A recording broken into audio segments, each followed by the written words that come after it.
This is a miracle. This video is purely for entertainment and does not infringe on copyrights or laws. The rights to the novel and image belong to the original author. We do not claim ownership. Don't like waiting and want to listen to this fanfic in full now? Subscribe to our Patreon, where you'll find the best fanfics. Chapter 26 The Sound of Turning Pages. Aleya, are you there? Just as Aleya made sure the two children were asleep and cautiously made her way to her room, Bai Luo's voice reached her. His voice was soft, subdued, and furtive. Master Bai Luo, why call me master? Just call me Bai Luo. Bai Luo's late-night visit to Aleya was naturally not out of ill intention. Aleya was the kindest woman in the village. Although beautiful, no Atón would have sex with her because she was sterile. This wasn't disdain, it was Atón nature. If it was just appearance, what difference would it make to humiliate Aleya and treat her like a prostitute? The Atón would not offend such a pure woman, and Bai Luo would certainly do the same. He would give Aleya a better life, make her happy and joyful, but as long as Aleya disagreed, Bai Luo would always respect and protect her. Besides, Bai Luo already had a senior sister. He didn't even have that senior sister, so how could he have the mind to think about it? He stared at the basin. Bai Luo came to see Aleya late at night, mainly because of the thing that his uncle had told him 2 days ago. Yes, it was about Inya. Is that so? Aleya and Bai Luo came to the courtyard outside the house. They spoke quietly so as not to disturb the two children. Grandfather stole Inya's warhorse and deceived the child, Aleya said. You feel bad and think you hurt her, right? Yes, I feel guilty, Bai Luo nodded. He really didn't know who to discuss this matter with.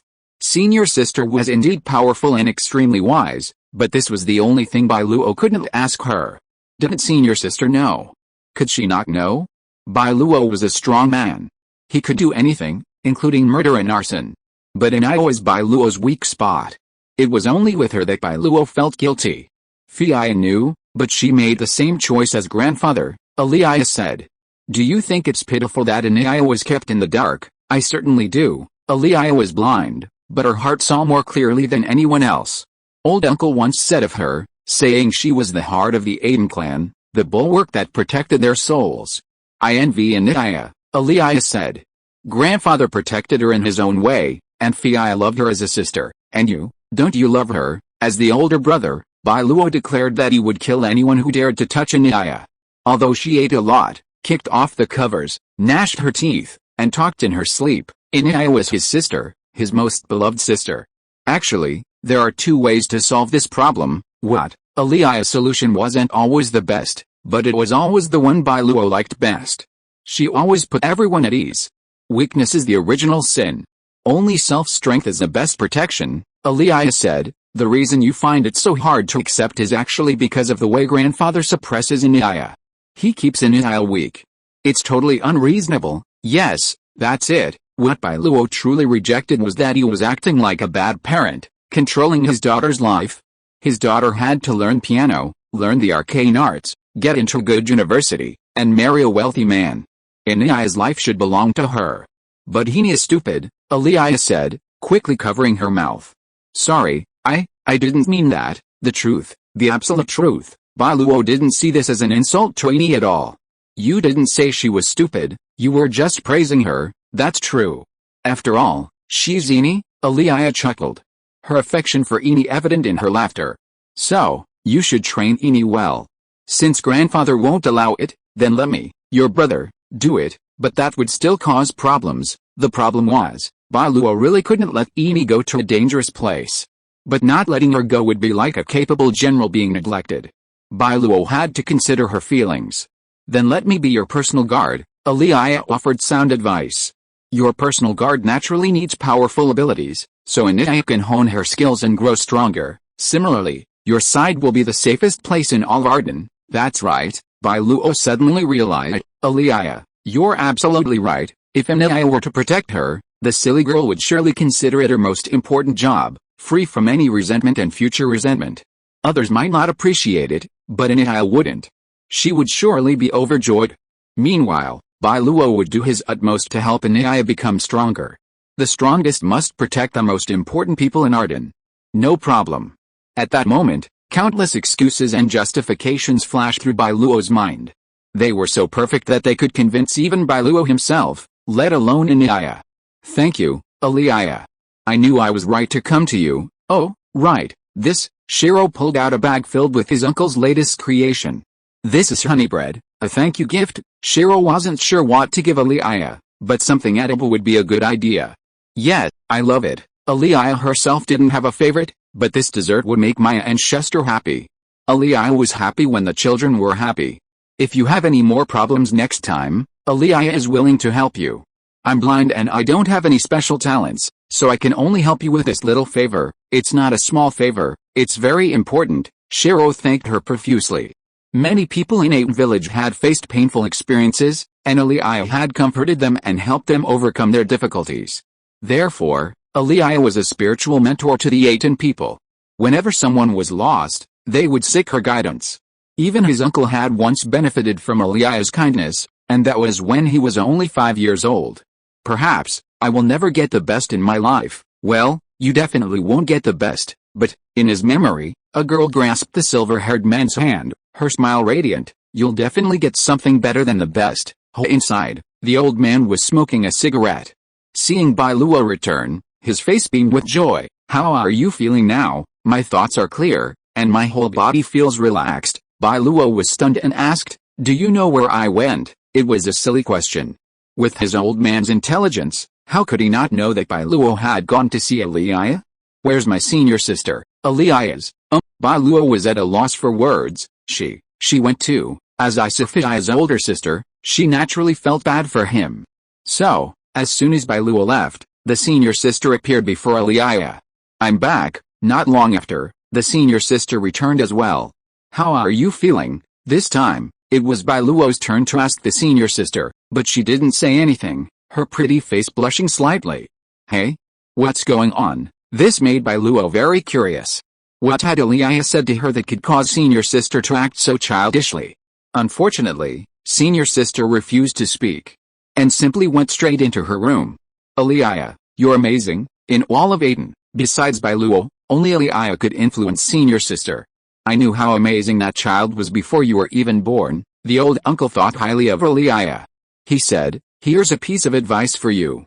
When you encounter difficulties in the future, ask Inya for help with external matters, and Inya for help with internal matters. Bai Luo looked at the old uncle, who began to play dumb.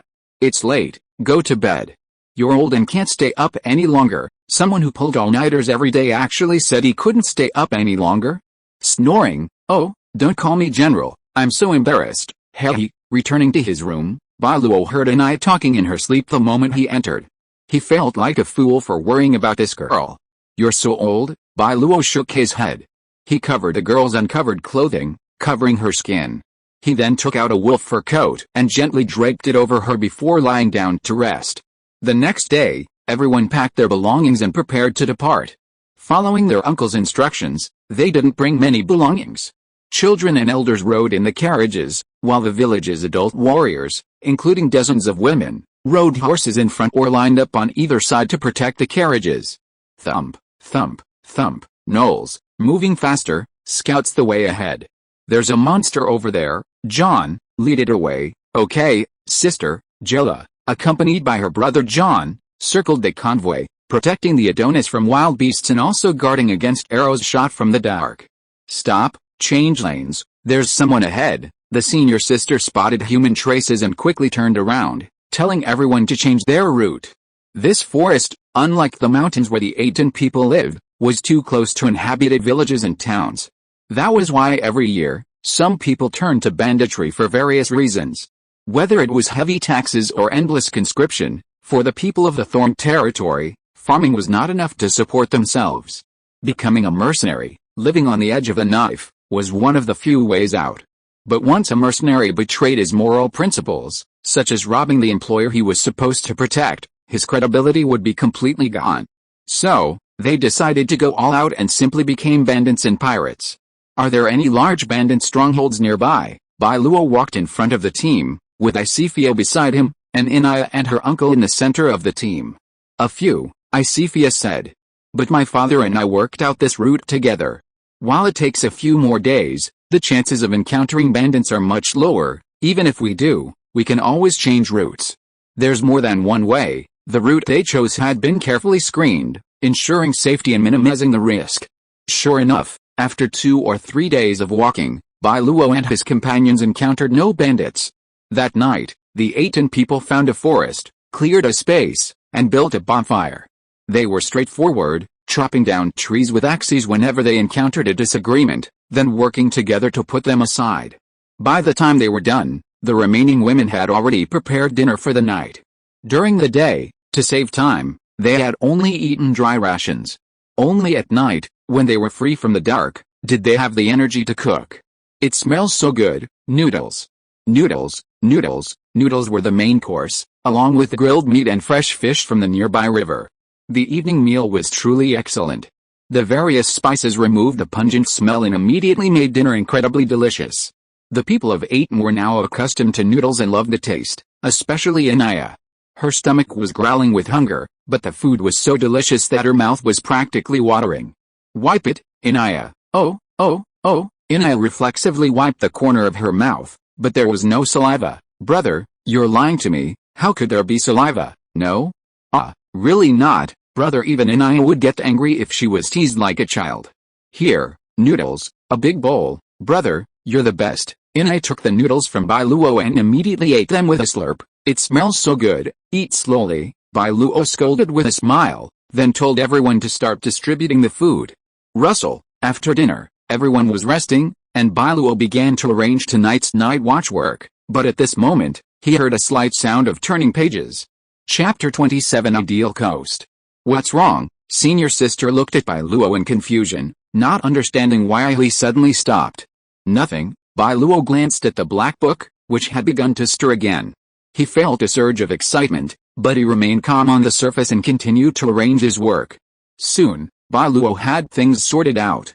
I have something to do, senior sister. The matter of miracles was extremely important. They were a strategic reserve, and the more the better. Bai Luo couldn't directly tell senior sister that he was going to look for miracles. After all, that was too unbelievable. Miracles couldn't be found just by looking for them. I'm here, thankfully. Senior sister understood Bai Luo. She didn't ask anything. If Bai Luo said something was wrong, then it was definitely wrong. Her job was to help him clean up the mess, not question it. Bai Luo didn't thank senior sister. They didn't need that. Xiao Luo, what's going on? Watching Bai Luo leave, the old uncle came over to senior sister. With his discerning eye, he naturally noticed something strange about Bai Luo's sudden departure. The potential of a king, senior sister said. The old uncle naturally understood what she meant. He stroked his beard and said, well, even if it's Xiao Luo, there's no way he can find a third miracle. The old uncle couldn't think of any other reason for Bai Luo's behavior other than he'd discovered traces of a miracle and wanted to try. Danger? There couldn't be any danger, he didn't feel it. Senior sister and the old uncle's observation and judgment were both superior to Bai Luo's. The only thing that could possibly leave them both baffled was anything related to miracles. But a third miracle, that was really too much? He'll find it, senior sister trusted Bai Luo unconditionally. She was confident her beloved brother could obtain even 100 miracles, let alone 3. You can't force it. The old uncle was actually quite satisfied. With a Chumeng sacred pouch serving as the foundation of a nation, and Pegasus possessing combat capabilities, Bai Luo clearly had the capital to build a nation. All he needed was time. Dad, what do you think Xiao Luo's third miracle will be? Haha, the old uncle didn't know how to communicate with the senior sister. This girl really thought Bai Luo was about to obtain a third miracle. So, the old uncle stopped talking. He also feared that the greater the hope, the greater the disappointment. I have to go find little Inya. If Xiao Luo doesn't find a miracle, let her help comfort him. The old uncle wasn't unconvinced, but he was worried that Bai Luo would be disappointed. In the old uncle's eyes, Bai Luo was already a child of destiny. Finding 2 miracles was enough to prove that he had the potential to be a king. Bai Luo didn't need to prove anything more. Even if he maintained his current state, the people of Atón would follow him fanatically, forever. The third miracle, the old uncle was rarely so irrational, but when it came to Bai Luo, his confidence was no less than that of the senior sister. What could it be? No, I lost my composure. The old uncle, Saros, am a mature and stable man. I can't be so greedy. So what will Xiao Luo's third miracle be? Meanwhile, Bai Luo, unaware of his uncle and senior sister's thoughts, was riding Shirley along the edge of the forest. He stared at the third page of the black book in his mind. After over half a month, the familiar riddle appeared again. The pumpkin carriage door slowly opened. The princess has beautiful golden hair. Come out, Queen of Frozen Heart, your godmother is calling your name. 6 days, 2350, direction. 20 degrees east by south, I'm not the same person anymore. A mere riddle won't stump me. Looking at the direction needle before him, Bai Luo immediately rode Shirley off. With Pegasus by his side, Bai Luo didn't need to worry about the journey. Shirley was incredibly fast, a round trip wouldn't take long. Let's go, Shirley. Yes, master, Shirley said, then froze for a moment. But where to, master? Shirley asked, puzzled. Unable to see the needle, she naturally had no idea where Bai Luo meant by depart. Pegasus possesses the ability to navigate. Wherever Bai Luo desires, Shirley will lead him there, no map needed. But finding miracles isn't Shirley's forte. Even if Bai Luo desperately wants to find a new miracle, Shirley can't sense its location. Go find something, and I'll show you the way. Okay, master. With a direction in hand, Shirley immediately spread her wings and soared into the sky. She dimmed her radiance, effectively concealing herself even under the moonlight, making her invisible to those below. That way, a little to the left. Yes, keep flying this way. With that, Bai Luo directed Shirley, flying in the direction indicated by the needle. They flew over mountains, through dense forests, and through canyons. Bai Luo and Shirley lost track of how long they had flown before the eastern sky began to turn pale. Haven't we arrived yet? He had promised not to be surprised, but once again, Bai Luo felt like he'd been tricked by the Black Book. He was on his way with the Atón people. This sudden disappearance would have a huge impact. Bai Luo had thought that with Shirley, the round trip wouldn't take long, but after 5 or 6 hours of flight, the needle hadn't turned. Guess we have to go back first. With Shirley by his side, Bai Luo would never get lost. She knew the way back. Looking at the time in the Black Book, there were still more than 6 days left, so Bai Luo wasn't in a hurry. Just as Bai Luo was about to turn back, the needle suddenly reversed. Hey, Bai Luo hurriedly said to Shirley. Shirley, we've passed the target. Stop, Shirley cried inwardly, stopping quickly. Pegasus stood high in the sky, scanning the ground below, but saw nothing. Master, what are we looking for? Shirley can't sense anything. We're looking for a miracle. Bai Luo had nothing to hide from Shirley. Shirley was Bai Luo's miracle creature. They shared the same origin, a spiritual connection, and shared life and death. As long as Bai Luo was around, Shirley could be resurrected countless times. If Bai Luo fell, Shirley would vanish with him. Miracle? Shirley didn't detect the power of miracles. As a miraculous creature, Shirley naturally had the ability to sense the power of miracles, but she observed a vast expanse of land and found no trace of the power. Forget it, let's go down first. We'll find it. Bai Luo, unsure how to explain, ordered Shirley to descend. As he did so, he observed the needle, trying to avoid any significant deviation. The golden dawn light pierced the sky, streaming down from the east.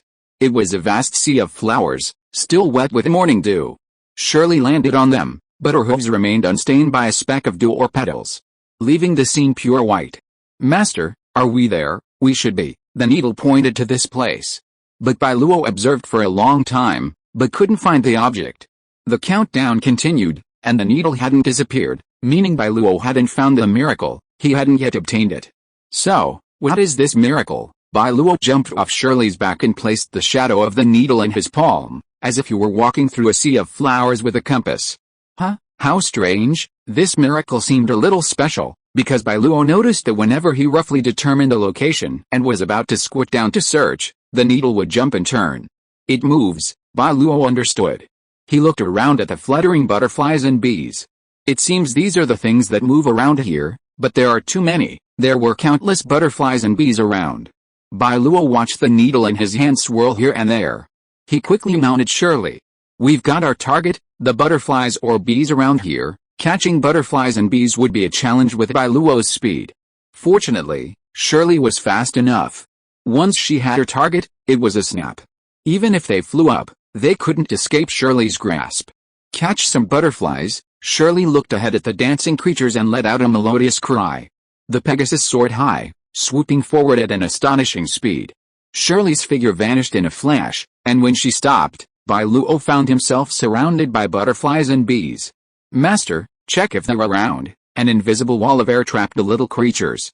They tried to fly, but it was as if they had hit a glass cover, unable to escape. These butterflies and bees were insignificant, and naturally couldn't hurt Shirley or Bai Luo. "I'll go down and take a look." Bai Luo quickly dismounted and exited Shirley's windshield. He stared at the pointer in his hand and circled around Shirley. The pointer vanished, and a blue dot and a red dot appeared. "It's in there, a new miracle." One of the butterflies and bees was also trapped inside. But there were at least 20 or 30 of them, and Bai Luo, unsure of which one it was, tried them one by one. He had Shirley squat down, then released the butterflies and bees one by one. Bai Luo waited outside, clutching them in his palm at all times. Finally, Bai Luo located his target, a remarkably beautiful, elegant black swallowtail butterfly. "You've found it, but it's not yours yet. So, why not find a crystal bottle and give it a home?" Watching the little creature flutter around Shirley, Bai Luo knew he had found his third miracle. Shirley was surrounded by an invisible aura, preventing the creature from escaping, so Bai Luo didn't have to worry about accidentally crushing it. Crystal bottle? Bai Luo was stunned. Why would you need something like that? Bai Luo realized the black book had posed a problem. He didn't have a crystal bottle. It wasn't that crystal was too expensive for Bai Luo to afford, but the Atón clan didn't have any crystal containers. Of course, crystal was a bit rare in this area, quite a rarity. If it were glass, Bai Luo could ride Shirley to the nearest town and steal some, but crystal? Forget it, let's go back first. He left for a whole night. If he didn't go back, even his senior sister would probably be worried. Afterwards, Bai Luo asked Shirley to speed up as much as possible. It took 7 or 8 hours to come here, but it only took 3 hours to go back. Look at the black swallowtail butterfly again. It stayed in Shirley's air mask and could not feel any wind pressure. It was flying leisurely and freely. When it was tired of flying, it landed on Bai Luo's finger to rest. "Hey, Xiao Luo is back." Hearing Bai Luo's voice, the senior sister hurriedly got up and brought the Atón people to greet him. They did not continue on their journey, but waited here for Bai Luo to come back. "Sorry, something happened suddenly, so I went out for a while." Bai Luo apologized again and again, then told everyone to continue on their way. He then found his uncle and asked, "Uncle, do you know where there are crystal bottles?" Crystal bottles? Such a sudden question, but his uncle was his uncle, and he didn't ask anything. "How many do you want?" "Huh?" Bai Luo originally just wanted to ask his uncle where the crystal bottles were, and then go buy some, or steal some. But his uncle's answer surprised Bai Luo. "Do we have crystal bottles? We didn't have any before." His uncle smoked a cigarette and said calmly, "But didn't you attack that caravan before? There were some crystals in it, and I had nothing to do, so I made some cups and bottles. You also know crystal crafts." Bai Luo thought to himself that his uncle was really all-rounder. Is there anything he can do? Just a little understanding, not a mastery. The words sounded strangely familiar, but Bai Luo didn't inquire further. The bottle was enough. "I need a crystal bottle, one that's breathable. I need it." His uncle had long witnessed Bai Luo's prowess. He'd gone out to pick up miracles, then obtained the first moment holy bag, carried a horse across 20 mountains, and finally had Pegasus Shirley. The latter incident, in particular, was simply unbelievable. But Bai Luo was proven right. So this time, his uncle was eager to see what Bai Luo would do. "I got 2 bottles. Which one do you want?" His uncle quickly returned with 2 crystal bottles, one large and one small. "If neither is suitable, tell me which one you want. I'll melt it down on the spot and burn a new one for you." "You call that a little understanding?" Bai Luo examined the exquisite crystal container in his hand. He held it up to the sunlight, not only sparkling, but also adorned with incredibly delicate patterns. Even without any artistic appreciation, such exquisite objects made Bai Luo consider them the rarest of treasures. Even Bai Luo wanted to collect a few. "Are you sure?" Bai Luo thought his uncle might have misunderstood the meaning of the word slightly understood. This was a masterpiece, wasn't it? It was just a casual burn. The uncle's casualness was something others would probably spend their entire lives calculating. "This one's the one, it's perfect," Bai Luo said. "I want to put a butterfly in it." Ahem. The uncle choked on his cigarette, waved his hand, and turned away. "I'm really old. I don't understand the ideas of you young people. Putting a butterfly in a crystal bottle was so fanciful. The uncle left, and Bai Luo was all smiles. He quickly returned to Shirley and placed the swallowtail butterfly inside. The crystal bottle was incredibly ingenious, with 2 layers. Opening it allowed the butterfly to escape, while closing it narrowed the mouth, preventing it from escaping. Both ensured smooth airflow.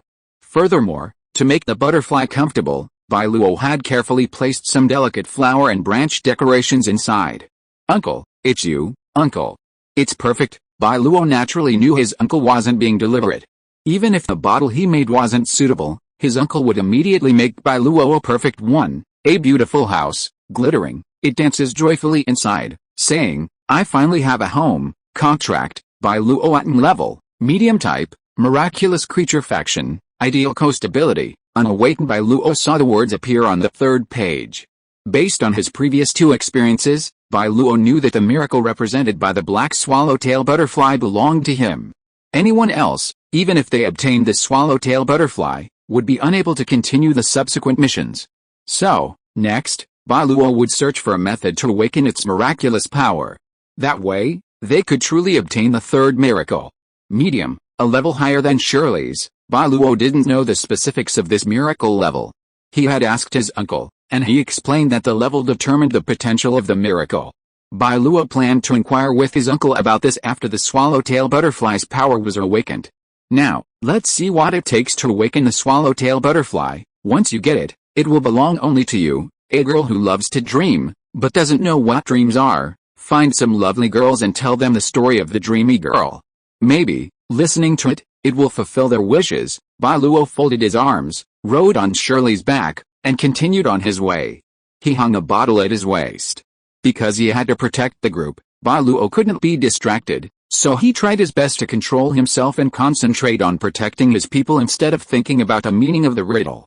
If you're listening to this novel on a channel other than Fanfic World, it means they downloaded and uploaded it without effort.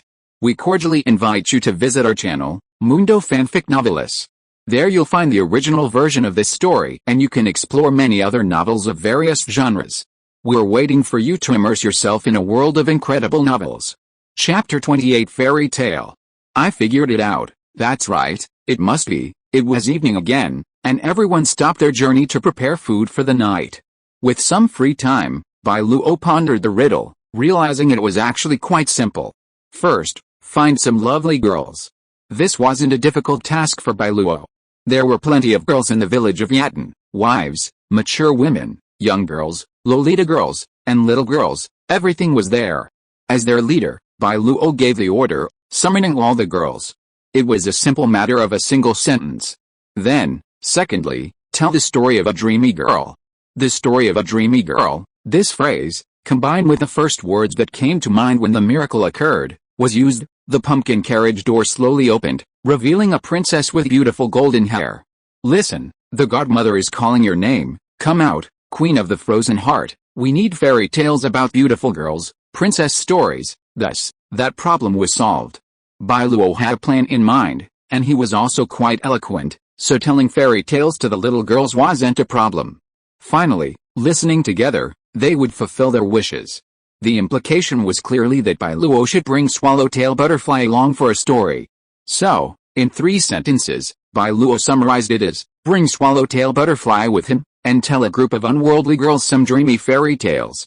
Senior sister, Inya. Bai Luo found the 2 women in the tribe who best met the criteria for a royal sister. Tonight, I plan to tell stories for everyone.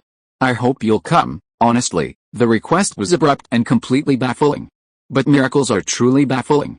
The senior sister realized Bai Luo was experimenting, and even if she didn't know Bai Luo was busy, she would definitely agree. Sure, Inya naturally wouldn't refuse.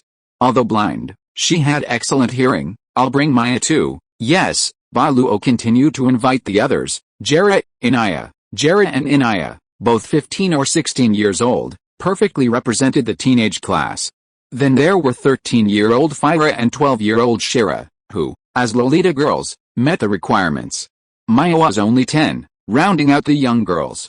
But for safety's sake, Bai Luo also included the widowed wives and older sisters in the village, as well as their infant daughters. For safety's sake, let's bring the grandmothers along, but Bai Luo still wanted to be cautious, so there was no other way. Old ladies in their 50s and 60s. Bai Luo, won't look down on you. What are you doing, telling stories?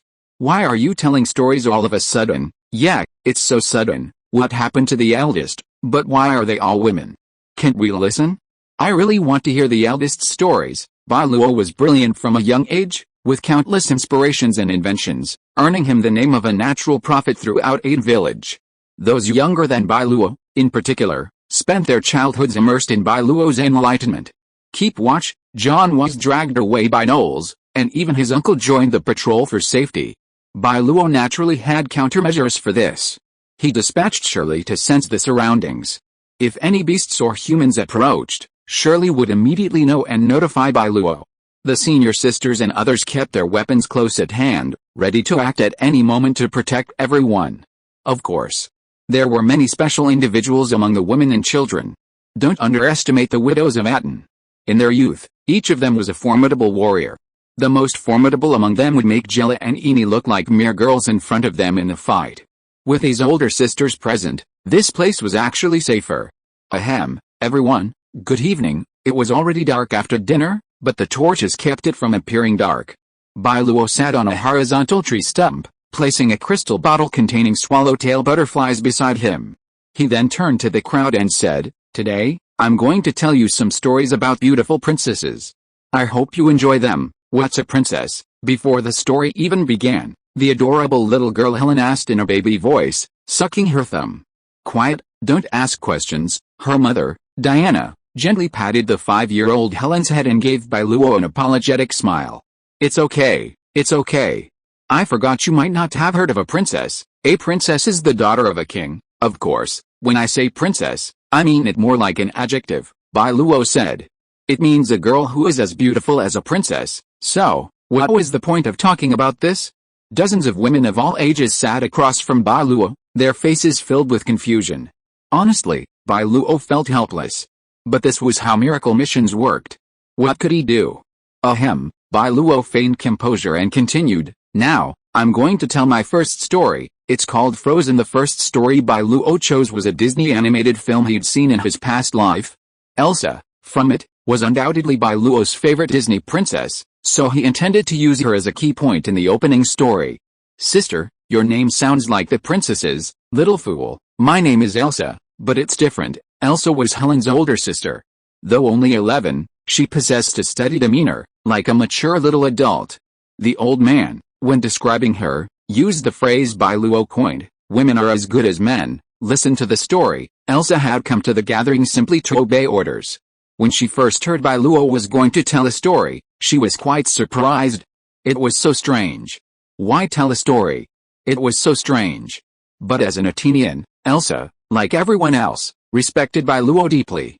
Since it was Bai Luo's decision, everyone just had to obey, no need to overthink it. However, as Bai Luo unfolded the story of Frozen, Elsa was immediately captivated by the Snow Queen. There were magical stone goblins, the power of magic that could manipulate ice and snow. There was the innocent and romantic Princess Anna, Queen Elsa, who feared losing control of her power. There were dancing flames, leaf-like wind spirits, and horses swimming in the sea. It was like a whole new world opening up for everyone, young and old, all listening with rapt interest. Bai Luo juxtaposed Frozen 1 and 2, making the story more cohesive and engaging.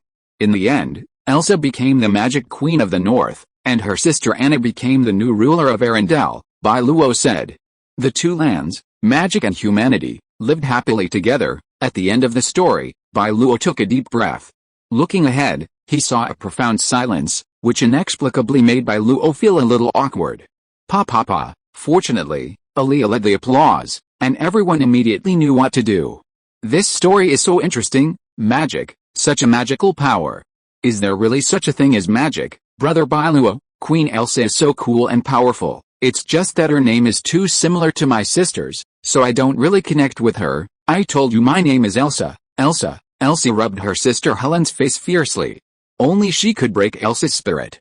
It does look a bit like her. Bai Luo looked at Elsa and smiled. And our Elsa is also very powerful. I think she's no less powerful than Elsa. No, it's not that good. Perhaps because of the similar name, Elsa was a little shy. She was just an ordinary Aiden girl, Nothing like the Snow Queen. But the Elsa in the story was truly powerful. Elsa knew she couldn't possess magical powers, but she would protect her friends and family just like Elsa did. Brother Bai Luo, are you telling this story to encourage everyone to protect Aiden? Touching the newly forged rapier at her waist, Elsa secretly speculated on Bai Luo's thoughts. There were many other girls like her. Elsa was so brave, so could they. If Bai Luo knew that his story had inspired the girls of his tribe to become Valkyries, he'd probably cry out in injustice, gentleness. One of the three most important qualities of a princess is gentleness. Contract, Bai Luo Atón level, medium type, miraculous creature faction, ideal coast abilities. Unawakened Bai Luo glanced at the black swallowtail's information. The description in the black book hadn't changed, indicating that its power hadn't yet been activated. One story isn't enough, Bai Luo thought. One isn't enough, then two. Damn it, let's go for it. And so, Bai Luo told story after story. Rapunzel, the daughter of the sea, the princess and the pea, Thumbelina, Cinderella, Sleeping Beauty, Snow White, Beauty and the Beast, Alice in Wonderland. Including the original Frozen, there were a total of 10 fairy tales involving beautiful princesses. Bai Luo's mouth was dry. He considered himself quite eloquent, and his words were eloquent and moving. But the black swallowtail butterfly's message remained unchanged. Bai Luo was a little dumbfounded, wondering if he had used the wrong method and the riddle wasn't solved this way? Or perhaps, the story wasn't enough? But there was nothing he could do if it wasn't enough. He only had so much in his repertoire. Did he have to bring out a little girl selling nuclear bombs as well? But it was already late at night, and everyone needed to get some rest. If Bai Luo's story wasn't so fascinating, some of the younger girls would have probably fallen asleep. That wasn't a dream, it was despair. Okay, that's it for today's story. Bai Luo had encountered failure for the first time, but he couldn't accept it. After all, he still had many days to think about it and come up with a new solution. If things really didn't work out, Bai Luo would ask his uncle and senior sister. It wasn't really a big deal to just tell them the riddle and ask them to help solve it. Chapter 29. What is your dream? Brother Bai Luo. Just as Bai Luo was feeling distressed, Maya quietly leaned over. Can I ask you a few questions? Bai Luo smiled gently. What questions, Maya? Why is Snow White's mother so evil? Isn't she the princess's mother? Oh, goodness, the first question stumped Bai Luo. Because, well, Bai Luo didn't know how to explain it. He wanted to say that stepmothers aren't as kind to their children as biological mothers. However, this wasn't always the case. At least, it didn't apply in Atón. Many women's children weren't their own. When relatives, friends, or even neighbors died, Atón mothers would care for their children equally and attentively. Just like Aaliyah, the neighbor who cared for Maya, she treated the Schuster siblings with the care and attention of a mother. In Atón, every man could be a father to his children, and every woman a mother in their children's eyes. A father's love is like a mountain, a mother's love is like water. This is Atón. Sister Aaliyah tells Maya stories and holds her to sleep. Why doesn't Snow White's stepmother tell her stories, but instead gives her poison apples? Apples had already appeared in Atón, small enough to pour out of his pocket, so Maya knew what apples were. Well, Bai Luo was stumped by the question, unsure how to answer. Children asking why are so scary. And, Brother Bai Luo, after Cinderella and the prince married, did they live happily together? Little Helen asked this question, innocently enough, but it spoke to the hearts of countless fairy tale lovers. Marriage is a grave, so how could fairy tales be exempt? Of course they lived happily together. Bai Luo would never let the little girl down. Fairy tales are always beautiful, and at least until they reach adulthood, Bai Luo would firmly assure them, yes, they lived happily ever after. Maya wants to be Cinderella, too, was him. Just as little Maya uttered these words, Bai Luo suddenly felt a surge of miraculous power. He quickly glanced at the crystal bottle beside him, where a black swallowtail butterfly shone faintly. Perhaps, it will help you fulfill their wishes. Wishes, Bai Luo suddenly realized, and he quickly said, everyone, wait a moment, don't go. I have something to say, I have something to say, a wish, a wish. Bai Luo had realized, an epiphany. Just hearing the story wasn't enough, the wish was more important. My story is over, so now, Bai Luo looked at the crowd, I want to ask everyone, do you have any wishes? Things you want to do, hopes for the future? As long as they're beautiful, tell me, I will do my best to fulfill your wishes." Everyone looked at Bai Luo. Naturally, the older women didn't interfere. They were so old, they couldn't stand in the way of the young. Although they didn't know what Bai Luo was doing, he knew it was right. All they needed was support. "Really, Helen, stop it." Her mother told Helen not to really make any wish. Arden wasn't wealthy, so how could they easily grant their wishes? "It's okay, little Helen." "Bai Luo, come on, just tell me what your dream is." Helen also wants a talking fish, the one the mermaid has. The first wish was an impossible task. Up. Bai Luo felt like he'd dug a hole. He looked at the bottle in his hand, the light emanating from the swallowtail butterfly, seemingly visible only to him. "Little butterfly, you're being a bit harsh. Where can I find a talking fish for little Helen?" Bai Luo could have been perfunctory, but he always kept his word. Especially with his own people, once he'd promised, he had to do his best to fulfill it. "Never mind, just agree for now. At worst, I'll try to find a talking fish later. The world is so vast, and there are countless wonders. Maybe there really are talking fish." Helen's mother, Diana, was a little angry because her daughter had made such an outlandish request. How should Bai Luo respond? A more sensible person would have asked for some candy or a cute doll, right? I want a beautiful scabbard." You see, Elsa, as the older sister, understood that her wish could be easily granted. "Sister Diana, it's okay." Bai Luo patted little Helen on the head and said, "Don't worry, little Helen, I will definitely help you find a talking fish." "Here." And Elsa, before anyone could react, Bai Luo said directly to Elsa, "I don't want that kind of wish. I want a wish that's not easily achievable, but I still want to achieve it." When Elsa expressed her wish, the black swallowtail butterfly didn't brighten. Instead, it was little Helen who reacted to her words. "But, it's okay. Go ahead, speak up, Bai Luo, tell me, Elsa, what is your dream?" At that moment, Bai Luo felt possessed by Wang Feng. "I'm not fighting alone. My ancestors from past lives are with me." Elsa was very sensible and obedient. She secretly glanced at her mother, Diana, and finally, mustered up the courage to say, "I want to be like Elsa and obtain the magic of ice and snow." "Elsa, you?" Diana's mouth dropped open in disbelief.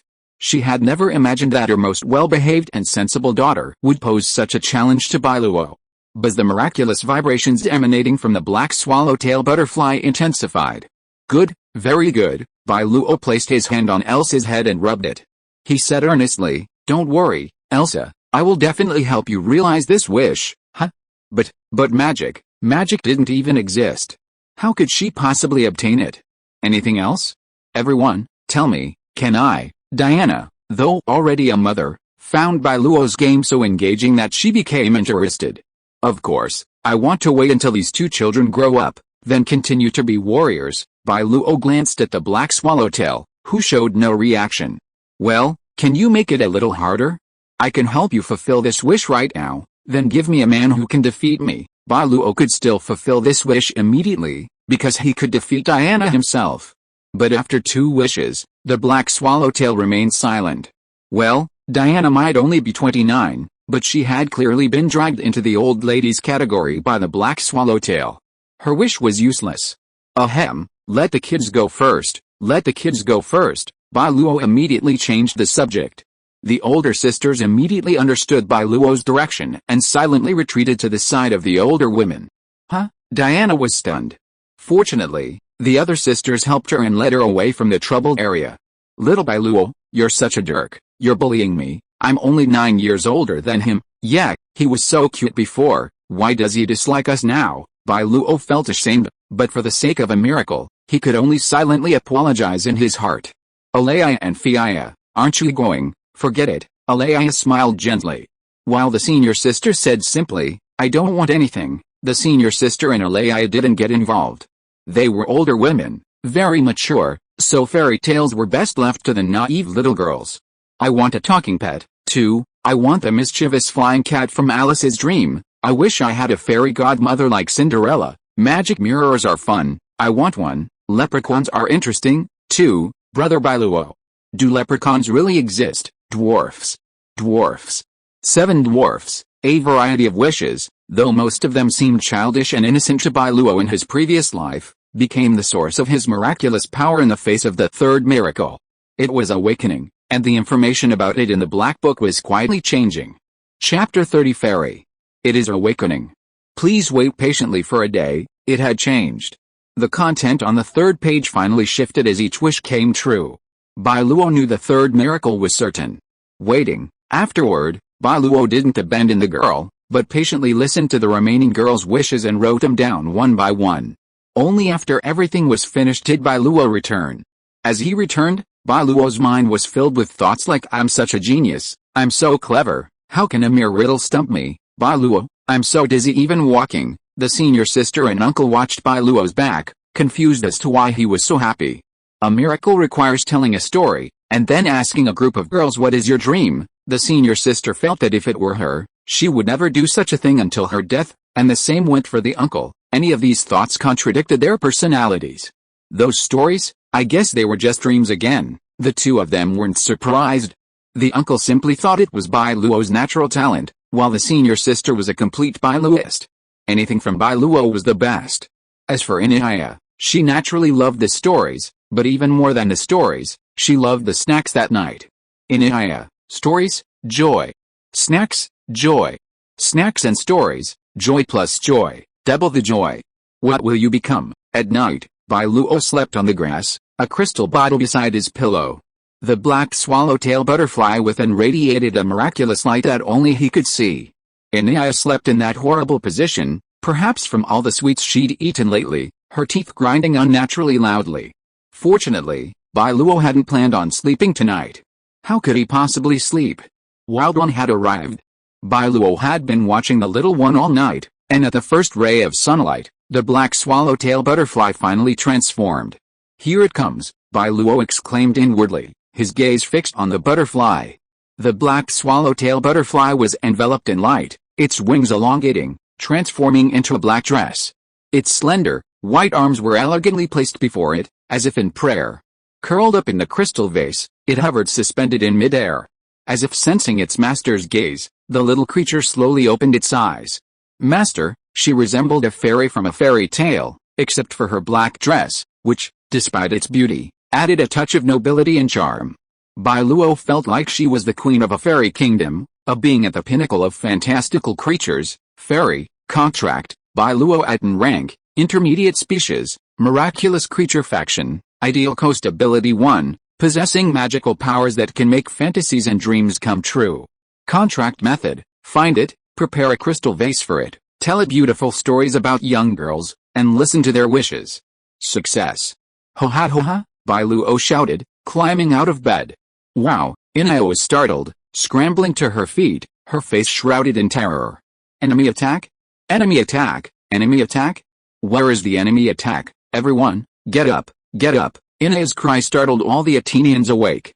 They drew their weapons and prepared for battle, but there was no sign of the enemy. The group of Athenians stood there, their nervous expressions slowly turning to confusion and bewilderment. What's going on? Knowles glanced at the camp in confusion. He had been on guard all night and hadn't seen any enemies. Not even a single wild animal. How could this be an enemy attack? A forced attack? Boss, are you having a nightmare? Knowles looked at Bai Luo in confusion, then at the gazes of the others. Even Bai Luo couldn't hold back. No enemy attack, no enemy attack. Bai Luo quickly stood up, looking at Inya awkwardly, but she looked innocent, completely frightened by Bai Luo. Everyone misunderstood. Bai Luo bent down to pick up the crystal bottle, only to find that the fairy inside had vanished. Strange, where did it go? Before Bai Luo could react in surprise, a fairy in a black dress radiating dreamy starlight flew past his nose and then floated in front of him. Master, the fairy, about 12 or 13 years old, still a childish girl, said, I'm here. At this moment, everyone, who had been confused, stared at the fairy in amazement, then became stunned.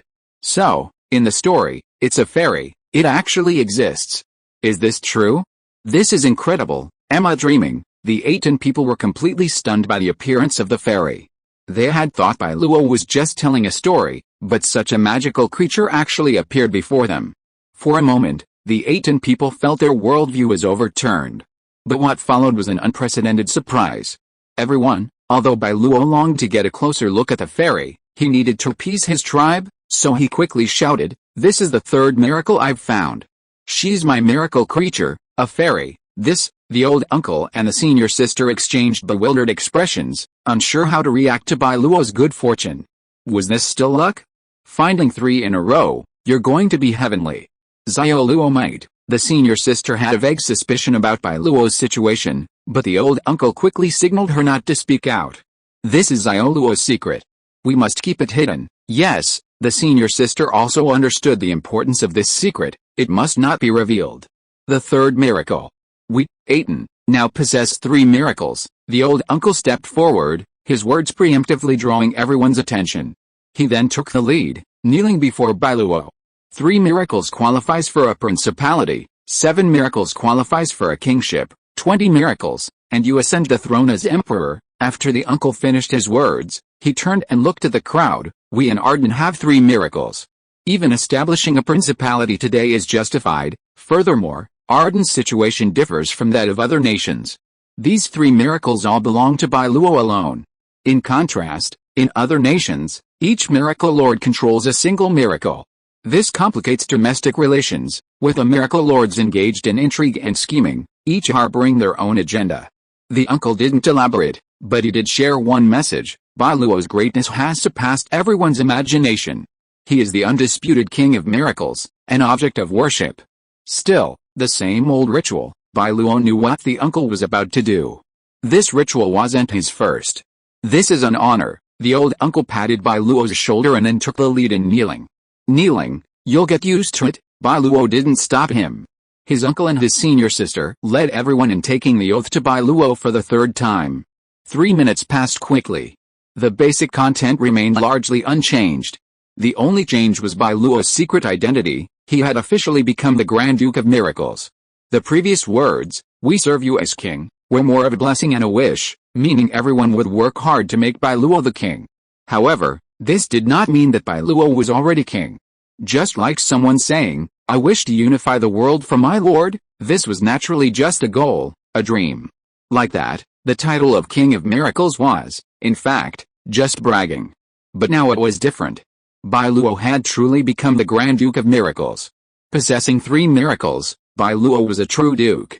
Once he established a nation, blessed by the 3 miracles, the name of the Duchy of Atón would be legitimate, recognized by the entire land of miracles.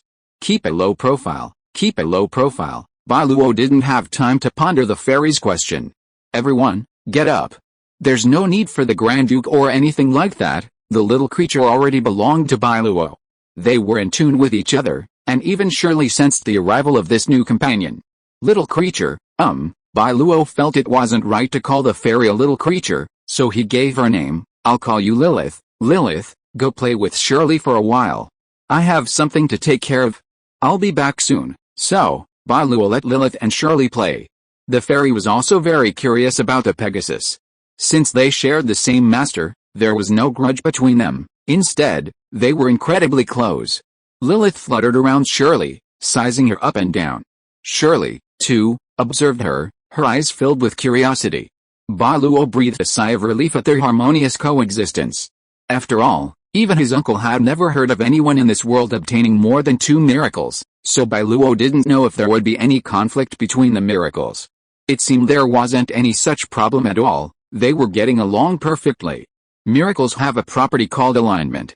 Shirley is a Pegasus, belonging to the northward Earth, while Lilith is a fairy, belonging to the ideal coast. Then there's the Hatsuman Holy Bag, whose affiliation is the Age of God's twilight. 3 miracles, 3 distinct affiliations, yet Bai Luo didn't sense any contradiction. This new miracle, oh, it's Lilith, what is she? The uncle and his senior sister approached Bai Luo and inquired about Lilith. If it were a weapon like a sword, or an animal like a horse or a lion, they could roughly determine their purpose and function. But a fairy? I'd never seen one before. Could she fight? What powers did she have? What could she do? Nothing was known. She was simply a mysterious creature. Lilith is a miracle creature, called a fairy, Bai Luo said. I don't know her specific abilities, but it seems she can grant wishes and make fantasies come true. This ability, at its most grand, is certainly impressive, but Bai Luo didn't know Lilith's limits, what wishes she could truly fulfill. What's the rank? Middle? the old uncle said in surprise. Bai Luo, are you serious? It's really middle. Bai Luo had not asked in detail about the rank of miracles before. Now he has 3 miracles, which are the lowest, lower and middle, so it is necessary for him to understand them well. Chapter 31 Miracle Person. A miracle's rank isn't about the strength of the miracle itself, the old uncle, still as knowledgeable as ever, explained to Bai Luo. It's more of an evaluation of potential, the degree of power they can bring to people, not their combat effectiveness. What do you mean? Bai Luo didn't understand, and the old uncle pondered, trying to figure out how to explain it. Simply put, the lowest ranking miracles generally don't bring special powers. The old uncle used the example of the first bud holy pouch. Like our miracle pouch, it can pour out a variety of crops, greatly improving our agricultural development. Food is a vital strategic resource for any country. With food, people can grow, and a country can increase its population and grow stronger. Therefore, the first bud holy pouch contributes to a country's population growth and abundance. If it were in the ancient world of Bai Luo's previous life, it wouldn't be an exaggeration to call it the god of agriculture. But the miracle pouch doesn't bring special abilities, it can only change our lives. The lowest ranking miracles are just like that. They can make people's lives more convenient and faster, but they rarely grant people special powers. Next are the lower level miracles, like Shirley in our family. Shirley is a Pegasus. She possesses magical powers, and this power is not only possessed by herself, but can also be bestowed upon others. The old uncle took a puff of his cigarette and continued, and those who receive her blessings will gain the same magical power. Over time, a whole new race will be born. Most miracle creatures have such power, said the old uncle, and those who can give birth to a miracle race meet the standards of lower level miracles. In comparison, mid-level miracles are more powerful. The old uncle said, mid-level miracles can bring a whole new power system, just like the magic you talked about before, Bai Luo. And the ultimate path is to build a miracle country and civilization. It's no longer about creating a race, but about building an unprecedented country. So, what about the higher level? The higher level, the old uncle didn't know what to say. He said, the Iron Eagle Kingdom doesn't have any higher level miracles. The Iron Eagle King's miracles are only mid-level, so I don't know much about higher level miracles. The only thing I know is that a higher level miracle possesses unimaginable destructive power. It can single-handedly destroy an entire country. A higher-level miracle can destroy a country. I heard that the Far North Empire in the north possesses a higher-level miracle, but what exactly is it? The old uncle shook his head. I don't know either. The true nature of miracles is too mysterious. It's difficult for outsiders to reverse infer whether the object is a miracle creature or a miracle object based on the manifestation of miracle power.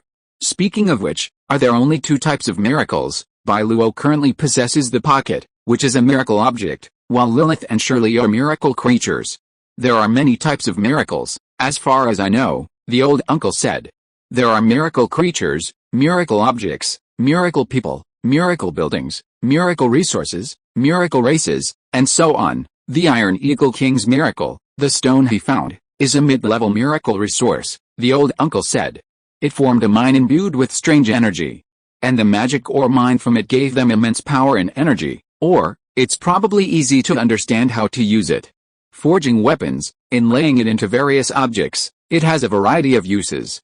The nobles of the Iron Eagle Kingdom covet us, the Atón people, for 2 main reasons, one of which is their exploration of miracle power. The old uncle told Bai Luo, I heard that the Iron Eagle King would have the mined magic ore crushed and ground into powder, and then force others to consume it. Miraculous power is not a tonic. Whether it benefits or harms different people depends on the individual. Those who can adapt are blessed opportunities. But what's unbearable is more terrifying than the most toxic poison in the world. We Atons have superior physical constitutions, so the miracle lords love to capture us and use us for experiments. Bai Luo thought of many reasons why the miracle lords persecuted the Atón people, but he had never imagined it would be something like this. Is it cruel? The old uncle shook his head and sighed. Those miracle lords are no longer human. They have no humanity. The old uncle had encountered many miracle lords in his youth and knew their way of thinking all too well. What about the other one? It's for the power of the Atón clan. The old uncle didn't elaborate, because Bai Luo couldn't awaken them, at least not yet. With Lilith, we finally have the power to rival the Iron Eagle King. The old uncle continued to describe Lilith's power to Bai Luo. Lower-level miracles and mid-level miracles are not much different in themselves, but the miraculous power that lower-level miracles can bestow cannot compare to mid-level miracles. Using the funnel as an example, the caliber of a mid-level miracle is larger than that of a lower-level miracle. Therefore, at the same time, the amount of miracle power overflowing from mid-level miracles is naturally much greater than that from lower-level miracles. Previously, the Atón people had obtained Shirley. While relying solely on Pegasus Shirley, they could certainly fight the Iron Eagle King. There was still a gap.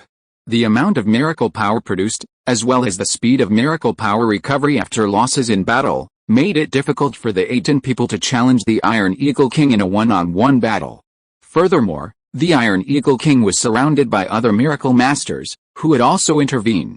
But now, Lilith's arrival will usher in a new era for the Atón people and significantly increase their miracle power production. With the number and quality of miracles Atón currently possesses, even if it doesn't equal half the Iron Eagle Kingdom, it could easily reach a third. More importantly, these miracles belong entirely to Bai Luo. Their unwavering unity means there will be no internal strife or betrayal. Our greatest advantage lies in our unity. The old man was eager to see what kind of changes Lilith, a mid-level miracle, would bring to Atón. Boss, grandfather. Just then, Knowles approached, his voice a little anxious.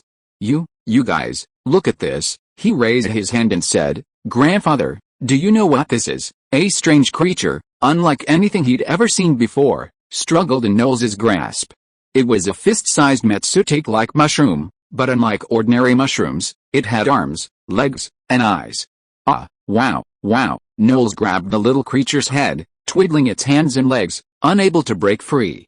It was actually quite adorable. What is this? A fungus man? I don't know, Knowles said quickly. But suddenly, a whole bunch of them appeared from the forest, hundreds and thousands, surrounding us. Bai Luo could sense the miraculous power of this little mushroom man, his own miraculous power. With a thought, Bai Luo retracted the miraculous power from the mushroom man. Huh? Knowles watched the mushroom man in his hand transform back into an ordinary mushroom, bewildered. What the hell is going on? What exactly is this? A miracle creature, miracle creatures, hundreds and thousands, the old man said speechlessly. A miracle race, yes, but it doesn't look like a miracle race. More like a derivative of a miracle, derivative. Knowles didn't know what this was. Anyway, boss, go check it out. It must be Lilith's creation. Bai Luo sensed the power of miracles, Lilith's miracle power. So, Bai Luo immediately led the three out of the tent, but upon exiting, they were stunned by the scene before them. Surrounding the edge of the camp, densely packed mushroom men, like an ocean, countless in number. Oh my god, Bai Luo hadn't expected such an exaggeration. He quickly summoned Shirley and Lilith in his mind. Master, Lilith sat on Shirley's head, and Bai Luo hurriedly asked, what's going on? What are those things? Lilith, did you make them? Although Bai Luo was Lilith's master, he didn't fully understand their abilities. There was much he needed to discover. It was me. Lilith didn't claim credit, as if she had simply done something ordinary. Bai Luo inquired about the cause and effect, and soon found out why. It turned out that while Bai Luo was conferring with his uncle and his senior sister, Jella had brought back some mushrooms from the forest to garnish their rice porridge, adding a sweetness and flavor. Just then, little Helen, who had been surrounding Lilith and watching her curiously, said, I love mushrooms the most. Mushrooms, is that what you're talking about? Lilith asked, you like this? Yes, little Helen replied innocently, mushrooms are delicious. Then, as the children watched, Lilith waved her finger and said, here come the mushrooms. Everyone was confused, but soon, they heard lovely footsteps. It was like a pair of fuzzy, springy shoes, making a beep sound on the ground. Everyone was startled at first, but then they noticed the sound was getting louder and louder. By the time they realized what was happening, they saw a swarm of mushroom people running out from every corner of the forest. They were a riot of colors, edible and inedible, poisonous and non-poisonous, all emerging. This, Bai Luo looked at Lilith, is this your ability? Yes, master. Lilith brought back all the delicious mushrooms. The mushrooms were brought back, but whether they were delicious was another matter. After all, most of them were poisonous and inedible, right? What kind of ability is this? Can you make them go back first? Of course, Lilith was newly born, still very innocent. She fluttered around Bai Luo, then waved her hand, and all the mushroom people turned around in unison, actually retreating. Not only that, Bai Luo even saw many mushrooms scurry to the roots of the trees. Then, like humans, they straightened their clothes, crouched down, and transformed back into ordinary, unpicked mushrooms. It was a magical scene. Like something out of the fairy tale Bai Luo had told last night. They've gone back. Why? They were so cute. Yeah, there are a few bigger ones. What's that word called? Cute. Yeah, that's right. So cute. The girls seemed particularly fond of these magical little creatures and were reluctant to see them go. I really want one. Bai Luo heard the girls' voices.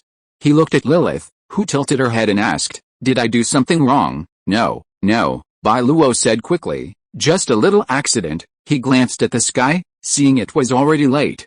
Everyone, pack up first. As for what just happened, let's get on with our journey. I'll tell you later when we have some rest. Bai Luo couldn't explain, as he himself didn't understand what had just happened. He told everyone to get on with their journey while he questioned Lilith privately. The Atón people, especially the children, were filled with curiosity. They kept looking back, glancing at Bai Luo and Lilith. Clearly, the fairy tale creatures had piqued their curiosity, leaving them fascinated. As for Bai Luo, he called Lilith aside. Only then did Bai Luo have the chance to inquire about her specific abilities. Lilith, what did you do just now? Why did those mushrooms become like that, moving on their own? Bai Luo felt his question was foolish. Magic. Besides magic, what else could it be? Bai Luo, after traveling through 20 years, Bai Luo, finally saw magic. Chapter 32 Fairy Magic. Bai Luo rode surely, letting Lilith fly in front of him. As they moved, he inquired about Lilith's specific abilities. With Lilith, the Atón tribe possessed miraculous magical abilities. This made the Atón people's migration immeasurably safer. Lilith imbued each member of the group with a special miraculous power, shielding their auras and making them invisible to wild beasts. Simultaneously, Shirley and Lilith worked together to sense any movement around them. If they encountered humans, they could detect them even from kilometers away and immediately report them to Bai Luo. Bai Luo paused, then asked Lilith, "Is this magic?" "It's different from what you know as magic, Master." Lilith couldn't read Bai Luo's thoughts, but she understood his words perfectly. So, when Bai Luo uttered the word magic, Lilith automatically acquired his knowledge of magic and everything about it. "Master, many of your magics are beyond Lilith's reach." Lilith continued to grow, now possessing a considerable knowledge base compared to her initial innocence. "But there are things Lilith can do that your magic, Master, can't." Bai Luo continued to converse with Lilith throughout the journey. He asked questions, and Lilith answered. Sometimes, Lilith would demonstrate her miraculous powers for Bai Luo. Finally, Bai Luo gave Lilith's miraculous powers a name, Fairy Magic. "Alright, let's take a break, Knowles, Fira, find a place to rest." It was lunchtime, and Lilith's arrival had relieved Bai Luo of the heavy workload, allowing everyone to rest during the day. Yes, soon, Knowles and Fira found a stream, where they gathered and prepared lunch. "Those mushrooms are so cute. Yeah, it would be great if I could raise one. I'll definitely be able to someday. When we get to our new home, maybe we can play with them." Perhaps thanks to the 3 miracles, the people of Atón have gained a significant boost of confidence. No longer worried about the future, they're filled with confidence and anticipation. This is a good thing. As people of Atón, they should feel more relaxed. Bai Luo will bear the future's pressures, that's his duty as king. Of course, there are also uncle, senior sister, Nors, Jella, and others.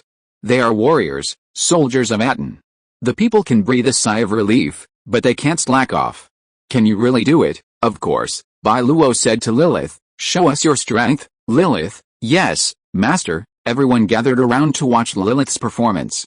She had people bring in a large amount of food, raw vegetables, freshly hunted beasts, and various spices.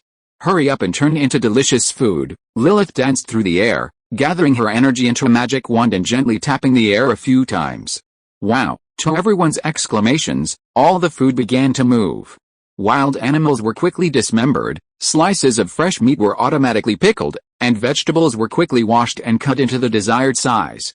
Boom! Firewood drifted together, forming bonfires. The water in the boiler quickly boiled.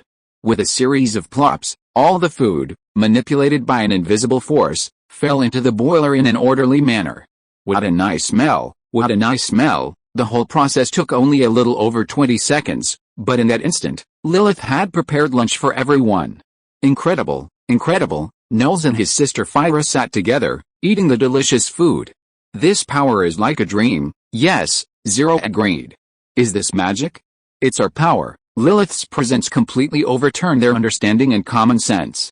Lilith's fairy magic couldn't conjure anything out of thin air, but it could alter the form and state of matter. Is this okay, Lilith? Over there, Bai Luo held a jar filled with the soy sauce his uncle had been developing.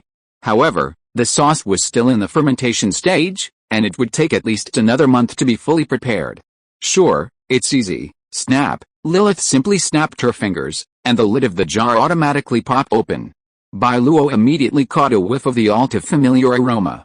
Soy sauce. Bai Luo stared at the jar in his arms. The black seasoning inside was incredibly familiar. In an instant. The seasoning had been marinated and fermented in an instant. Yes, that's the taste, exactly as I remember it. Bai Luo scooped up some and tasted it.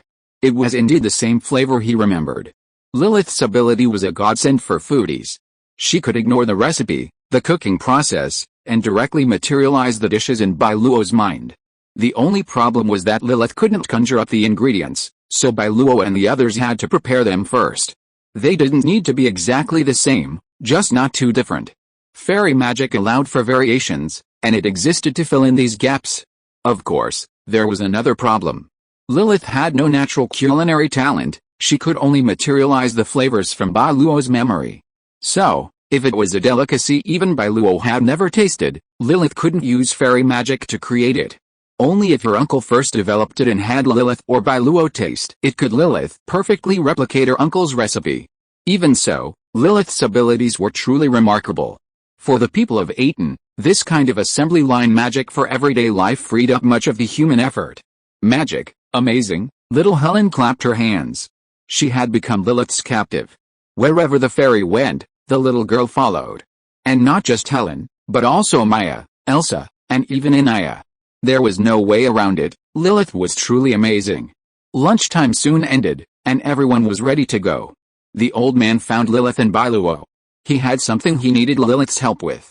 Lilith's magic is truly remarkable, the old man said, taking out some iron ore and saying to Lilith, could you, fairy lady, help me forge some tools? Lilith wasn't a pet, she was Bai Luo's miraculous creature, the protector of their Atón clan. No one in Atón could be too respectful. Besides Bai Luo, no one in Atón could look down on Lilith and Shirley, for it was their power that protected them all. I'll bring out the finished product. If necessary, fairy lady, you can watch me as I forge. Lilith, please help me, Bai Luo said. Logically, Lilith would oblige. Yes, master. With Bai Luo's command, Lilith immediately took action. She favored children, especially girls. But Lilith was insensitive to the elderly, men, and adult women. Therefore, without Bai Luo's directive, Lilith wouldn't take it upon herself to fulfill the wishes of adults. Turned it into weapons, the radiance of fairy magic transformed into tiny specks of starlight, scattering over the iron ore. However, this time, Lilith merely made the iron ore float in midair. After a long moment, she shook her head and said, Lilith can't do that, Lilith can't make it into weapons, Lilith said, waving her fairy wand. Everyone watched as a tree transformed, exuding longbows, wooden swords, and spears. Lilith, that's all you can do, can't affect iron. Bai Luo hadn't expected fairy magic to have such a problem. Not necessarily. Maybe it can't forge weapons, the old man began to think, and then he said, instead of forging weapons, how about forging iron cups, forks, and bowls? Well, Lilith, try again. So, Lilith cast her fairy magic on the iron ore, but still found it was ineffective. No, Lilith can't do that either. Lilith showed a rare look of discouragement, and Bai Luo hurried to comfort her. That shouldn't be the case. A mid-level miracle can't have such a major flaw. The old man pondered for a moment, then produced another piece of chainmail. He didn't give up, but chose to keep trying. Lilith, come on, try this. Lilith wasn't bored either. She could sense the old man's importance to Bai Luo, knowing that this old man possessed unimaginable wisdom. This time, Bai Luo and the old man noticed that the chainmail had actually changed. It dissolved automatically, transforming into something like mercury, and then condensed in mid-air into a silver gray cup, fork, bowl, and knife. As expected, the old man explained. Lilith can't transform raw metal ore, but she can transform processed ironware, and this is a knife. The old man picked up a table knife and said with a smile, Lilith, can you turn these cutlery into a sword? I'll try. As the old man had expected, Lilith could transform metal, but only after it had been taken away from its original state. Pang! A standard iron sword fell to the ground. The old man smiled and said, she can't help us forge iron, but if a weapon is damaged, Lilith can simply replace it with a new one. Lilith's abilities were far more than just these. Her truly powerful abilities left even the old man in awe. Lilith could bless the Atón, making them immensely powerful, and curse her enemies, making them even weaker. But even more terrifying was Lilith's transfiguration, a skill that was practically a cheat. Chapter 33, Ziloon. However, the inability to smelt ore wasn't an absolute problem. Lilith could manipulate hammers and tools, smelting iron ore to create raw and wrought iron, which she could then cast spells on. I've struck iron. Lilith's initial disappointment was revived by the sight of the raw iron being hammered out.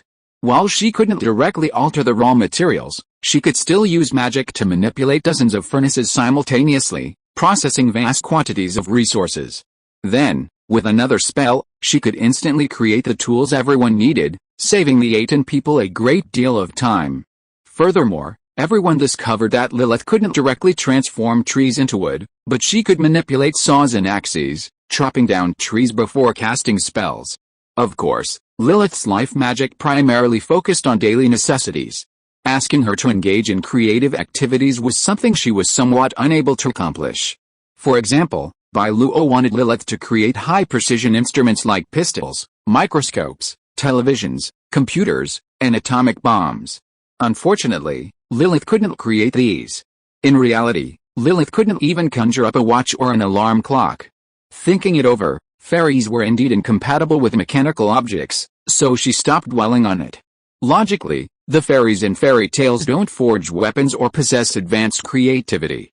Instead, they follow ancient powers. Fairy tales often feature humans armed with weapons seeking out fairies and capturing flower fairies, suggesting that fairies' powers are supposedly in opposition to humans.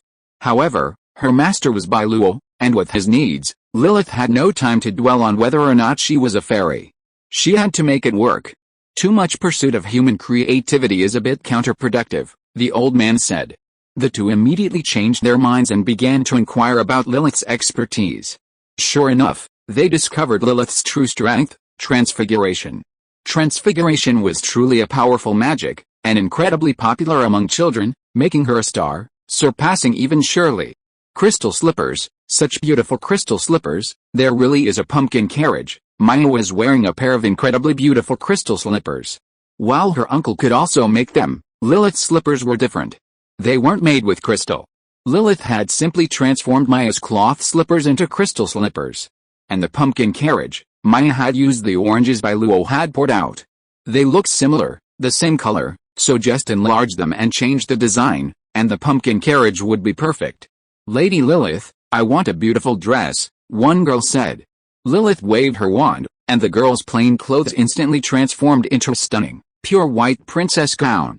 Wow, so beautiful, I want one too. Lady Lilith is the best. The girls had never seen anything so magical before. They treated Lilith like a fairy from a fairy tale, cheering and making all sorts of wishes. Lilith was straightforward. She was the patron saint of girls' dreams. She rolled up her sleeves, and all sorts of magic poured out like a tide. Watching this scene, Bai Luo truly found Lilith's fairy magic truly miraculous. Sometimes, it adhered to the law of conservation of matter. But other times, it was truly magical, completely violating the law of conservation of matter. Take the pumpkin carriage, for example. It was transformed from an orange. But Knowles went up to test it, and it was incredibly heavy. And the crystal slippers, both visually and optically, looked exactly like real crystal. However, unlike physical changes, if it's a physical change, once Lilith ended the magic, it would return to its original state. But before the magic ended, any physical action you applied to it wouldn't affect the change itself. For example, breaking, shattering, or tearing it would not affect the change itself. But if a drastic chemical change occurred, it would quickly return to its original form. This was also why Lilith couldn't conjure food. She could change the form and state of food, and could even transform stone into food, but it couldn't be eaten. Absolutely not. Even so, it seems like a fairy tale ability. Bai Luo didn't know the underlying principle.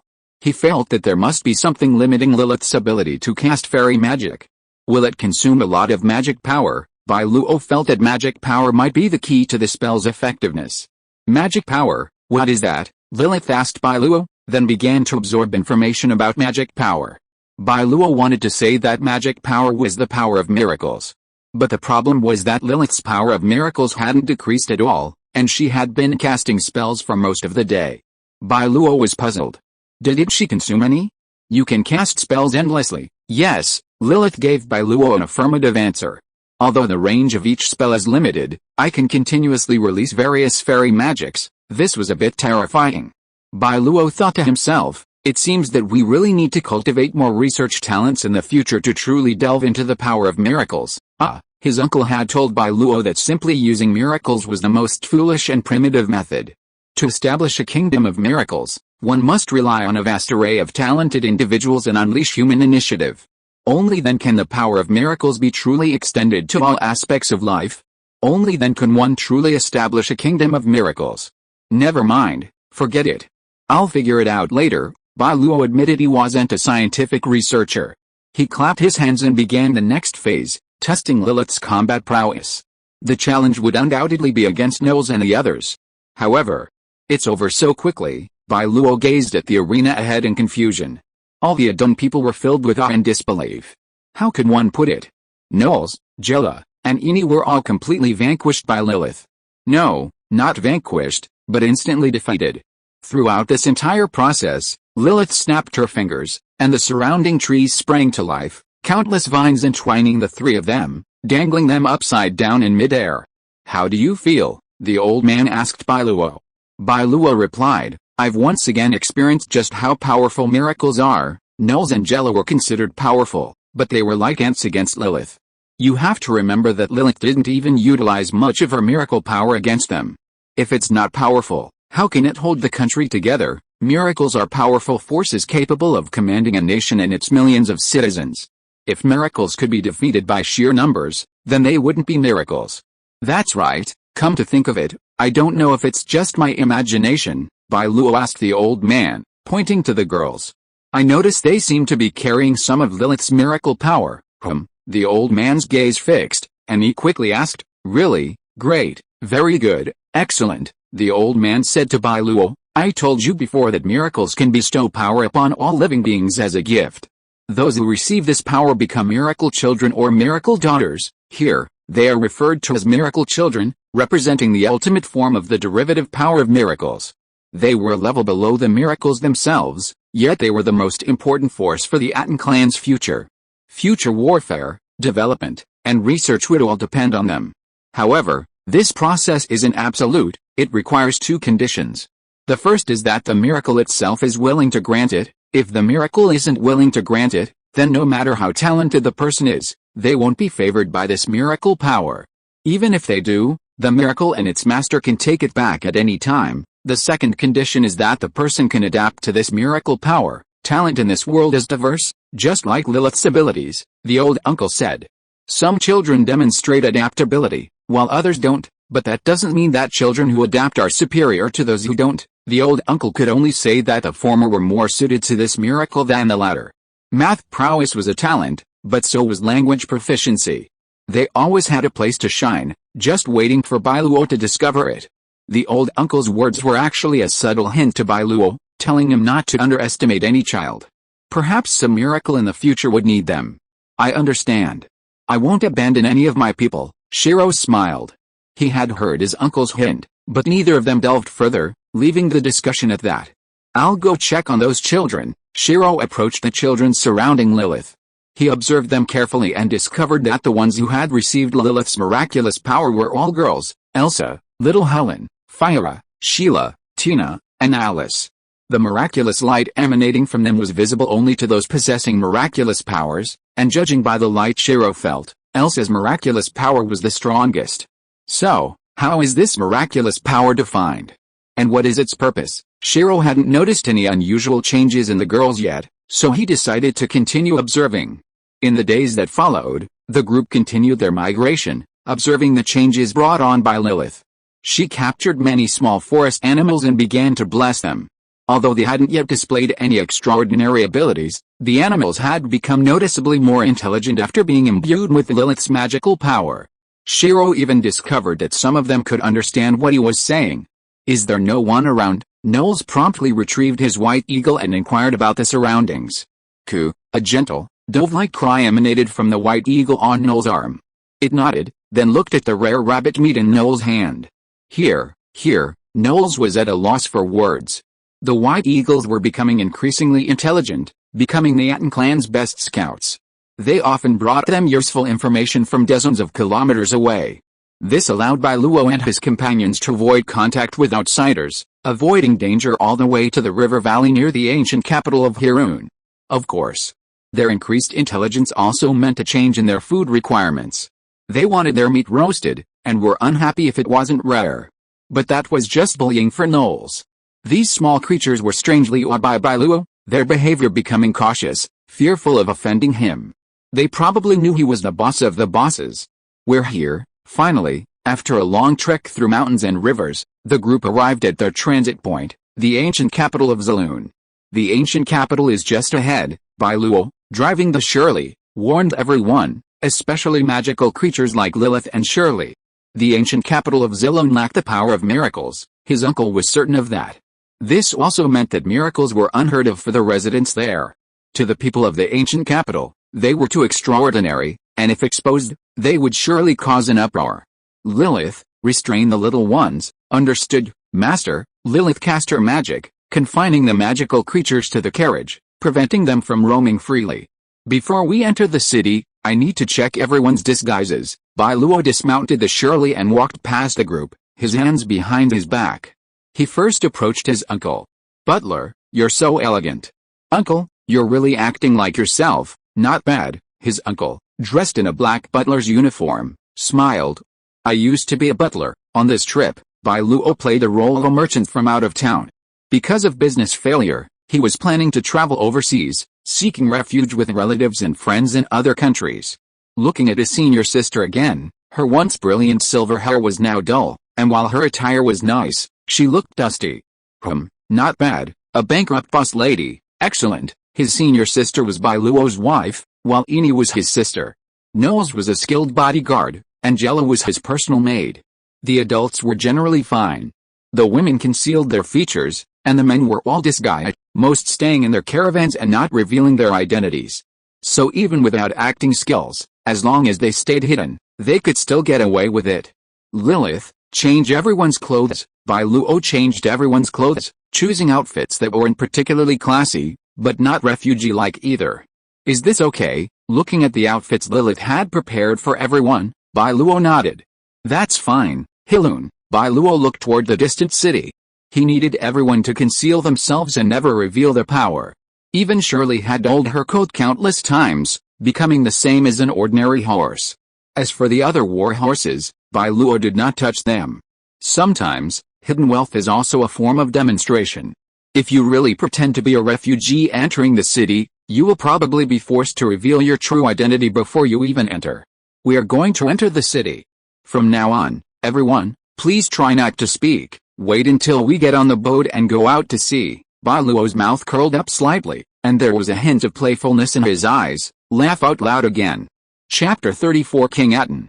The ancient capital of Zaloon, a coastal city founded by the Atón people 800 years ago, was the place where the Atón people landed after crossing the ocean and discovering the New World. To the ancient Atón people, this ancient capital was like a dove of peace bearing an olive branch. Unfortunately, during the Iron Eagle King's rebellion, this place was also plundered, so compared to the ancient capital, it's now in such dilapidated condition. The old uncle recounted the disaster of the year to Bai Luo. He had never witnessed it firsthand, but many years ago, the land where the Atón people lived still preserved a wealth of classical texts. The old uncle had read these texts and knew the glory and greatness of the former Atón kingdom. "Without relying on miracles, we mortals can still stand firm in this world with our own hands. The ancient kings of Atón were formidable," Bai Luo said of them. Not everyone possesses such courage. Unfortunately, in this world, miracles are paramount. They chose to swim against the tide, only to be eliminated. But at least they've demonstrated the drawbacks of not resorting to miraculous powers. When everyone around you is using firearms, you're still pursuing fistfights and kicks. How foolish. The spirit is good, but you're surrounded by bandits. You should at least survive first before considering how to implement your ideas, right? Bai Luo never denied the ideals of the previous kings, but what's the saying, my lord, times have changed. Block my way. Get out of the way. Ahead, a fat man in elegant clothes whipped a group of refugees, and Bai Luo frowned slightly. The refugees gathered here, seemingly because a flood somewhere had left a large number of people homeless. The Iron Eagle Kingdom had no plans to provide relief, and these people didn't dare to rebel. So, at best, they faced slavery. At worst, they just die in a stinking ditch. How ugly. Senior sister, riding a horse after Bai Luo, trailing slightly behind, said, the Iron Eagle Kingdom possesses so many miracles, so why doesn't it bring a better life to this country? Senior sister sensed the enigma of the miracles. If Lilith's power could be better developed and utilized, the entire Iron Eagle Kingdom would undergo a qualitative transformation, attaining a higher state. Fortunately, while senior sister hated it, she didn't feel any regret. Her temperament was too cold, and her only warmth was reserved for Bai Luo and the people of Atón. She remained indifferent to the lives of outsiders. That's why I despise the Iron Eagle King, the uncle and senior sister, both riding ordinary horses, along with Nors and Jella, said, a mid-level miracle can create a miracle kingdom, yet the Iron Eagle King has shown no ambition. After over 200 years, his kingdom remains the same. Countless refugees roamed, the majority starved and cold, while a select few controlled the nation's wealth and power. They colluded with those in power to monopolize nearly all of the country's resources. Why is this happening? Bai Luo asked his uncle. Don't they care about the miracle lords? It's not that they don't care, it's that they don't need them, Bai Luo's senior sister told him. Compared to ordinary people, the miracle lords are like gods to mortals. They possess not power, but strength. Strength is the essence. Those powerful businessmen are, frankly, their pets. The miracle lords can replace them at any moment. To avoid being replaced, they must demonstrate their value, show the superiors that they can provide them with the utmost luxury. If the miracle lords want delicious food, they must contribute. If they want beautiful women, they must seek them out. The immense pressure has also uglier these people, the senior sister said. They vent their tyranny on the weak, ultimately creating this kind of country. The superiors bully the inferiors, the powerful oppress the weak. If you get killed, you only have yourself to blame. Without laws or morals, everything is like wild beasts in a barbaric era, knowing only to kill and eat people. I've been to many countries, but of all the places I visited, only Iron Eagle is this desolate. The old uncle shook his head and sighed. It's mainly because of Iron Eagle's geographical location. The mountains and the eternal night. These powerful kingdoms serve as a barrier between it and the Far North Empire and the Holy Empire. Without the threat of external enemies, it's natural not to strive for progress. Bai Luo also understood this geographical situation. He wasn't very familiar with the power struggles at sea, but he was very familiar with the continent, especially the Eastern Third Division, the Eastern Third of Miracle Continent. What do you do? The others chatted quietly, and soon it was their turn to enter the city. Where merchants from the Boulder Chamber of Commerce, the 2i family, Bai Luo took out a merchant's certificate, along with a bag of coins. Because business is difficult here, we're planning to seek refuge with our relatives in the Mountain Kingdom. Please be accommodating. Bringing so many people in at once wouldn't be a problem for the miracle lords, but the King of Hell is easy to deal with, and the little devils are more difficult to deal with. From level to level, there's money to be made in every place, and everyone is trying to find ways to cause trouble and extract more benefits. Crack, the whips made a terrifying sound in the air, followed by the agonized cries of the refugees. No money, no money, how can we enter the city? How can lowly creatures like you even enter Zaloon? Looking to the side, the refugees, unable to pay the entrance fee, were being abused by the soldiers at will, while the others watched the scene with indifference, unmoved. Go in. The soldier opened the bag and saw several large silver coins, 1,000, inside, and immediately let them in. Remember, the entrance fee here is only a large copper coin. With such a generous offer, who would care what Bai Luo did for a living? At the same time, Bai Luo's bribe was also a hint to them not to reveal their whereabouts. It was nothing, after all, everyone had enemies and sworn enemies. "Let's go," Bai Luo said, and rode ahead, followed by the others and the caravan. The entry into the city went smoothly, just as planned. To be honest, the ancient capital of Zilun left Bai Luo somewhat disappointed. The dilapidated houses of the lower town, the cracks in the sour, smelly pavement were stained with years of accumulated grime. Passers-by wore pale faces, devoid of any spirit. Of course, those holding their noses, galloping on horseback, or driving carriages, were naturally different. Those with ability lived well. After quickly passing through here, the inner town and upper town became their home. Compared to the hell at the entrance, that was heaven. Forget heaven, next. Let's go straight to that gang. Bai Luo didn't plan to spend the night in Zilun. The longer he stayed, the greater the uncertainty. It's best to put out to sea before this evening, use plan A and plan B together, the old uncle said. He told Bai Luo, "I recognize the Viper's symbol and know which ships are theirs. I'll lead the men to the harbor first.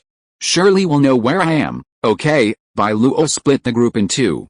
He took his sister and headed for the Viper gang. The old uncle took Knowles, Jilla, Inya, and the others to the harbor first to prepare for the voyage. "Be safe, we have Lilith and Shirley here, and senior sister." Bai Luo smiled, "Our strongest fighters are all with me. Go early, come back early, don't worry." Bai Luo glanced at senior sister, who immediately turned her horse and led the way. This way, gangs are local forces composed of thugs and hooligans. They are entrenched in various cities, and some even span towns, establishing large regional organizations. The rich curry favor with the lords, while the poor bully the weak. The Viper gang is one such gang. They rarely interact with the powerful, instead exploiting the equally impoverished to grow larger and more powerful. "Senior sister, have you done business with a Viper gang before?" "Yes," Isifia nodded. "I've killed for them, for money." "No," senior sister said. "That guy happened to be investigating Aim's whereabouts, and I killed him on the way." Bai Luo thought, "You are truly senior sister. Should I do the negotiation next, or will you?" "You know what your uncle means," Bai Luo said. "Let me do it." "You don't know how to negotiate." "That's what I mean." The two men rode their horses through several alleys, and soon they came to an area where tents were everywhere, the slums of the ancient capital. If you're listening to this novel on a channel other than Fanfic World, it means they downloaded and uploaded it without effort. We cordially invite you to visit our channel, Mundo Fanfic Novelis. There you'll find the original version of this story, and you can explore many other novels of various genres. We're waiting for you to immerse yourself in a world of incredible novels. Chapter 35 Vanished. "We want to see your boss. The leader isn't here." The gatekeeper was a small-time thug, leaning against the shabby shed with his legs crossed, not even glancing at the two of them. "Killing someone creates an vengeance, and so does assaulting them," Isifia said. "Give me the money." "Here." Bai Luo decisively tossed out a small bag of money. The thug took it with both hands, opened it, and glanced at it. "Please follow me, my two guests." A thug who could stake out a stronghold wasn't necessarily very skilled, but he was certainly extremely alert. There were many such strongholds throughout the slums. There was a significant difference between regulars and first-timers. If Bai Luo didn't pay and chose to assault someone, it meant he was looking for trouble and completely disregarded the power of the Viper gang. The Viper gang wouldn't accept such a client, nor would they dare. On the other hand, if the other party paid, it would not only provide the gang with an additional source of income, but also test their character. Knowing when to advance and when to retreat, being able to bend and stretch. That's what the Viper gang wants, my friend. Following the gangsters, the two rode to a secluded stronghold.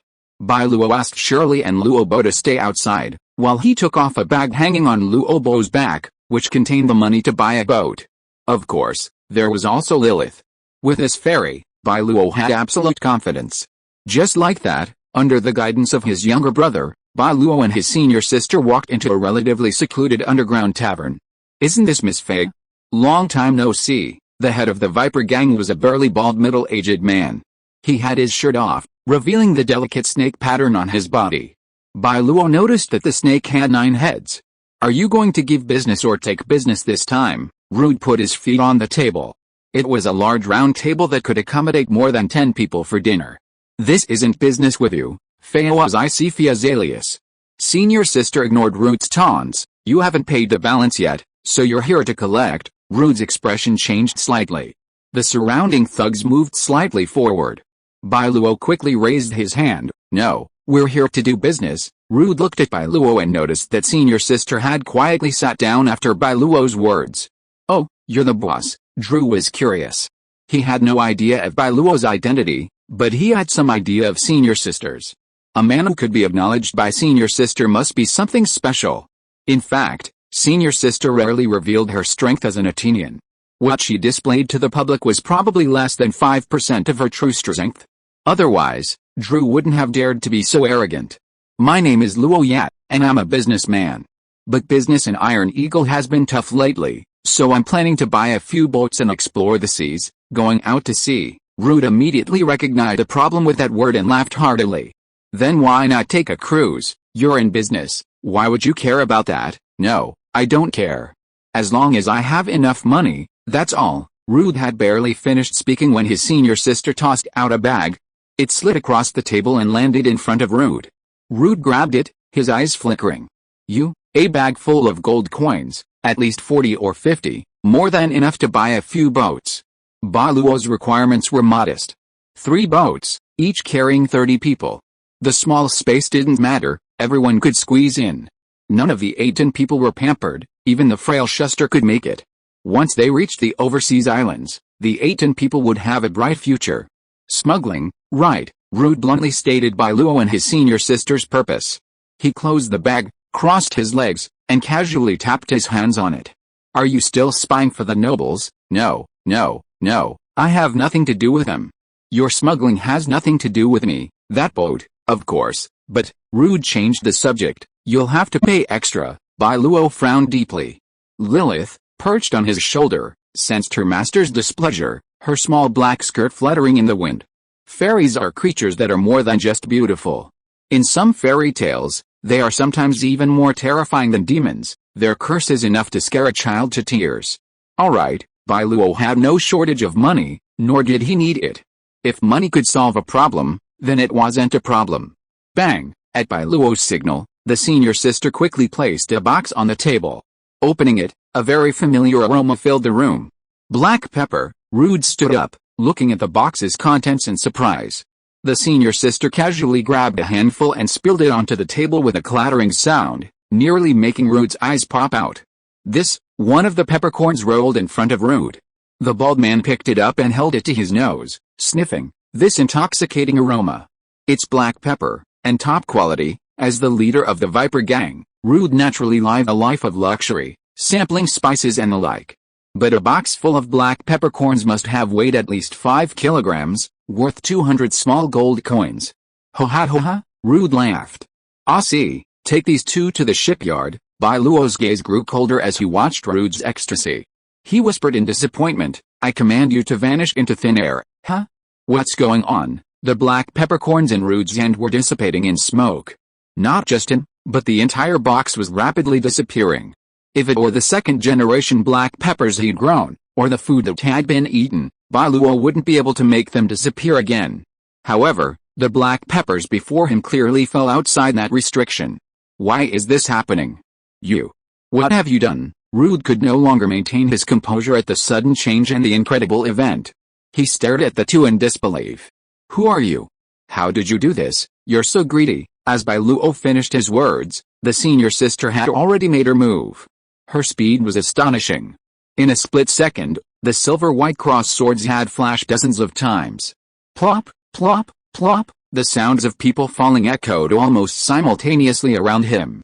Rude saw his younger brother clutching his neck, twitching and struggling on the ground, wailing hoarsely, Ugh, what, when, how could it be so fast? The senior sister's strength completely overturned Drew's expectations. He had never imagined that Fea, just an ordinary mercenary, could possess such skill. Ugh, Rude tried to run, but felt an invisible force envelop him. What? The bald man soared into the air, his legs twitching, unable to move at all. Lilith waved her finger at Bai Luo's shoulder. Crack, ah.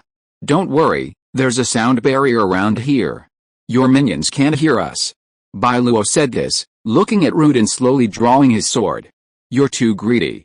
Since you knew we were trying to sneak across, you should have taken us to the ship port, not some crappy shipyard. I was wrong. Don't kill me. I'll give you a ship, any size, any quantity, let me go, please let me go." Facing Rude's wails, Bai Luo remained calm and chopped off his head.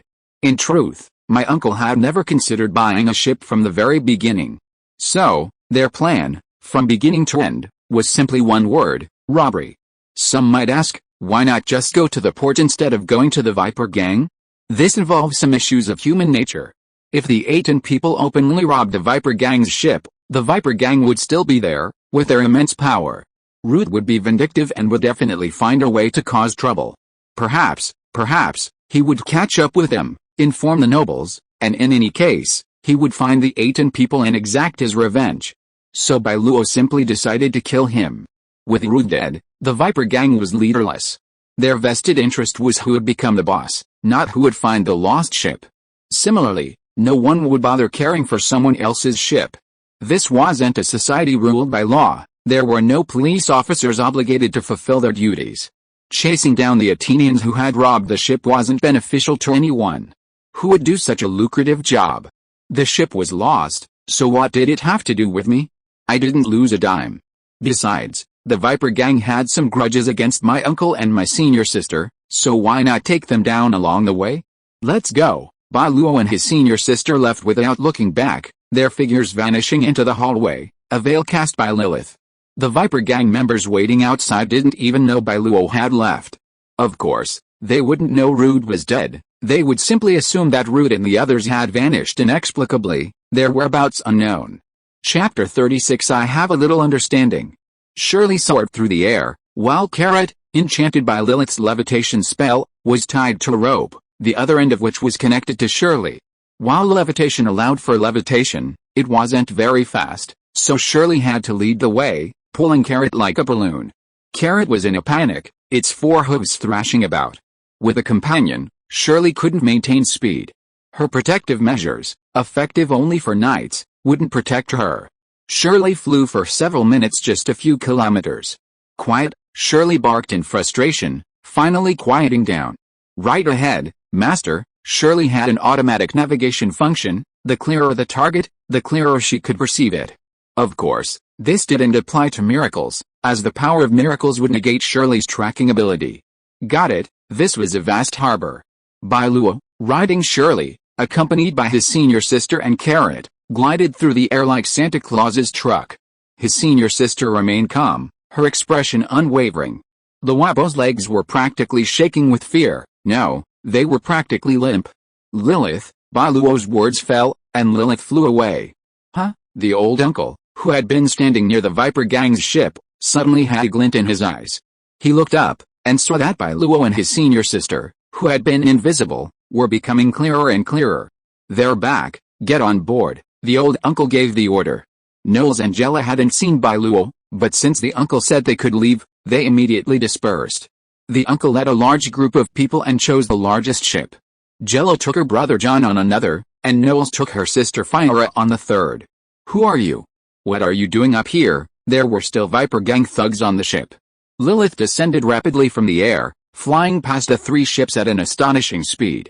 An invisible magical barrier enveloped the ships, causing passers-by, who had been distracted, to return to their own affairs. The images on the ships were blurred, and no matter what was happening inside, outsiders would not notice anything unusual. We've commandeered the ship, the old man declared to the men on deck. Ho ha ho ha, the thugs were amused by the old man's laughter. Is he crazy? Hey, old man, are you looking for death? One thug stepped forward and shouted at the old man with a commanding tone. Then, suddenly, he attacked, brandishing his pirate knife and slashing at the old man's neck. Puff, just as the thugs were ready to watch the show, the thug clutched his throat and hastily retreated. Cough, cough you, puff, the thug collapsed, blood splattering across the deck. The sight deeply shocked the onlookers from the Viper Gang. Kill him, the old man remained calm as he watched the onrushing enemy. He didn't draw his own weapon, but instead snatched the weapon from the nearest thug and stabbed him to death. Then, like a wolf among the flock, when Bai Luo landed surely on the deck, all he saw was a pile of corpses. Uncle, your skills are still as strong as they were back then, Bai Luo smiled as he approached the old man, but the old man shook his head and said, I'm old and can't fight anymore. Well, Uncles can't fight anymore means he could easily chop off 30 or 40 people's heads in a matter of minutes. Uncle, I'm a steady old man, and a steady old man wouldn't get cocky over such a small matter. We've got it over here, too. Boss, Knowles greeted Bai Luo. Angela waved back, me too. The other two ships were smaller and less manned, so with Knowles' Angela's skills, capturing them was a piece of cake. Come aboard, everyone. Bai Luo had the carriages loaded onto the ships. After ensuring everyone was present, Bai Luo said, "You can set sail." However, after a while, no one moved, and Bai Luo wondered, what's wrong? Why aren't you setting sail yet? Although the enemies had been eliminated, it was definitely better to leave as quickly as possible. They don't know how, the old uncle said helplessly. Fiya, go teach them to lower the sails. The Atón people live deep in the mountains and ancient forests. Few here had ever ridden a boat, let alone the knowledge of how to sail. Fortunately, the old uncle knew how to sail, as did his senior sister, and even the mountain elder, who also knew how. So, the old uncle let his senior sister stay behind while he swung a rope to Jella's boat and began directing everyone to lower the sails, then took the helm himself. Weigh anchor, and just like that, the three ships, under the control of the Atón people, slowly sailed away from the harbor. The whole process surprised no one. Just three ships setting out to sea. What was so strange about that? Wasn't it a perfectly normal occurrence? And when the ships had sailed more than 10 kilometers, Bai Luo knew they had escaped the Iron Eagle Kingdom's control. They were free. Ho ha ho ha, Bai Luo laughed, and all the Atón people cheered. We're out, we're free. The Iron Eagle Kingdom still had some control over the land. Especially the 7 miracle lords. Even Bai Luo wouldn't dare engage them right now. However, the Iron Eagle Kingdom lacked a powerful navy. As for developing marine resources, they hadn't even considered it. But it was true. While this world had its wonders, the ocean itself was truly useless. Could anyone possibly dive into the vast depths of the ocean to search for miracles? Splash, swish, the Atón people dug out tools from the ship and began scrubbing the decks. While they had seized these 3 ships, they were still theirs. Naturally, they cared for and maintained the Atón ships. Okay, we're almost done, everyone. Take a break. Bai Luo ordered everyone to start a fire and cook. Since they had a ship, they had a dedicated kitchen inside. Diana saw this and was overjoyed. I'll do it, I'll do it. No one else is allowed to steal from me. The 8 women volunteered to prepare lunch, working together to demonstrate to Bai Luo the true power of 8 women. After lunch, Lilith led the children to the deck of the larger ship, which could accommodate more people. They gathered around Lilith, watching her perform various tricks with her fairy magic, which was extremely entertaining. How long will it take? Dad's been there before, and it takes about 10 days. 10 days, yeah, that's about right. At the speed of a sailboat, 10 days sailing would cover at least 3,000 kilometers. Keeping that distance from the mainland would give them ample time to prepare, even if a fleet attacked. Let Shirley get off. From now on, just follow the map. The senior sister secured the rudder. They planned to sail east for a while before correcting the position. Shirley had been providing escort, but she was no longer needed. Besides, Shirley's real mission was to deal with some sea beasts. These creatures, like the monsters in the mountains, were terrifying creatures of unknown origin, many of which Bai Luo had never seen before. Sea beasts were one of the natural dangers of the sea. However, they mostly lived in the deep sea, and only when a storm approached would they surface, attack ships, and bring terrible disasters. It doesn't look like a storm. There won't be one for a few days, Uncle. You even understand that? A little. The uncle had sailed before, and his sailing experience was vast, making him an exceptionally skilled navigator. His special skill, navigation. Even if we encounter one, we have the blessing of miracles. The uncle wasn't afraid of sea beasts. They were larger, but no more formidable than the wild beasts of the mountains and forests. If he could handle them, senior sister and Bai Luo would have no problem handling them, too. Besides, there were Shirley and Lilith. Yet, if it weren't for Shirley and Lilith protecting him, Bai Luo wouldn't have dared take the risk of crossing the ocean with so many people, unprepared. It must be said that miracles can truly give people immense confidence. Shirley, rest. Bai Luo summoned Shirley back through the connection of a miracle. Master, Shirley isn't tired. She can fly a little longer. We might encounter other ships, so we'd better be careful, Bai Luo said. Let's do it at night. Tonight, Surely, you can fly as much as you want. Yes, master, Shirley pranced happily. Not being a real horse, she naturally wouldn't stay in the cabin, but stayed on deck, keeping the children company. Shirley, you're so beautiful, your fur is so white, and it even glows. Led by little Helen, a group of children, only 5 or 6 years old, leap into Shirley's arms, coquettishly flirting. Shirley and Bai Luo shared similar preferences. Bai Luo loved these children, and so did she. Conversely, Shirley loathed those whom Bai Luo disliked. Shirley was overjoyed to be loved and adored by the people she was supposed to protect. Chapter 37 Meow Meow Meow. Prepare to close the nets. The next morning, Bai Luo and his companions, led by their uncle, used their nets to reel in the delicacies of the sea. While they had their bags and no shortage of food, they needed to immediately begin their planting plan once they reached the island, so the more seeds the better. Knowing their situation, everyone suggested living off the water and fishing. The ship had plenty of fresh water, and the Atonians had also brought some wine and water pouches. Plus, Bai Luo's bags could be used to empty fruit, and the ship had plenty of empty barrels. Whether it was islands along the way or just drinking water when the weather offered, it wouldn't be a problem. Thus, the only medium-sized vessel among the 3 equipped for a fishing, began work. The larger vessel was for military use, the other medium-sized was a civilian passenger ship, and only the third served as a fishing vessel. Swish, the nets were closed in, and countless seafood of all kinds was dumped onto the deck, forming a small mountain. Despite the strong fishy smell, no one expressed dissatisfaction, but instead was filled with the joy of a good harvest. In this world, food is precious, and no one has too much. The people of Atón, having suffered from hunger, naturally valued food even more. Meow, meow. 3 kittens leaped out joyfully, each picking up a small fish and looking eagerly at Bai Luo. They were Mao Lingling, Mao Yi, and Mao Error, triplets from the same mother, all belonging to the Atón family. Bai Luo had given them names, taken from 0, 1, and 2, respectively. Oh, Bai Luo silently marveled at the spirits of these animals. He patted their heads and said, "You are part of Atón, too. Take as much as you can eat, and don't waste anything." Meow. The kittens jumped for joy. Several white eagles in the sky also heard Bai Luo's words and quickly descended to select their own food. However, one white eagle was particularly disdainful. "Raw fish is not as delicious as cooked fish." It glanced at its master, Knowles, with a look that left him feeling helpless. "I still have work to do, big brother. I'll grill it for you later, okay?" Chirp. With that, the white eagle proudly soared into the air, continuing its patrol of the seas for the Atón people. Squeak, squeak, squeak, the mice chattered among themselves. They disliked fish, but were extremely enthusiastic about the grain Bai Luo had poured out. Of course, they wouldn't steal it casually, they were fed specially by the children. The mice also had a job, to find their own kind and insects on the ships and drive them away. Mouse, even though we're mice, we're Atón mice.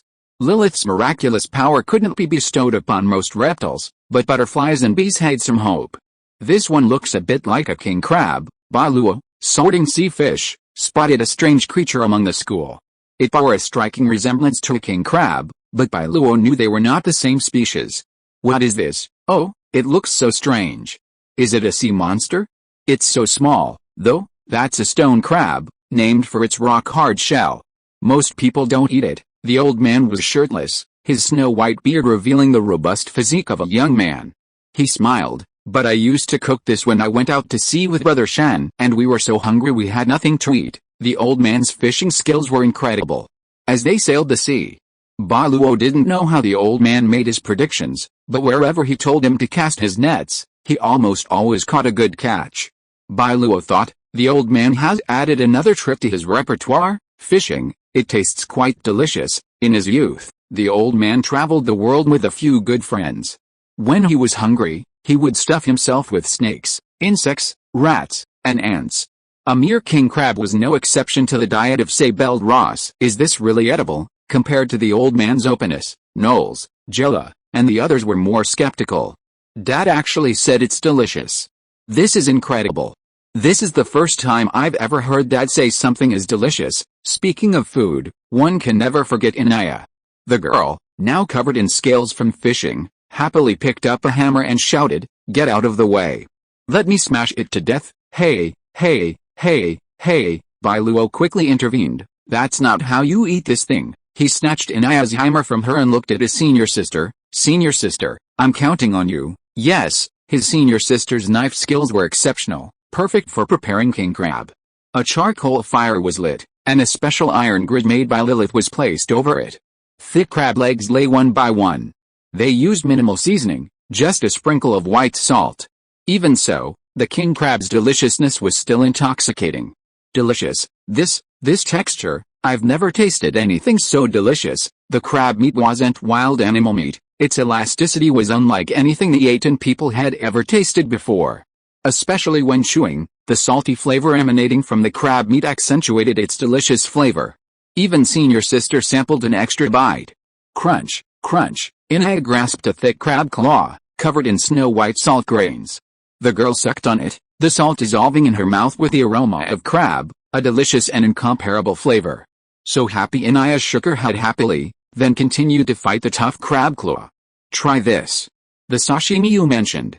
I just had Miss Lilith use magic to process it. Senior sister brought a plate of sashimi.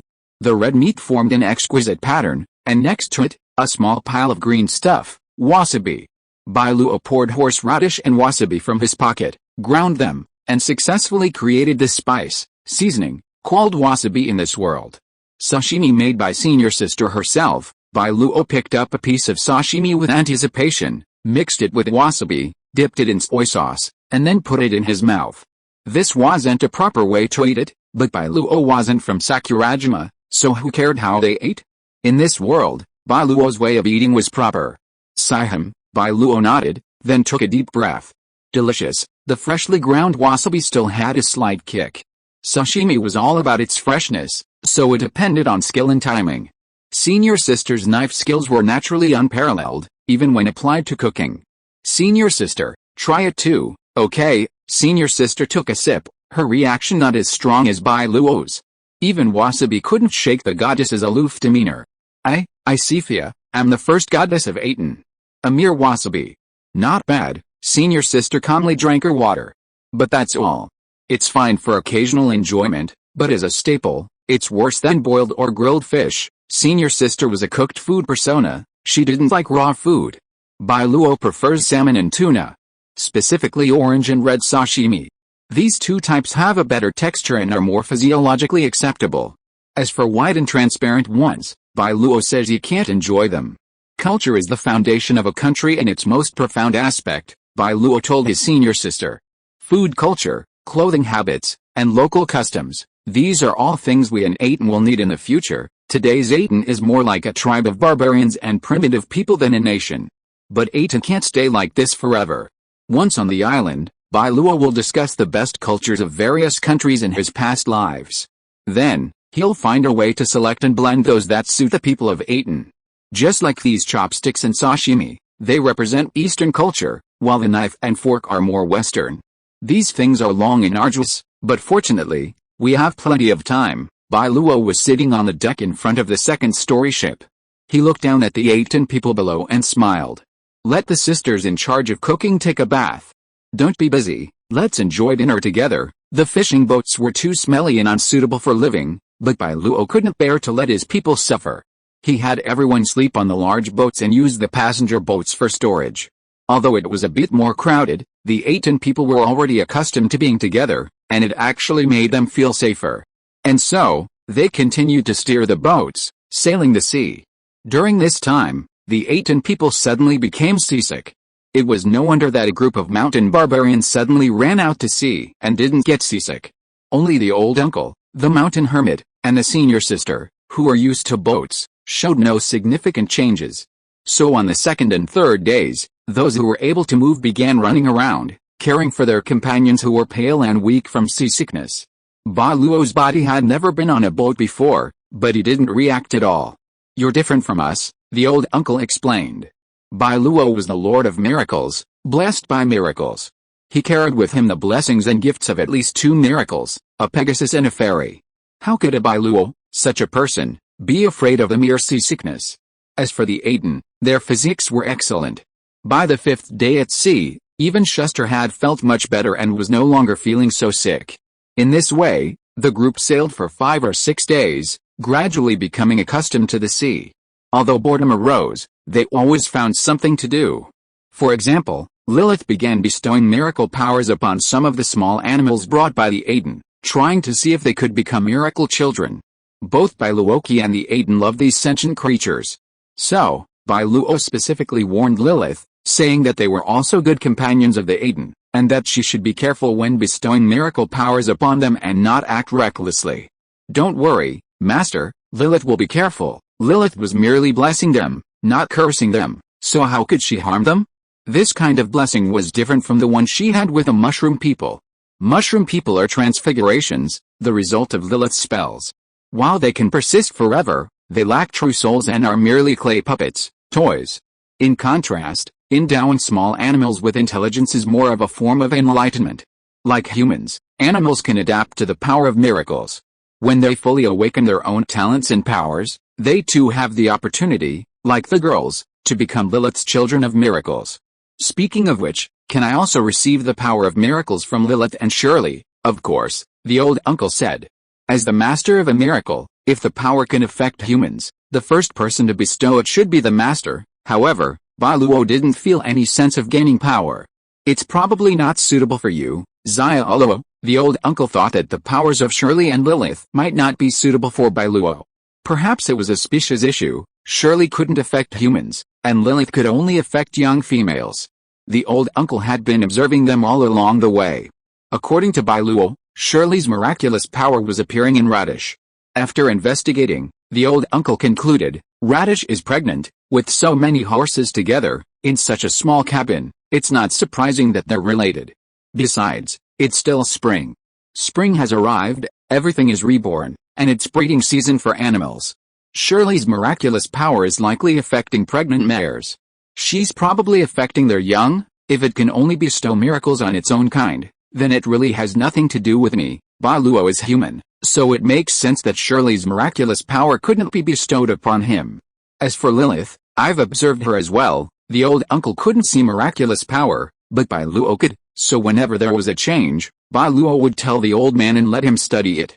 "They're all women, and pure little girls," the old man asked. "Is it because of the fairy tales you tell?" "Because fairy tales only feature girls." Bai Luo suspected Lilith's preference for these adorable little girls might stem from the conditions for her awakening. "I've noticed that Elsa possesses the most potent miracle power.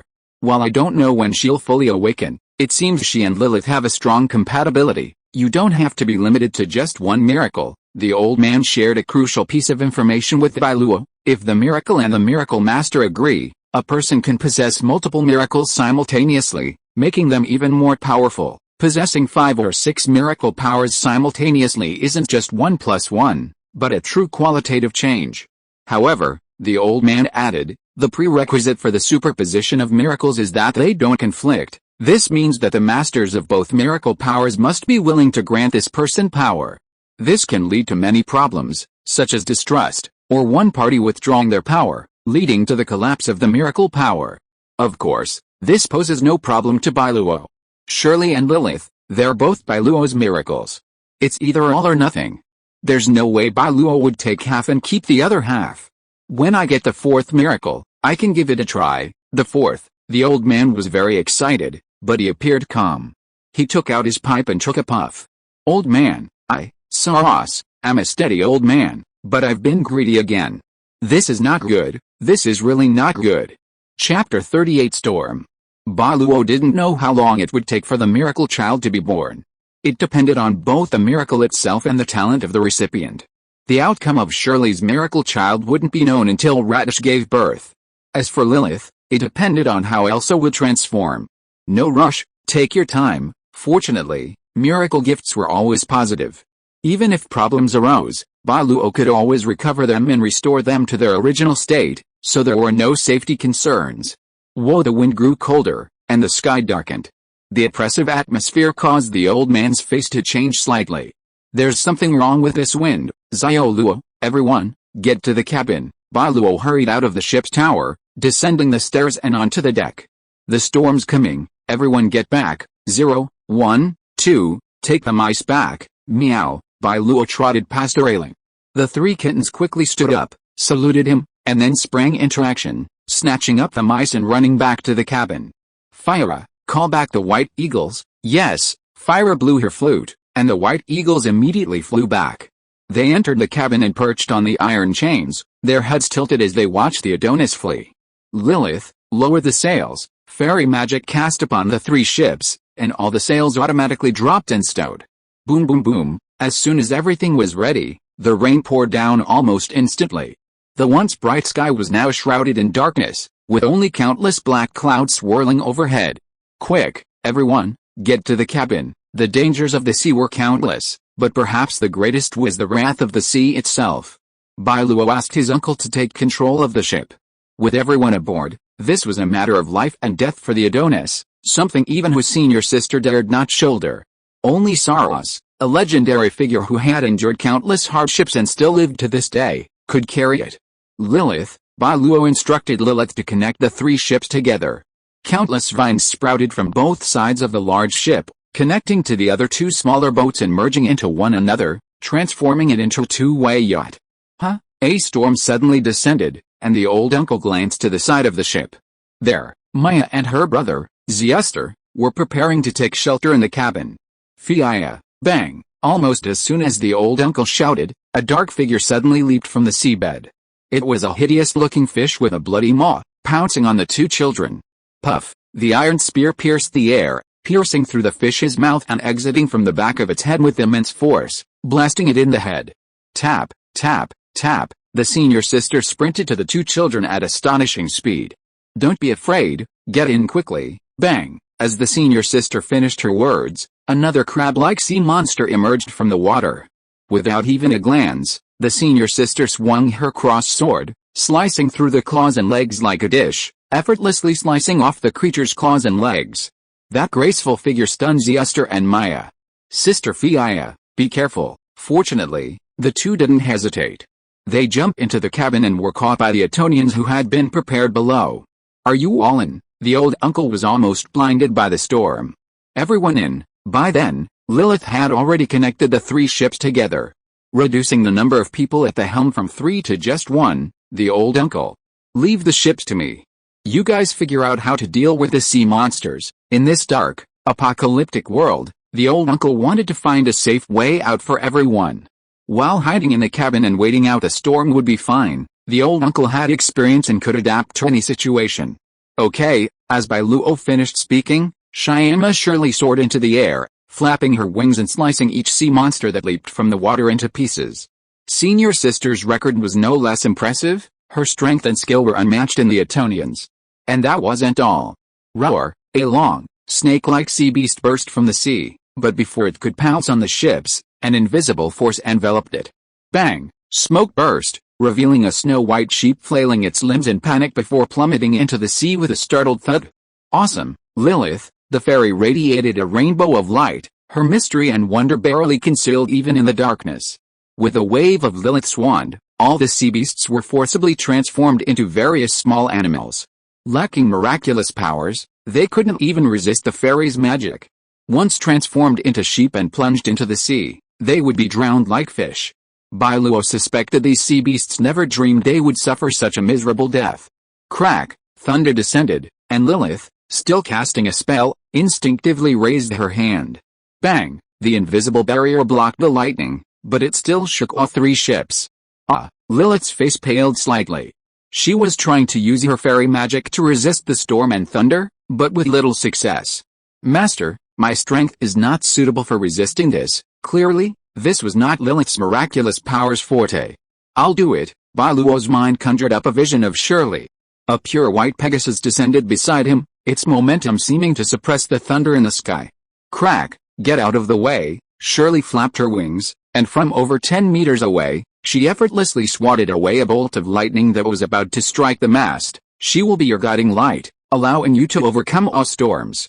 At this moment, Bai Luo recalled the description of Pegasus Shirley in the Black Book, storms, a beacon on the sea. Shirley. Bai Luo uttered only 2 words, but his uncle understood his meaning. Shirley is a miracle that restrains natural disasters. Hiss accompanied by the Pegasus's neigh, a dazzling white light burst forth from Shirley. Bai Luo leaped aboard, riding Shirley skyward.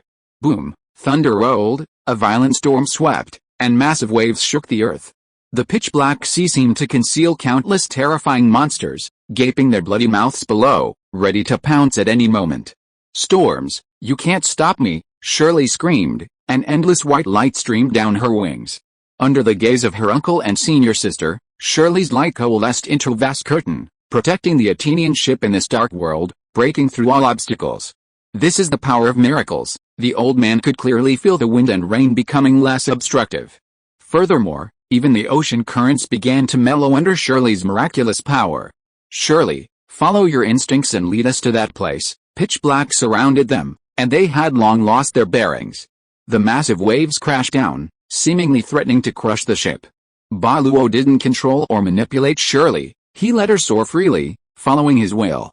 Yes, Shirley didn't know where the island was, but as long as Bai Luo could think of going there, Shirley would naturally lead him there. This was Pegasus's miraculous power. Never lose your way. The thunder continued, the storm intensified, but even these couldn't stop the Atón people's voyage, let alone Shirley. She single-handedly protected the entire fleet. And that powerful miraculous power, for the first time, made Bai Luo realize the unimaginable.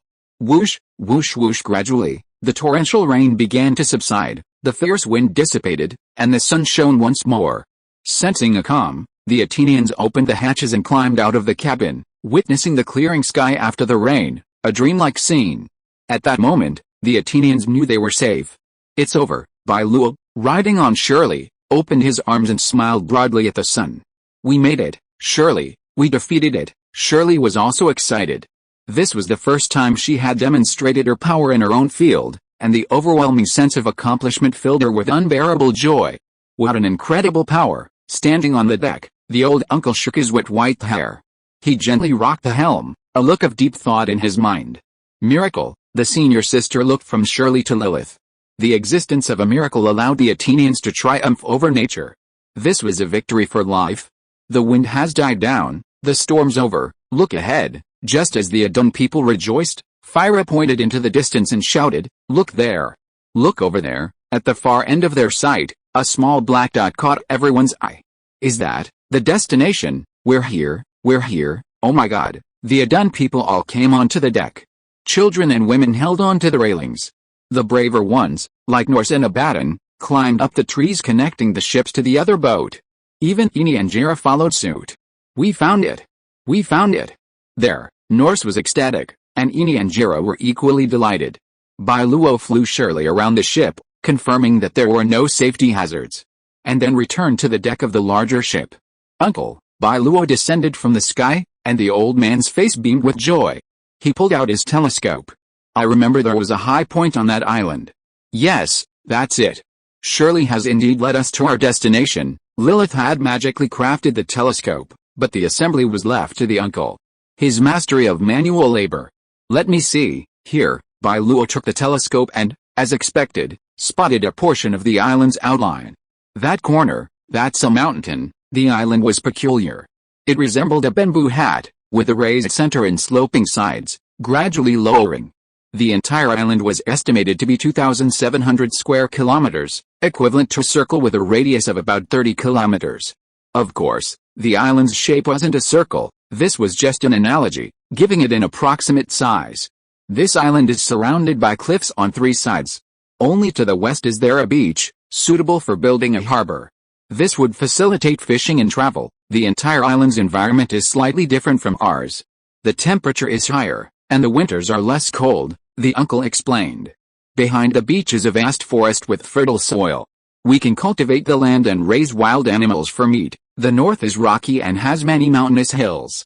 We can mine stone and build houses. If we keep digging, we'll find ore, the uncle explained. I went down there with the girl's father and found quite a bit of copper and iron ore. Therefore, the basic resources are sufficient to meet all the needs of the Atón people. Then there are the east and south, where the river valley and plains merge into one beautiful landscape, filled with birdsong and flowers. The plains, in particular, can be used directly as farmland. If we develop these 2 areas well, we can gain at least 400,000 mu of farmland. That's a truly significant figure. With Atón's current crops, 1 acre of land is roughly enough to support a family of 3 for a year. So, even at the lowest estimate, This island could easily support 500,000 people.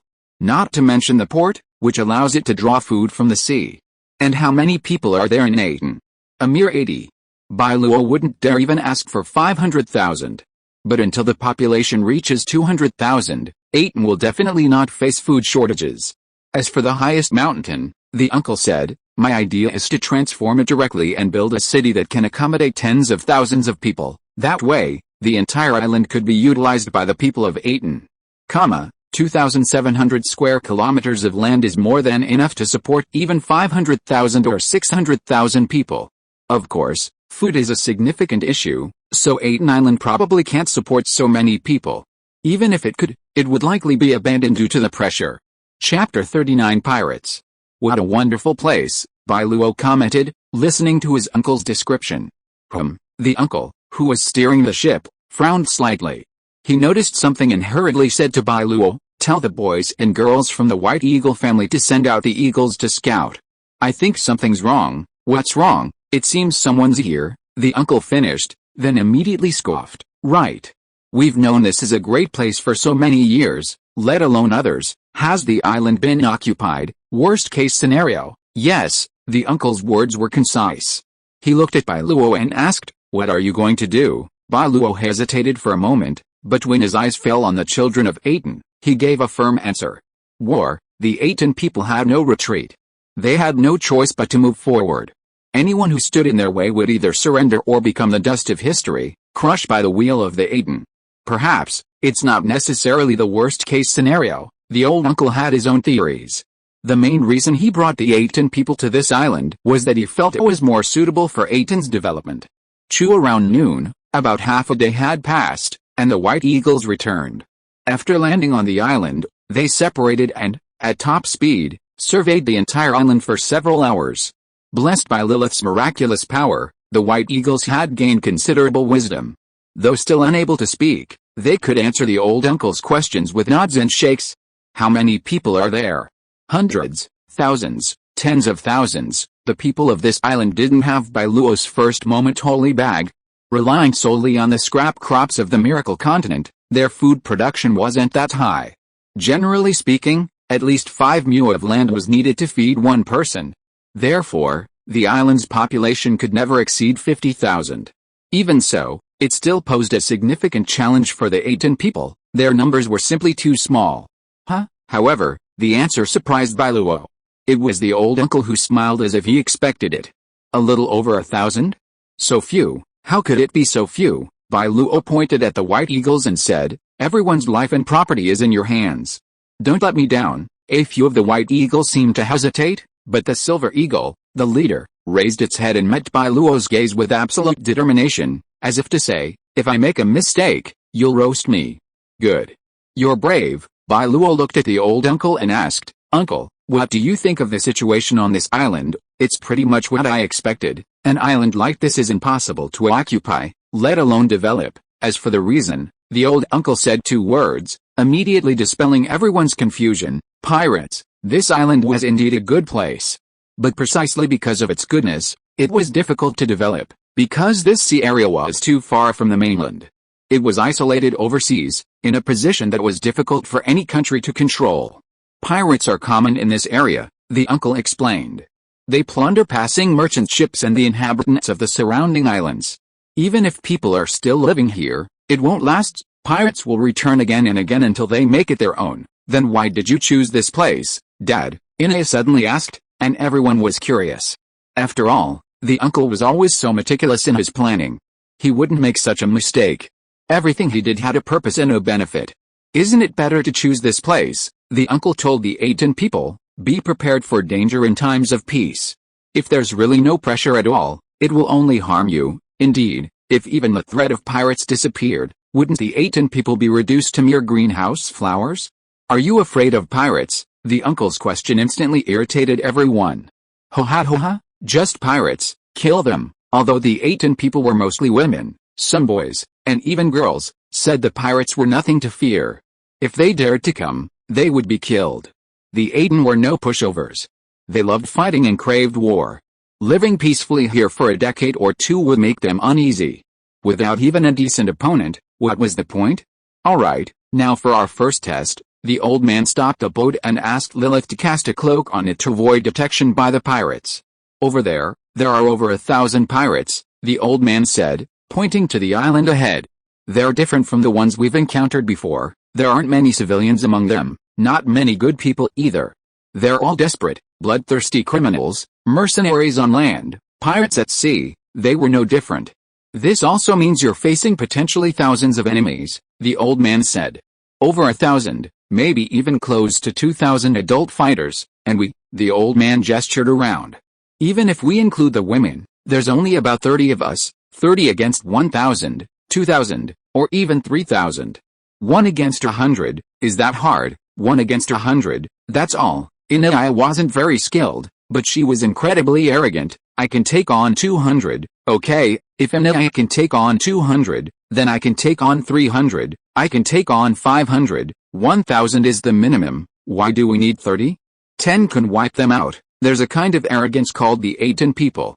The old uncle's performance was over, and he decisively stepped back, leaving the spotlight to Bai Luo, while admonishing him, don't forget, everyone, we still have a miracle. Shirley and Lilith's invincibility bolstered the Atón people's confidence and steadfastness. We have the people's support. I leave it to you. The Atón people were already united, and with the old uncle's mobilization, the passion of almost everyone was stirred to the point of bursting. We have Lilith, and Shirley. Everyone should have felt Shirley's power, Bai Luo said. Even a storm like that couldn't stop us, mere pirates. Are they any more formidable than the raging waves? Indeed, even such a terrifying thunderstorm has come, so what's there to fear from pirates? At worst, a few casualties will happen. But as long as it means that children can survive, mothers are willing to sacrifice, and brothers and sisters are willing to use their bodies to pave the way for their younger siblings. After all, that's how the Atón people survive. Without waiting for anyone to speak, Bai Luo spoke bluntly, I will ride Shirley ahead, and everyone will follow Lilith, and she will protect us. While they could leave all the fighting to Miracle, the Atón people would never accept such a move. They were fighting for Bai Luo, not simply accepting his protection. To those who work, there's food. To no pain, there's no gain. That's the Atón tradition. So even if Lilith alone could completely wipe out the enemy, the Atón people must fight and ask for battle. Because they need to demonstrate their own value, rather than letting Bai Luo support a bunch of good-for-nothings. Bai Luo understood this, and he couldn't neglect the Atón people's thoughts just because he possessed a miracle. If the Atón people couldn't handle the storm, then they should just give in and hide. For many years, the old uncle had trained these Atón people with military training.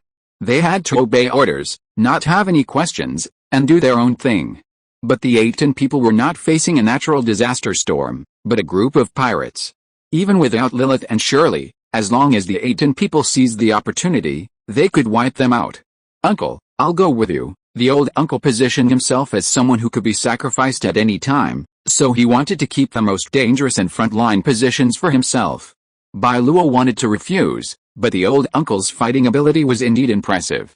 There were too few adult warriors among the Atón people now, and with his uncle like him, Bai Luo simply couldn't give up. You can go, but you have to promise me first. If I say retreat, you must. Sensing Bai Luo's reluctance and determination, the uncle nodded. You're the boss now, you have the final say. Seeing his uncle's agreement, Bai Luo finally smiled. What should we do next? I'll go explore first. Go ahead. The uncle didn't mention the dangers, because Bai Luo was the most powerful among the Atón people. He needed to demonstrate his strength now, to protect the Atón people. Only in the future, when the Atón people had grown up, could they protect their king. It's getting dark, be careful, Isifia said simply. Bai Luo smiled, don't worry, Lilith's invisibility, while not depleted, had a range limit. Once she left, the ship could no longer hide. So Bai Luo waited until dark, then rode Shirley and flew from high altitude to the coast with Lilith. Shirley possesses a special reconnaissance ability.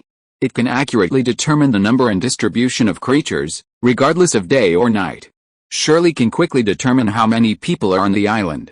More importantly, as a master of miracles, Bai Luo can intuitively sense various miraculous powers. If this island possesses a miracle, the kind of uncanny powers possessed by the pirates, Bai Luo will surely discover it early. Shirley and Lilith, as miraculous creatures, also possess this ability. Of course, If the other party is a master of miracles like Bai Luo, they can also sense Bai Luo's arrival. But that doesn't matter. It's a head-on confrontation. At worst, they can just defeat him. A total of 1,284 people, but no trace of miraculous powers. A master of miracles coming in person couldn't possibly hide their miraculous powers from Bai Luo.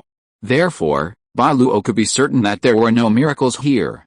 Almost confirmed. After confirming the number, Bai Luo immediately returned and informed his uncle of the situation. "How's the situation?" "Excellent," Bai Luo said. "There are no miraculous powers on the island. This is crucial. In the face of miracles, numbers aren't the most important. But if a Lord of Miracles truly exists, that means there are a multitude of sons of miracles on the island.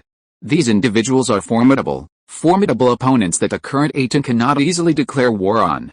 Sending troops without a thorough plan and a complete layout is a grave offense.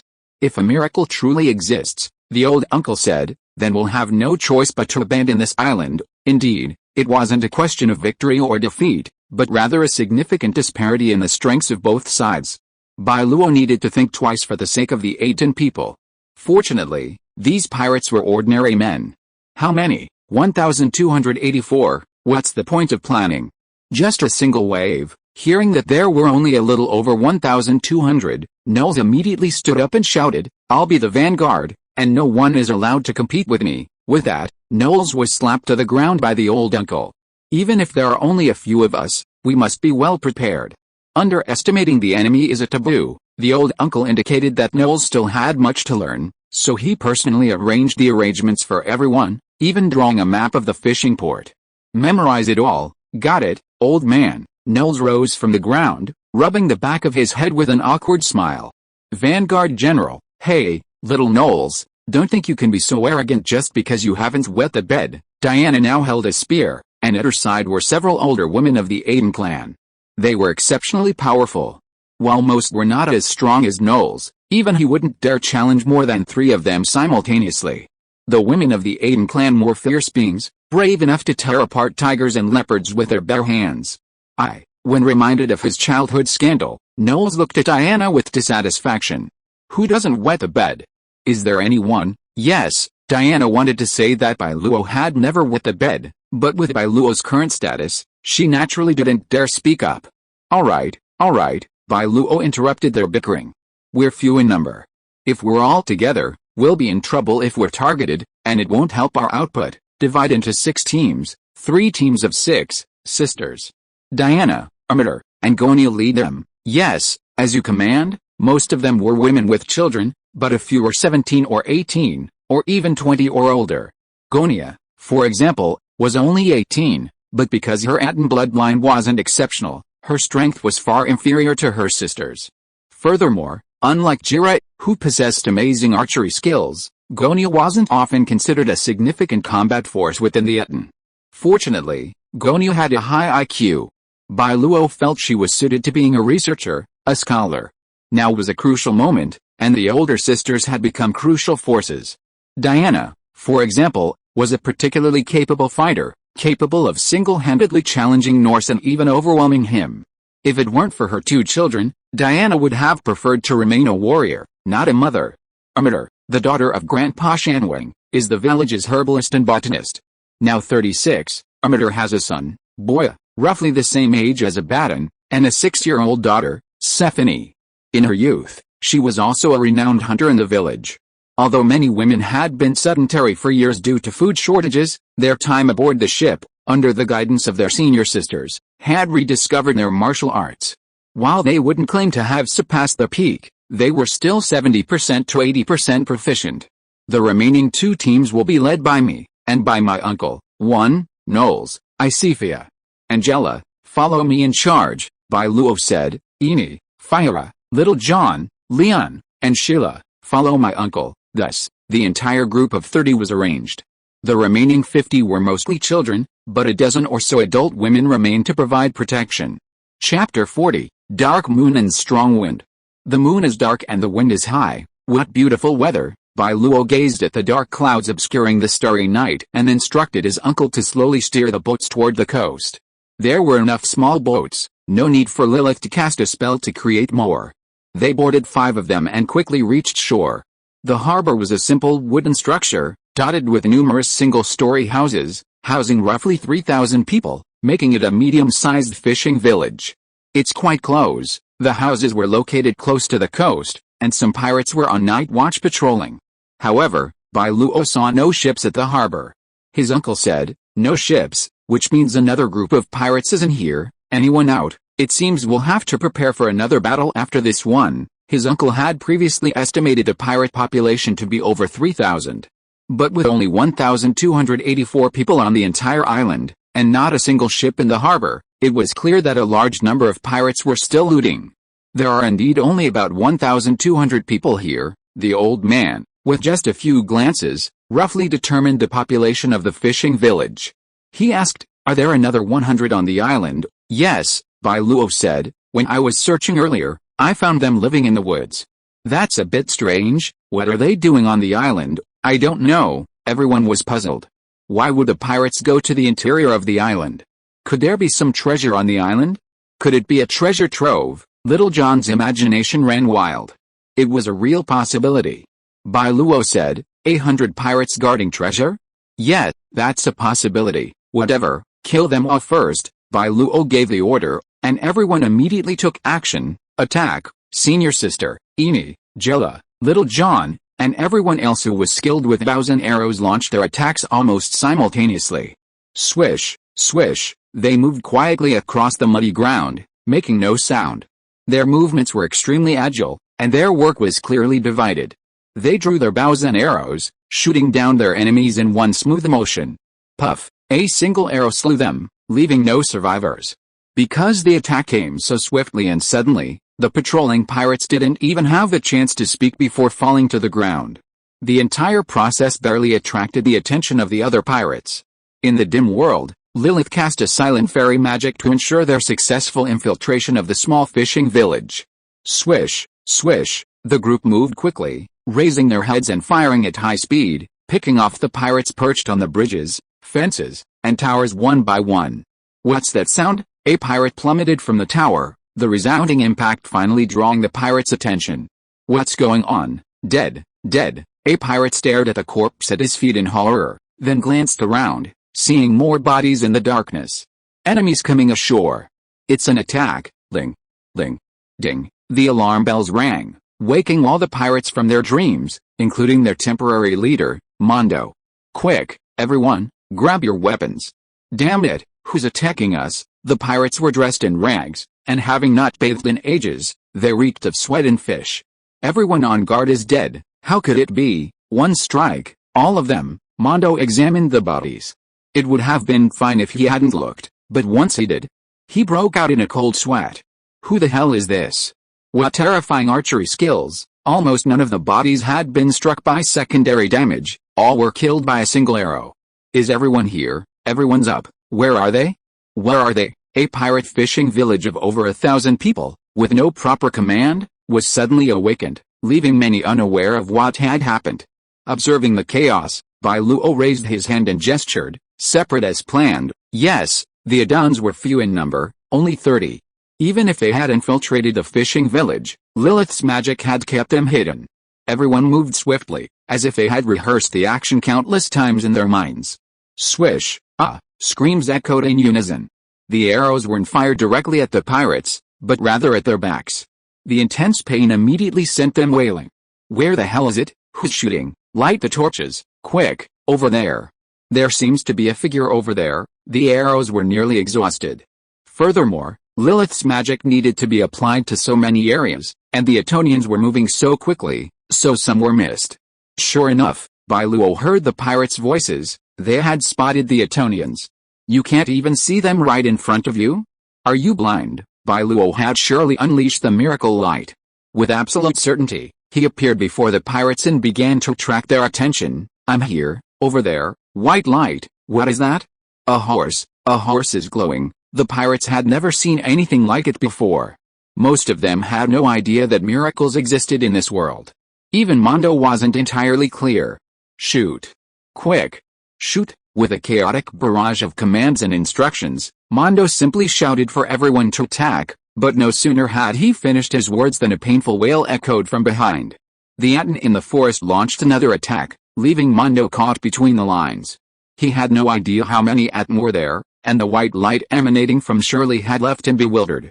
Finally, a surge of rage surged in him, axe in hand, as he led the charge. "Follow me, kill him first." "Huh?" Bai Luo stared at the arrows hurtling towards him, barely glancing at them. The pirates numbered 1,200, and no more than 50 had been killed. The fishing village was far too vast for 30 Atón. They slithered through the narrow spaces between the houses, attacking any passing pirates.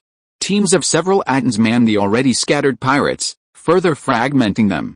It was like 100 men against one, with only the 6 or 7 men around him actually able to stand a chance. Thus, on such a battlefield, the uncle utilized the roaming tactics of the vanguard and elite to their full potential. In just 5 minutes, amidst the chaos, the Adonis slaughtered over 100 men. A pirate fell to the ground, and before he could react, a sharp dagger had already sliced through his neck. Puff, Sheila, only 13 years old, leveraged her petite size to swiftly dispatch the pirates who had spotted her. Several heads flew off, but not a drop of blood landed on Sheila. Over here, 5 or 6 pirates spotted a woman, instantly realizing she was an enemy. "Kill her, HMPH, Sheila glanced coldly at her, then, without hesitation, leaped forward. Diana clenched her fist and slammed it into the heart of the nearest pirate. Bang! The immense force not only dented the opponent's chest but also sent 4 or 5 others behind him sprawling to the ground in dismay. Whoosh! Drawing her spear, Diana thrust backward, skewering the 2 pirates. "Look out!" Bang! Bang! Bang! Arrows clashed with shields, followed by agonized howls. Diana glanced at the nearby rooftop. Zira stood there, and in front of her, the archers who had intended to shoot her were already dead. "Thanks, girl." On the rooftop, several pirates climbed up, but Zira was faster. She leaped down, taking out a pirate as she landed. Swish, swish, swish, the longbow fell, replaced by 2 gleaming scimitars. The pirates beside Zira felt a chill on their necks, their throats filing with blood. Oh, that's Atón." Zira ignored the pirates' deaths. She was filled with excitement, her blood boiling. Ha, come again, and so did Knowles. The young man, wielding a spear, not only stabbed the enemy to death but also swung his body like a weapon, crushing them. With each sweep of the spear, bones could be heard crackling. The pirates wore no armor, and facing a people as naturally powerful as the Adonis, they were like sheep against a raging bear. Crack! Blue arcs of electricity burst into the air, emanating from Shirley's wings, transforming into lightning and thunder. With a deafening roar, they chopped the pirates below into charcoal and carved deep craters into the ground. Help, monster, run, run! Shirley's display of miraculous power made these uninitiated pirates believe they were facing divine retribution. They instantly lost their nerve and fled for their lives. Bai Luo, curious too, asked Shirley, "When will you be able to unleash thunder?" After surviving the previous storm, Shirley felt she'd gained new abilities, including this one. Shirley raised her front paws in the air. "Get out of my way!" Hiss! With a hiss, the previously calm air began to stir, faster and more violently. A storm. Small tornadoes, one after another, swept the fleeing pirates and even the houses into the air. Amazing, Shirley had actually mastered an AoE ability. Bai Luo was thrilled. "How many times can you unleash it?" "Countless times." Miraculous creatures possessed limitless energy, capable of endless battles without side effects, like perpetual motion machines. The only difference was their upper limit on damage output. Just like Shirley before, she could only unleash wind blades. While she could unleash them endlessly, her attack range was limited. Now, perhaps because of surviving the terrifying storm, Shirley's miraculous power had undergone a new transformation. She gained the power to manipulate wind and thunder, instantly increasing her destructive power. As the Black Book had predicted, riding her, Bai Luo would be unstoppable on the battlefield. "What are you waiting for?" Bai Luo patted Shirley's neck and roared with laughter. "Kill them all!" Bai Luo had originally thought that this battle might require the power of 2 miracles, but now he realized that Lilith wasn't even needed, they alone were more than enough. "As you command," and so, thunder and lightning, accompanied by a storm, fell relentlessly. Such frequent attacks, the endless storm and thunder, only intensified the pirates' fear. Not only the pirates, but even the Adons were stunned. Ha! Using spells to kill monsters, the joy only a wizard could find, was incomprehensible to a warrior. In the eyes of the pirates, Bai Luo was nothing short of a demon. He rode his flying Pegasus, unleashing thunder and controlling the storm, easily taking the lives of countless pirates. Gather, everyone gather, shields, raise your shields, retreat into the forest, retreat into the forest. Bai Luo heard the order, and he looked and saw that Mondo was still alive.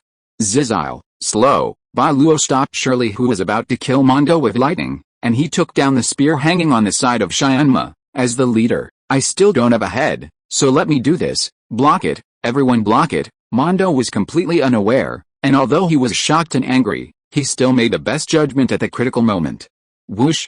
Puff! But the next moment, a spear pierced through the running Mondo, nailing him to the ground, leaving his body swinging in the air. And the funny thing is, until his death, he didn't know who the enemy was. I have something to do today, so I will post the third chapter in advance. Chapter 41 Tree Man. There were no children, women, or elderly people on this island. To pirates, such burdens would only waste food. Pirates were not fishermen, they didn't produce, lived from hand to mouth, and held no familial responsibilities. Family, in their eyes, was a truly ridiculous concept. Honestly, Bai Luo truly hoped that only ordinary fishermen would inhabit this island. That would be a vital source of population for the Atón, representing considerable benefit. Bai Luo would do his best to subjugate them and gradually educate them. Regarding civilians, Bai Luo adhered to the principle of avoiding killing whenever possible. After all, there were no grudges, and as long as you didn't point your weapons at the Atonians, they wouldn't consider you an enemy. If possible, and as long as the interests of the Atonians were protected, Bai Luo would never go too far. However, the pirates. Bai Luo had no intention of showing mercy, and he would never allow them to become the new Atonians. As for turning them into slaves or laborers, that was simply a joke. With Lilith around, her magic could build houses, roads, and castles. Tens of thousands of slaves wouldn't even be enough for Lilith to complete in a few days. Run, run, devils, they are devils, obviously, they are the pirates who kill, rape, plunder, and do all kinds of evil. But now, they act like they are the vulnerable group. How disgusting! Bai Luo closed his eyes, and a large number of images emerged in his mind. It was Lilith's magic, the memories of the pirates on this island extracted through special memory magic. The images in it were like purgatory on Earth, and the tragic parts were simply horrifying. There are no innocent people here, Bai Luo shouted, they all deserve to die, so, adhering to the principle of not leaving anyone alive and killing them on the spot, Bai Luo asked the Atón people to continue chasing and killing them until they were forced into the forest, and then stopped. Everyone, stop chasing, Bai Luo gave an order and passed it on through the white eagles. Soon, all the Atón people came back. Shirley? Bai Luo asked Shirley to sense and found that there were only about 100 pirates left. This means that in the past few tens of minutes, more than 1,000 pirates died at their hands. Shirley only made a few moves, which seemed to be a grand scene, but because Bai Luo was more restrained and did not let her wreak havoc, she actually killed less than 300 pirates. Most of the work was done by the Atón people. It has to be said that the Atón people are really like Supermen compared to ordinary people. Their physique is too excellent, and their reaction speed is far beyond that of ordinary people. I dare not say that I can fight 1 against 100, but relying on sneak attacks and assassinations, with sufficient weapons, an Atón person may really be able to kill 100 people. It feels so good, so good. Diana threw a stolen pirate knife on the ground, only to see that it was covered with gaps. It's just that the weapon is too weak. I changed dozens of them and it was not enough. I killed 41 people. Is there anyone who has killed more than me? Diana shouted, wanting to compete with everyone else to prove that she was still as brave as she used to be. 44, Jellic calmly reported a number. 50, Knowles felt that he should have the most, but his senior sister and uncle did not say the specific number. The others counted one after another. Shira killed 15, and Imiter had the least. Her fighting method was to use poison, so she only killed a few people directly, a mere 7, but she indirectly affected many enemies, which made her an excellent support.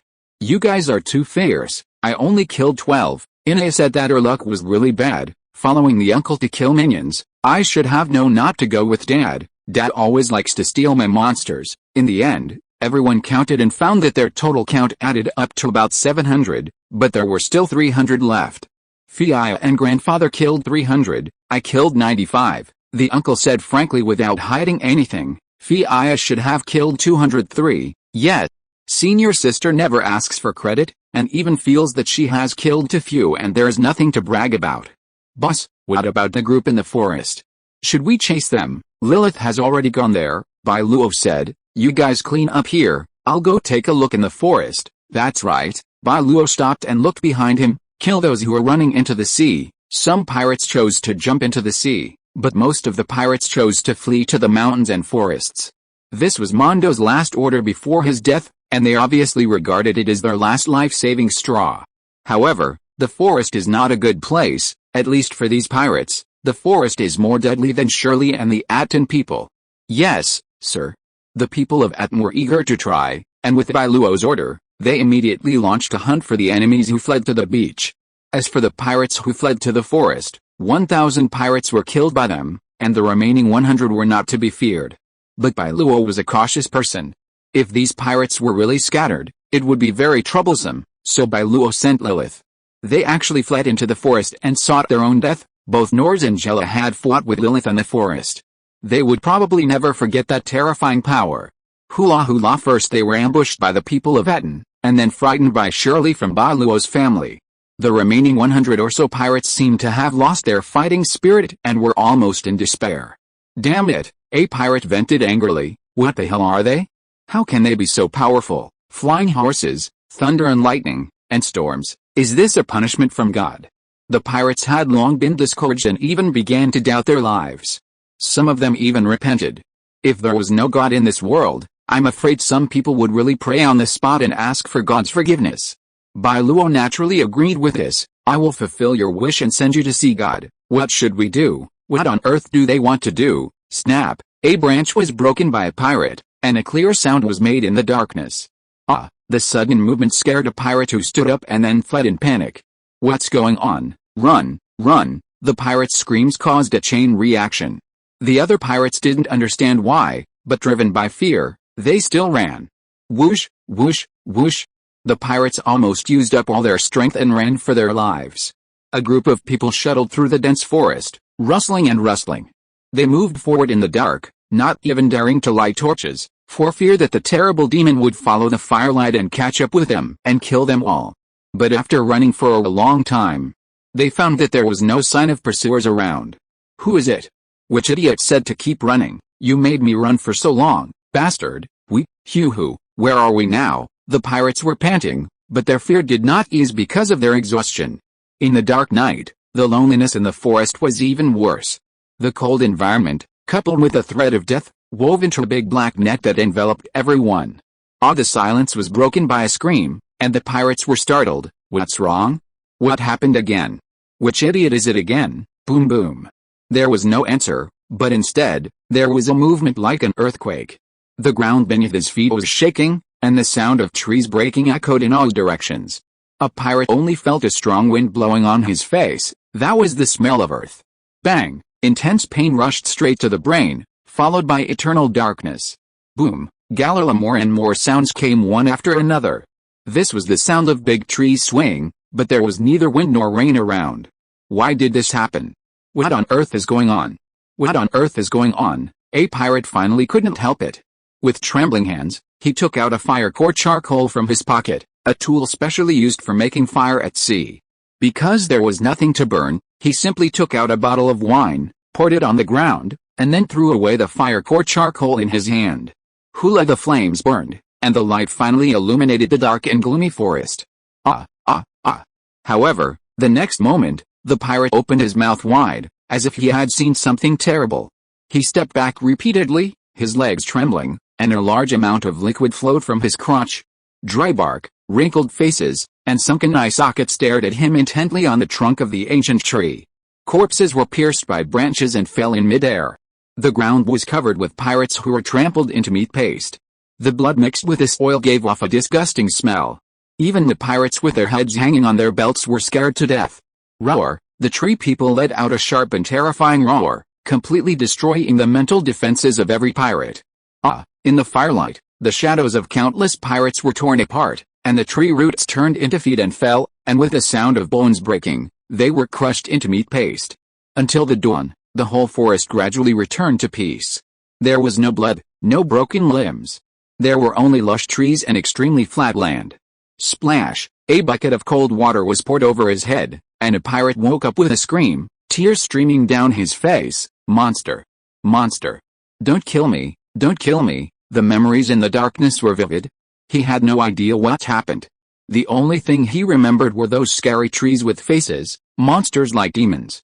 Is this thing still useful? Nels complained. It feels like it has been scared silly. Right, the tree people awakened by Lady Lilith are indeed terrifying. Jella understood deeply. If you encounter such a thing at night, you will be lucky not to be scared to death. Wake them all up. Bai Luo asked the children to continue fetching water, and then poured water on the last 3 pirates left in the entire fishing village to wake them up one by one. Ah, help! Help! After they woke up, their reactions were very consistent. All wailing and begging for mercy. Bai Luo did not kill these people directly. He mainly planned to stay and question them, and because they were frightened and fainted, the tree people could not distinguish them, so they saved their lives. The tree people were awakened by Lilith's fairy magic, but they have no intelligence and cannot be considered living beings. Just like the thousands of mushroom people before, they are actually more like Lilith's puppets pulled by her strings. Bai Luo discovered these surviving pirates and asked Lilith to tie them up with vines and hang them in the harbor of the fishing village. Bai Luo needed to question them to obtain more information. For example, what happened to the remaining 80 pirates? Were they guarding some treasure? Also, why were there no fishing boats here? Were the pirates out looting? The most important thing is the number of people and when they will return. Let me ask you a few questions. Bai Luo opened his mouth to ask, but the 3 pirates immediately started clamoring. Don't kill me, don't kill me, let me go, please let me go. In their eyes, Bai Luo was no less than the devil from hell, extremely terrifying. Tisk, Bai Luo, shut up. Lilith, the fairy understood. She took out her magic wand, and pointed it at the pirates.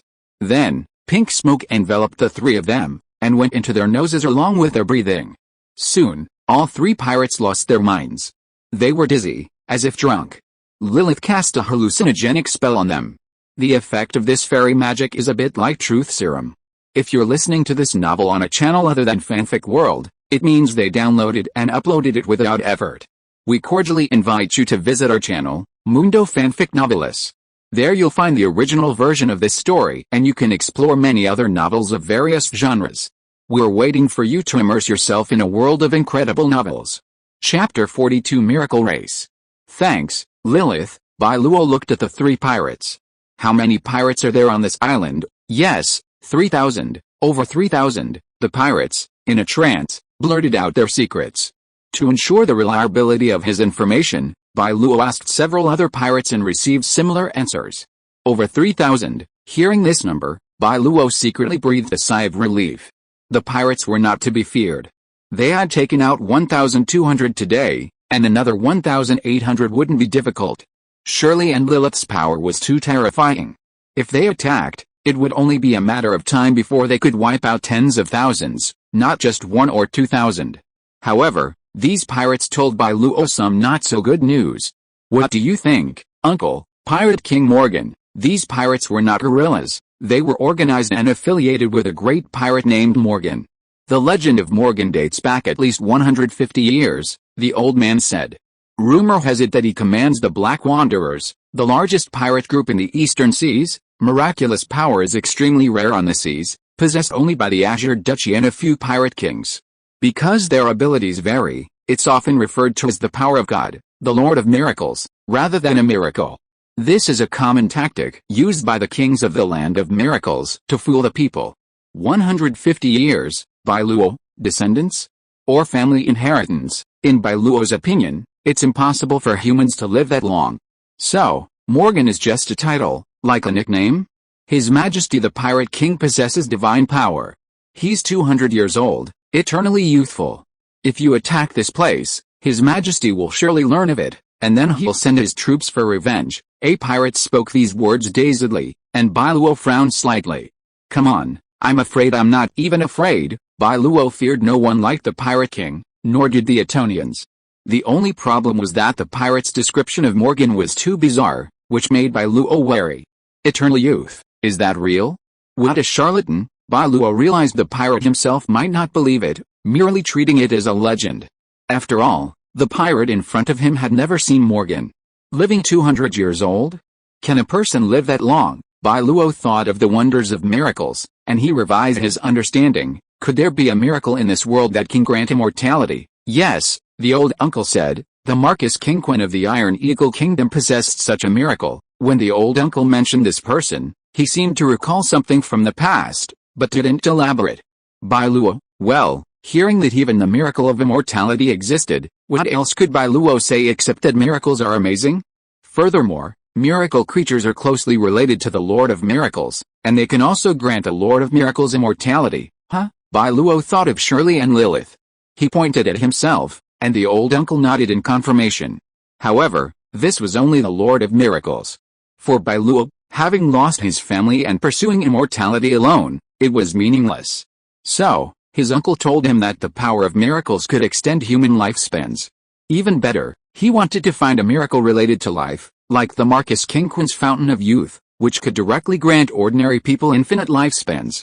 The miracle of immortality, Bai Luo secretly vowed to find it, not just for himself, but also for his senior sister, his uncle, and the others. Before, when he didn't know, Bai Luo had no choice. But now that he knew, he was determined to find it. But discussing this now was pointless. Their focus had to be on Pirate King Morgan. How many men does Morgan have? The pirates didn't really know. They were ordered to stay on the island, and they were obviously ordinary pirates, not very impressive, the lesser sort. How could they possibly know such confidential information? As for whether Morgan was the Lord of Miracles or what his divine power was, the pirates were clueless. Finally, Bai Luo skipped over the inquiries. What are you doing on this island? We're using it as a transit point, storing treasure, restocking supplies. What about those 80+ pirates? The pirates suddenly fell silent.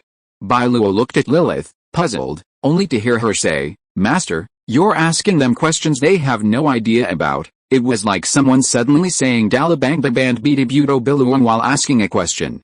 The natural response would be, what? Sure enough, the pirates were bewildered. They didn't understand Bai Luo's meaning. I'm saying, you sent 80 pirates deep into this island. What are you doing? Unfortunately, this question remained unanswered. Are the pirates elsewhere on the island? The old man suddenly interrupted with this question. The pirates answered in unison, no. Bai Luo, are there no other pirates on the island? No. What's going on? Bai Luo looked at Shirley, who assured him, Shirley really detected human activity over there. Shirley couldn't be wrong, and neither could Lilith's fairy magic. This proved only one fact, those 80+ people weren't pirates. Bai Luo then asked a few more questions. After ensuring that the pirates' supplies had been completely emptied, Bai Luo ordered their execution. Are there really still people on the island? Yes, Bai Luo said. Shirley told me there are at least 80 more. You're fast. Go investigate first, the old man advised, but if there's any danger, don't act rashly. Talk slowly. Bai Luo was the core of the Atón people. He couldn't afford to lose. Everyone could be sacrificed, but not Bai Luo. Hulalahim, Bai Luo, who was about to ask Shirley to come over, suddenly froze.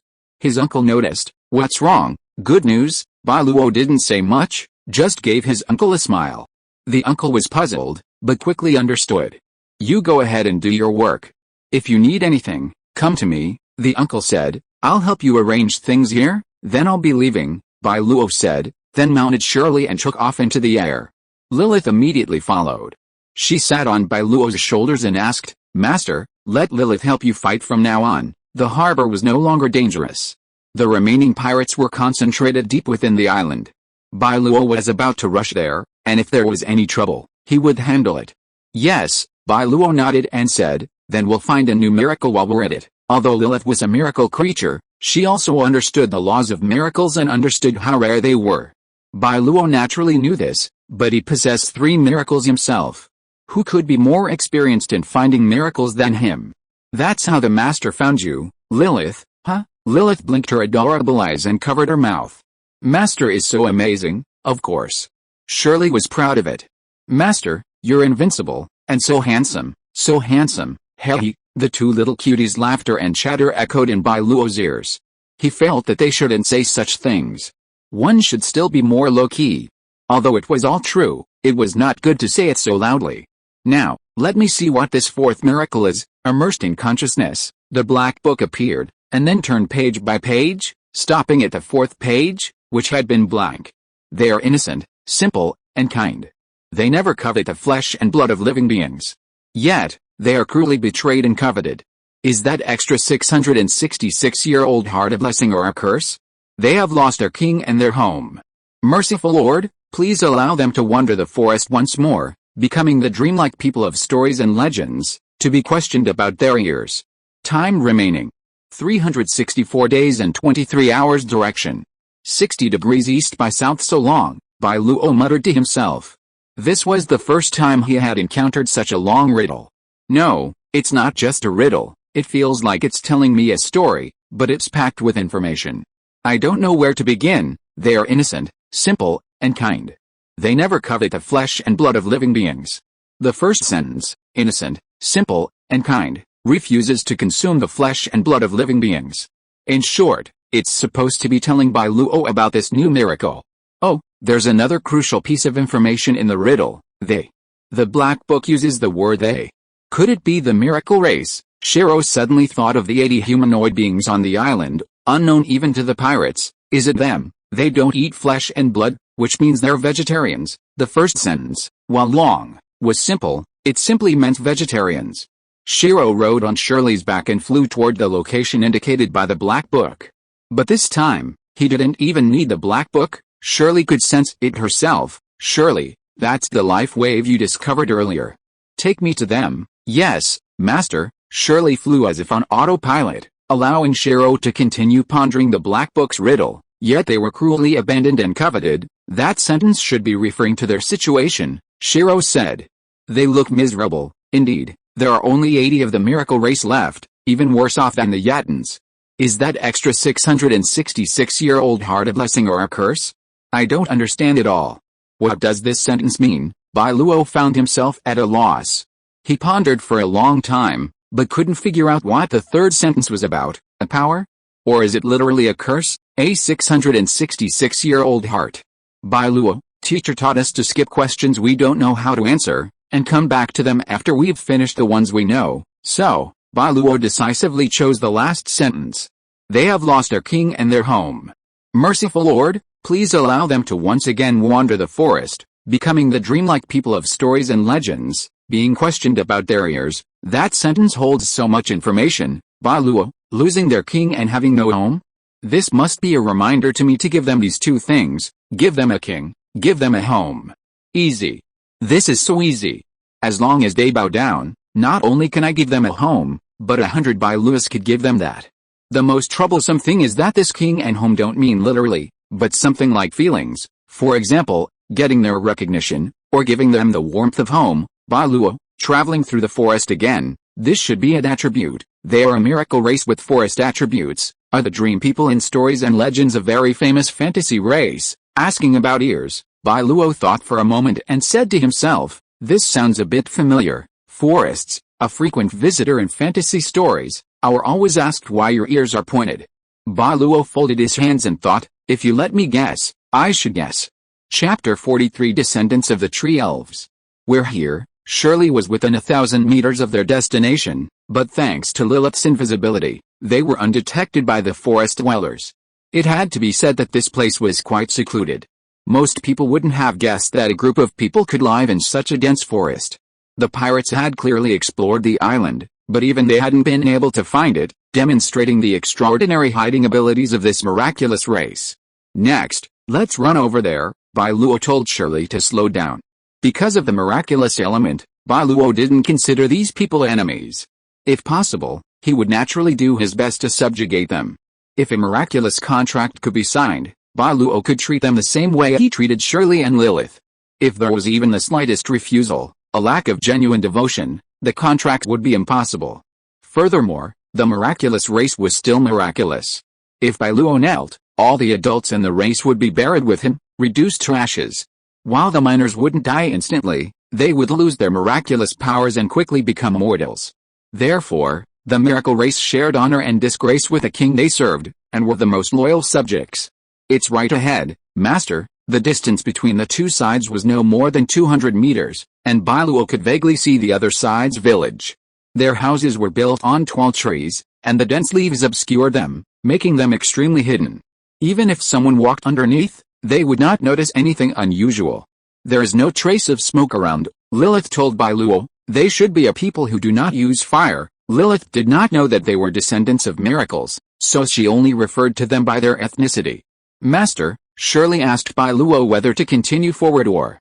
The people inside, Bai Luo didn't hide, but shouted, "My name is Bai Luo Atón. I've come specially to visit you. Please come out and meet me. Please rest assured, I mean no harm. You found them, but they don't belong to you yet. The evil they've endured has made them afraid to open their hearts again. Try your best to gain their trust.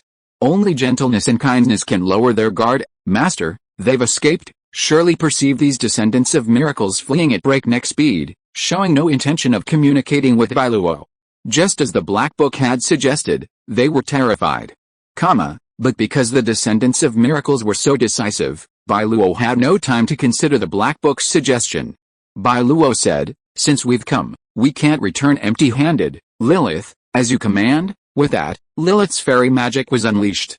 Boom! The massive trees they normally depended on for survival sprang to life, countless vines and branches transforming into ropes, tying down the leaping figures.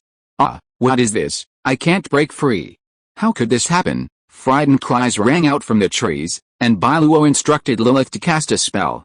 Boom! The massive, ancient trees lifted their heads, their leaves parting to reveal the descendants of miracles hanging in mid-air like silkworm chrysalis. They resembled humans, only with fairer skin. Their short and long blonde hair gleamed in the sunlight, striking their beauty. Their looks were so striking that even Bai Luo marveled, "Wow, their looks are incredible." The ratio of males to females was nearly 50 hours, and 50 minutes. But whether men or women, the suspended figures were incredibly good-looking. Though senior sister is also beautiful, but, Bai Luo noticed their pointed ears. Is this the dream race, elves? Bai Luo uttered the name he had longed to hear. Sure enough, they are elves with pointed ears. "Please don't hurt us." At this moment, an old voice rang out. It was an old man, looking at least 70 years old, with white hair and a face full of wrinkles. Amidst the many handsome men and beautiful women, as well as the adorable boys and girls, he was definitely an outlier among the outliers. "Prophet, this is no ordinary man." The old man was also hanging from the tree. Bai Luo found his words interesting and immediately said, "I am not an enemy. Please forgive my rudeness. I will let you down now, but I hope you won't run away again. We can talk it over." With this, Bai Luo had Lilith lower them down. Lilith had demonstrated her strength, and Bai Luo's show of force was enough to leave an indelible impression on the elves. At the same time, Bai Luo had proved one thing: they couldn't escape. With Lilith around, he could capture them anytime, anywhere. This also meant that even if Bai Luo truly had evil intentions, they wouldn't be able to resist. "Your Excellency is right. We were simply too frightened." The old man was lowered down, his body quite weak, and he nearly fell upon landing. Lilith, behind the old man, a seedling burst through the soil, quickly transforming into a chair wrapped in vines. "What is this? Miraculous! How could this happen? A chair is growing out of the soil. Looks like it was formed from vines." Sure enough, unlike the other elves, the old man thanked Bai Luo first, then sat down, gathered his thoughts, and said, "You are the Lord of Miracles, and that flying creature must be some kind of miracle, right?" With such a miraculous power, the old man couldn't think of any other possibility other than a miracle. Unlike those ignorant pirates, the old elf was clearly one of the few who knew the secret. What is a miracle? So there are such powerful powers. Although they had pointed ears and looked elf-like, they were probably not true elves, but merely descendants of elves. "Is it really a miracle, Grandpa Andrew?" a tall woman with long golden hair asked the old man. "Isn't that the myth you told us before?" "It's true. We are the example, aren't we?" Grandpa Andrew looked at Bai Luo and asked, "Noble king, can you please tell these children how long humans can live?" Bai Luo was a little surprised, but still told the truth. The long-lived can live to 70 or 80 years old. In some places with poor conditions and poverty, they may die in their 30s, 70 or 80 years. How is that possible? Are you sure they weren't murdered, but died of old age? 80 years old? That's still a child? During the discussion, Bai Luo heard something incredible. He really wanted to ask, 80-year-old child? Are you kidding me? You? Bai Luo had initially suspected, and now he was even more certain. Are you very long-lived? It seems your distinguished guest has noticed, Grandpa Andrew said. Our ancestors are the ancient, miraculous tree elves. We have inherited their bloodline. It doesn't have any other benefits, just longevity. Grandpa Andrew was clearly experienced, and he could sense Bai Luo's intentions. Our youngest child is over 60, if Bai Luo were a slave trader. Seeing so many handsome men and beautiful women, he could easily have taken advantage. You know, the descendants of tree elves can maintain their youthfulness for an extended period of time, which is a dream bed partner for humans. Imagine being united with a young and beautiful tree elf at the age of 16. And when you're on your deathbed, she still looks so youthful, even more radiant. It's hard to imagine how much of a market such a race would have for slave traders. Fortunately, tree elves have long been extinct in the outside world. The tree elves on this island are the only remaining bloodline in the world. Grandpa Andrew did not find any filth in Bai Luo's eyes, only curiosity and appreciation, a love and cherishment for beautiful things. This person is not the enemy of the tree elves, Grandpa Andrew judged so. What's more, Bai Luo came with a miracle. The person who possesses a miracle is the master of miracles, a noble existence with the qualifications of a king. The tribe of the descendants of the tree elves has not had such a person visit for many years. Logically, they should take out the best food and the most luxurious tree nest house to entertain and welcome him. The old man is very wise. Bai Luo did not let Shirley continue to show her strength. Lilith was enough. I hope you will forgive me for my impoliteness, Old Man Andrew said hurriedly. Quick, please come to our village and let us entertain our great guests. Chapter 44 Miracle Awakening. Thank you for your invitation. At Old Man Andrew's invitation, Bai Luo climbed up to their tree nest.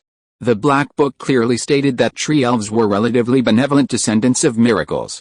Furthermore, Bai Luo, with Lilith by his side, possessed an absolute sense of military power, so he wasn't worried about what the tree elves might do to him. This is my granddaughter, Inya. Hello. Inya was strikingly beautiful. Andrew had said she was the current leader of the tree elf clan. Sitting behind her was her younger brother, Anderson, also incredibly handsome. Greetings, Honorable Lord of Miracles. Like his sister, Anderson was incredibly polite, unfazed by the previous disagreement. According to Grandpa Andrew, tree elves possessed a certain ability to sense others' hearts. They couldn't know a person's true intentions, but they could roughly discern good intentions from bad. Bai Luo showed no trace of evil, which caused the tree elves to relax their vigilance, thus completing the first task in the Black Book. You've already earned their favor. But this is just the beginning. To truly gain a race's recognition, you must first do something for them. Kingship is both a right and an obligation.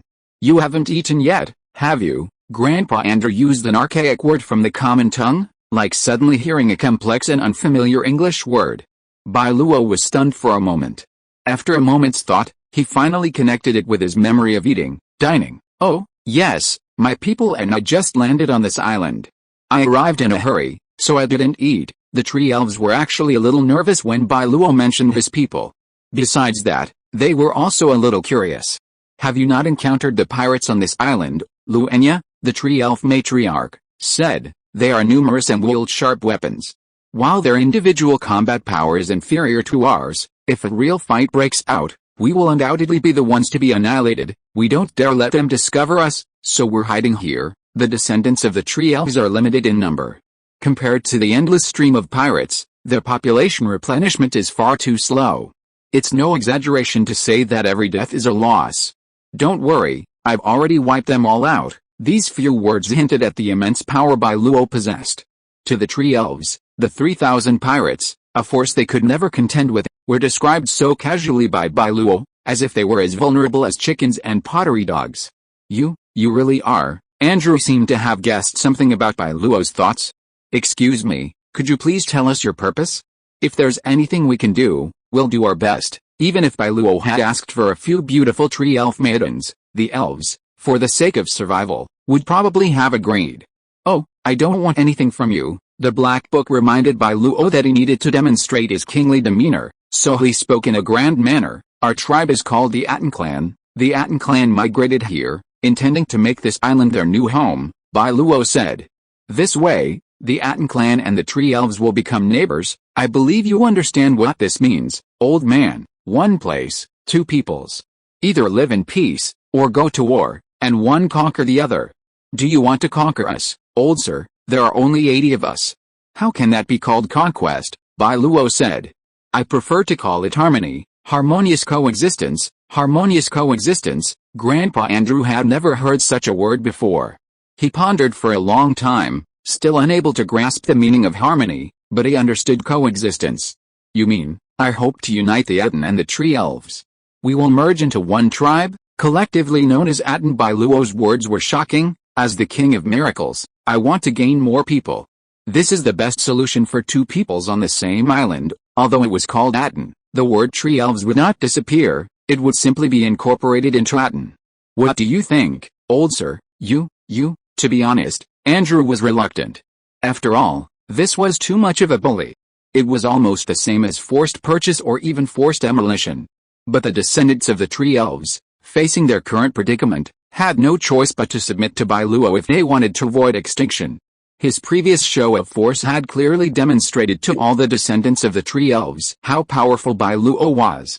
He could wipe them out in a snap of a finger. The tree elves were at such a disadvantage, vastly weaker than Bai Luo. If Bai Luo attacked, they would be completely powerless.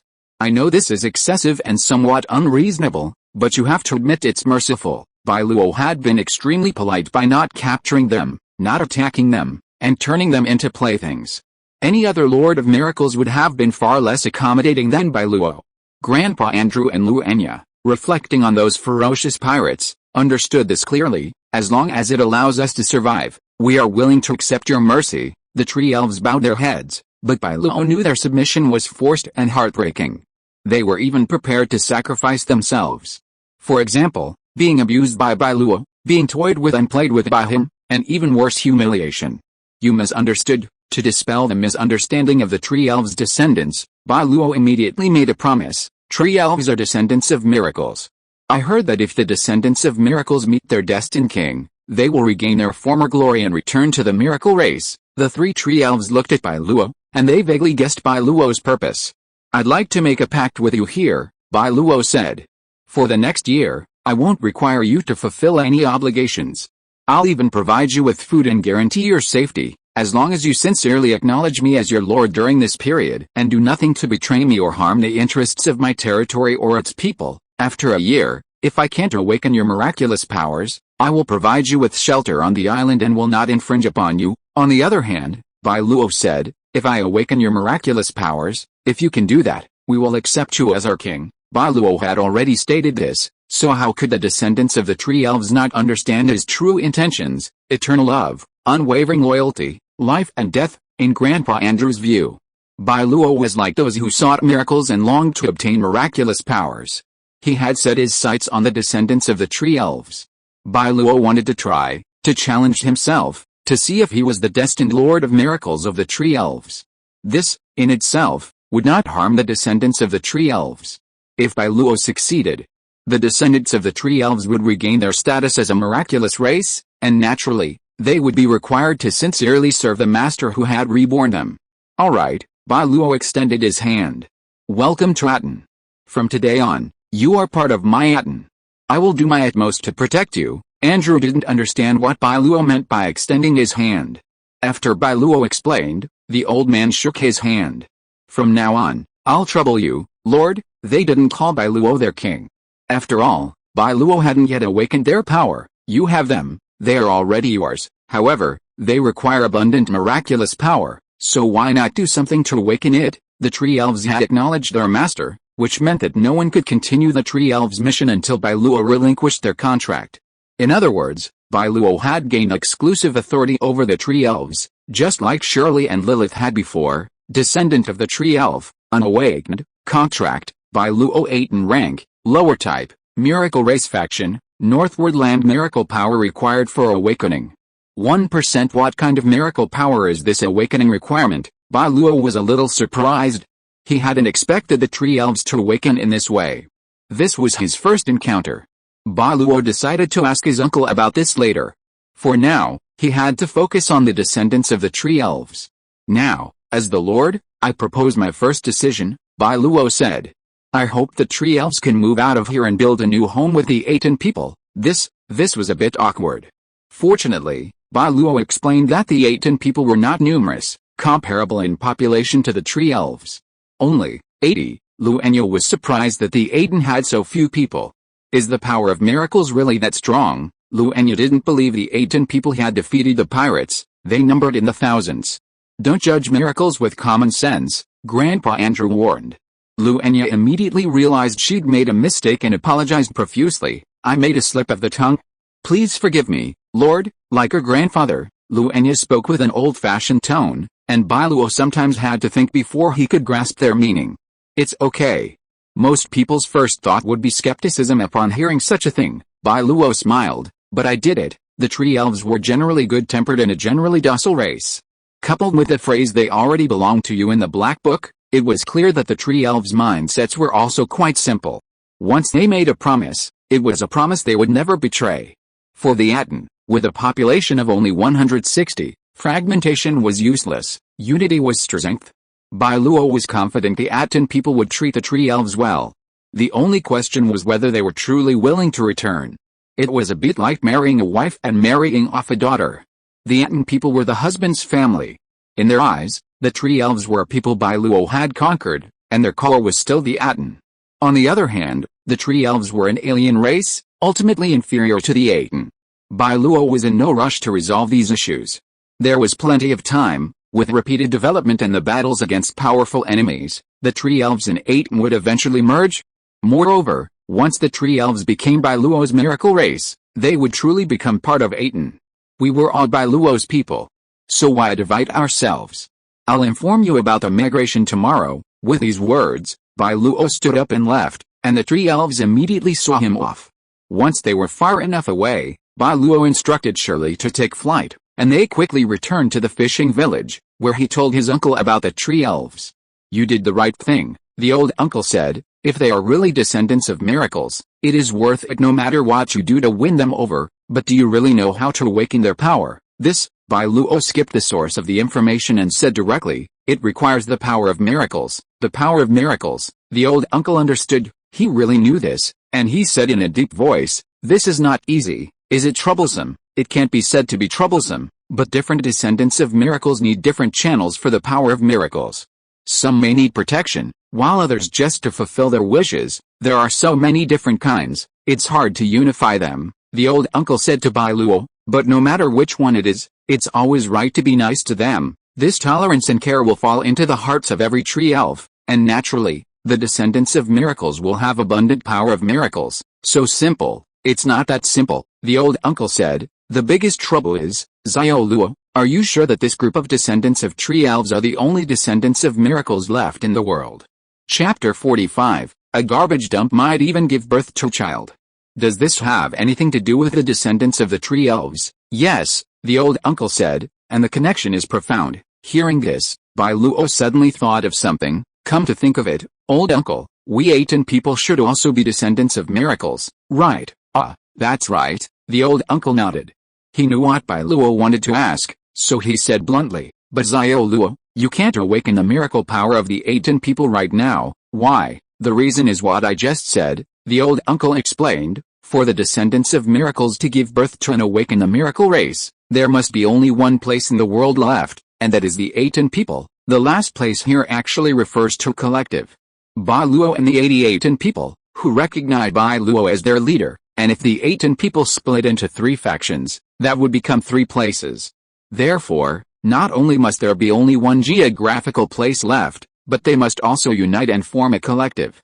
This condition must also be observed by the descendants of the tree elves, the old uncle said. In other words, as long as there's even one descendant of the tree elves left outside this island, we'll never be able to awaken the miraculous power of the tree elves. No wonder there's no information about the Atón in the Black Book. I see, Bai Luo understood, and knew why the Atón couldn't be awakened. Fortunately, this didn't harm Bai Luo, because he was invincible from the start.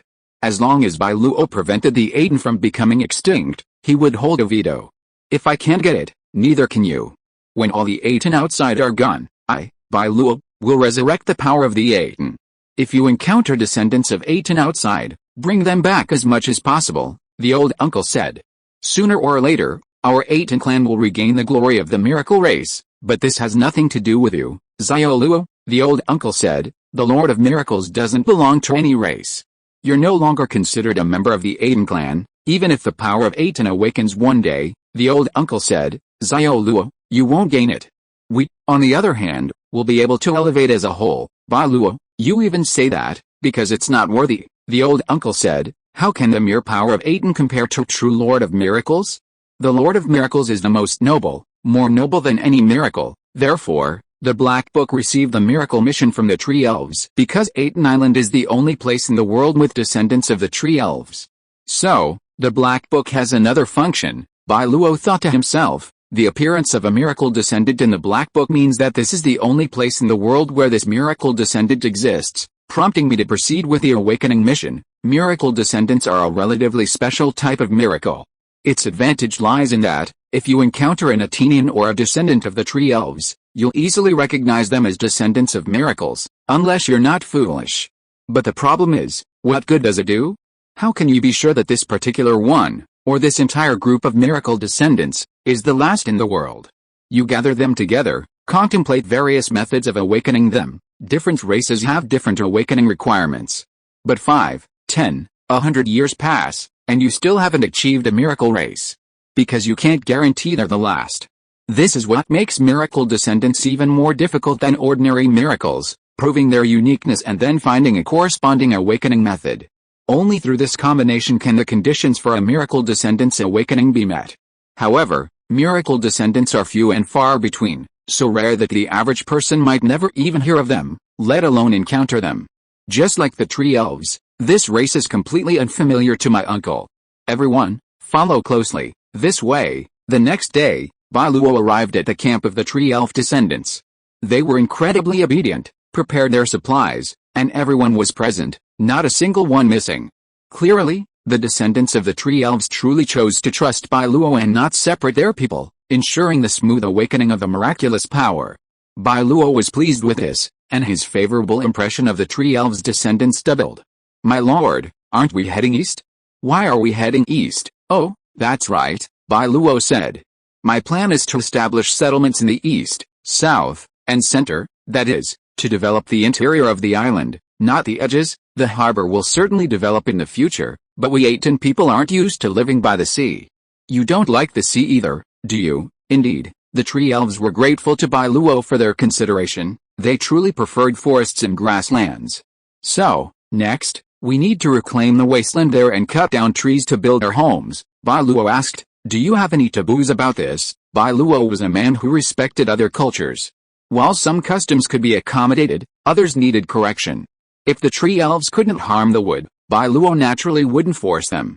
No, Bai Luo was speaking with Inya, the chieftain of the descendants of the Tree Elves. Grandpa Andrew was too old, and he no longer had the energy for such a life.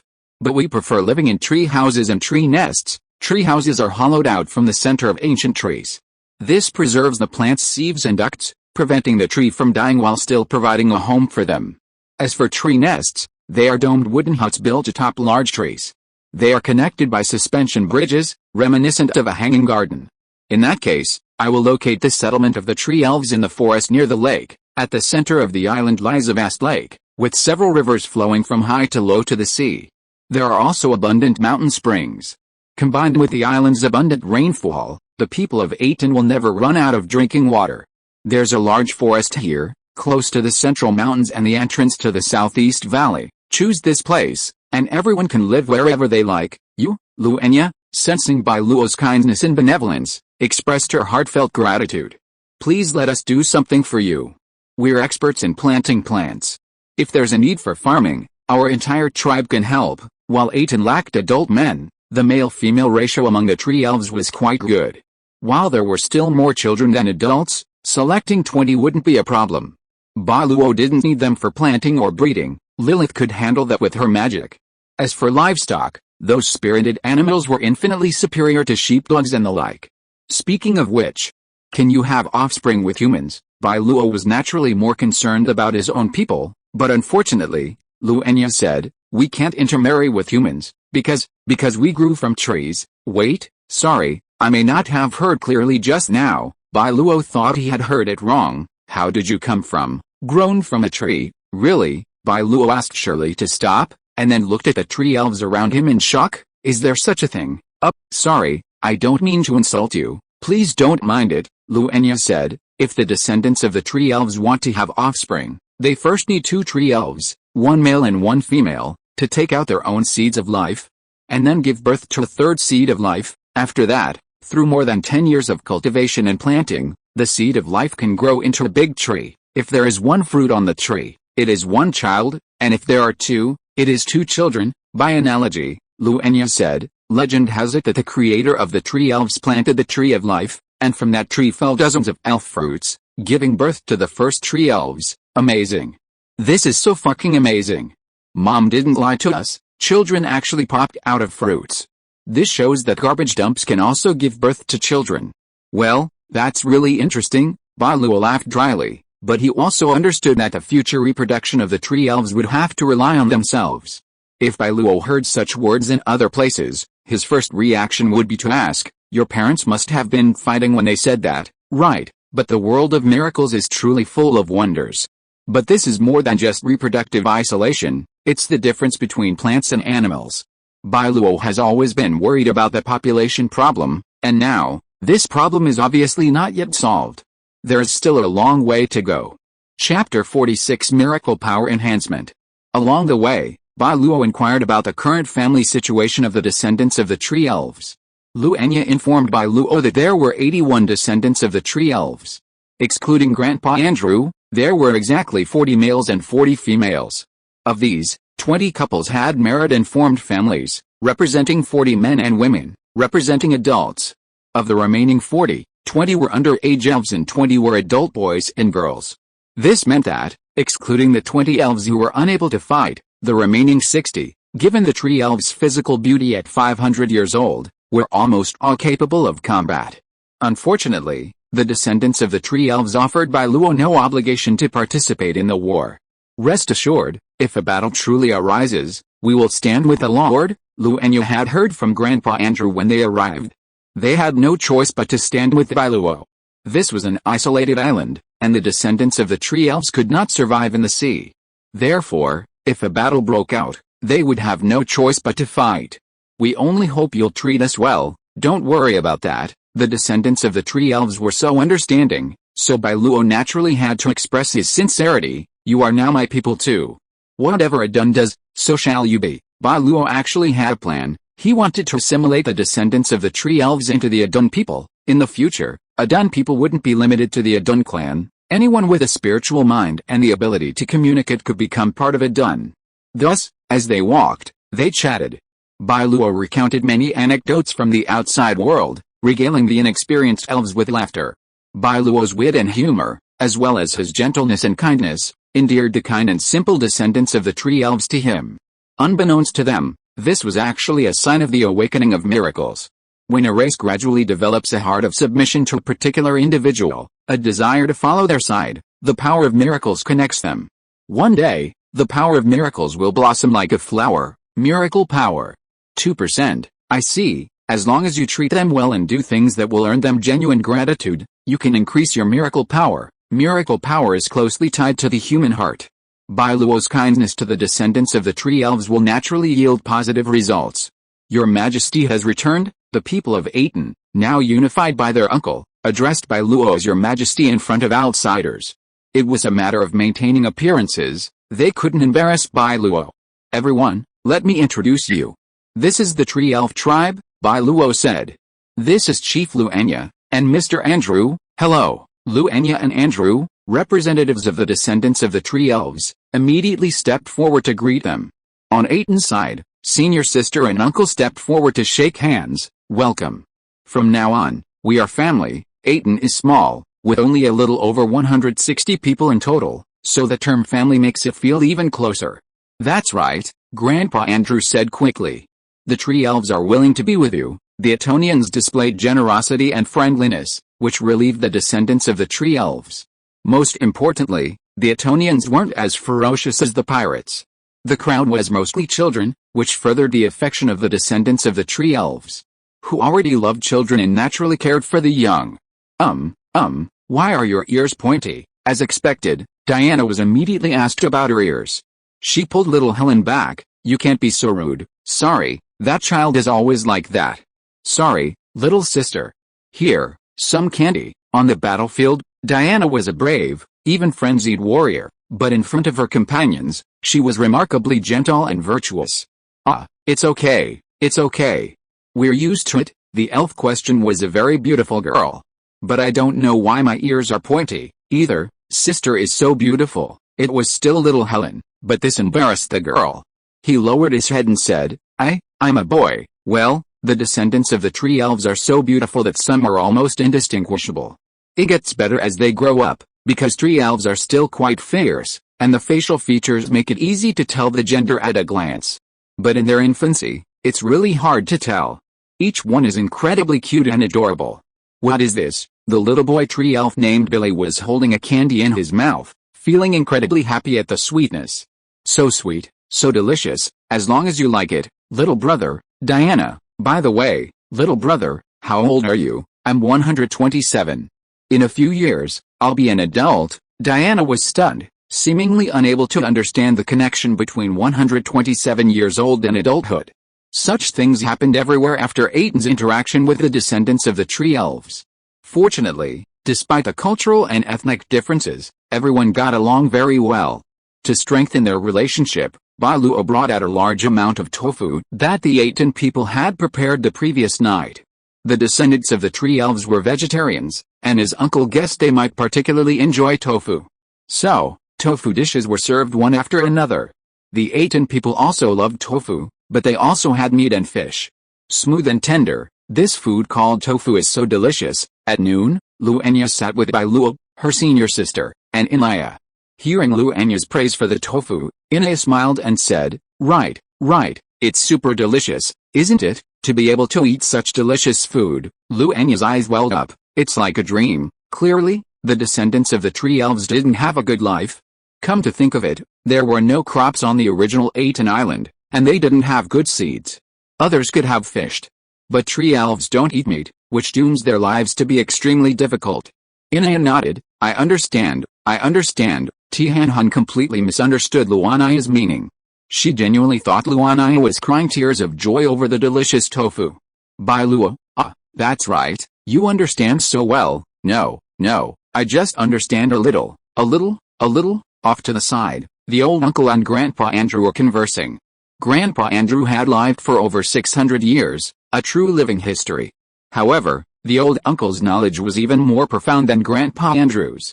He often led the conversation, sometimes even checking for omissions.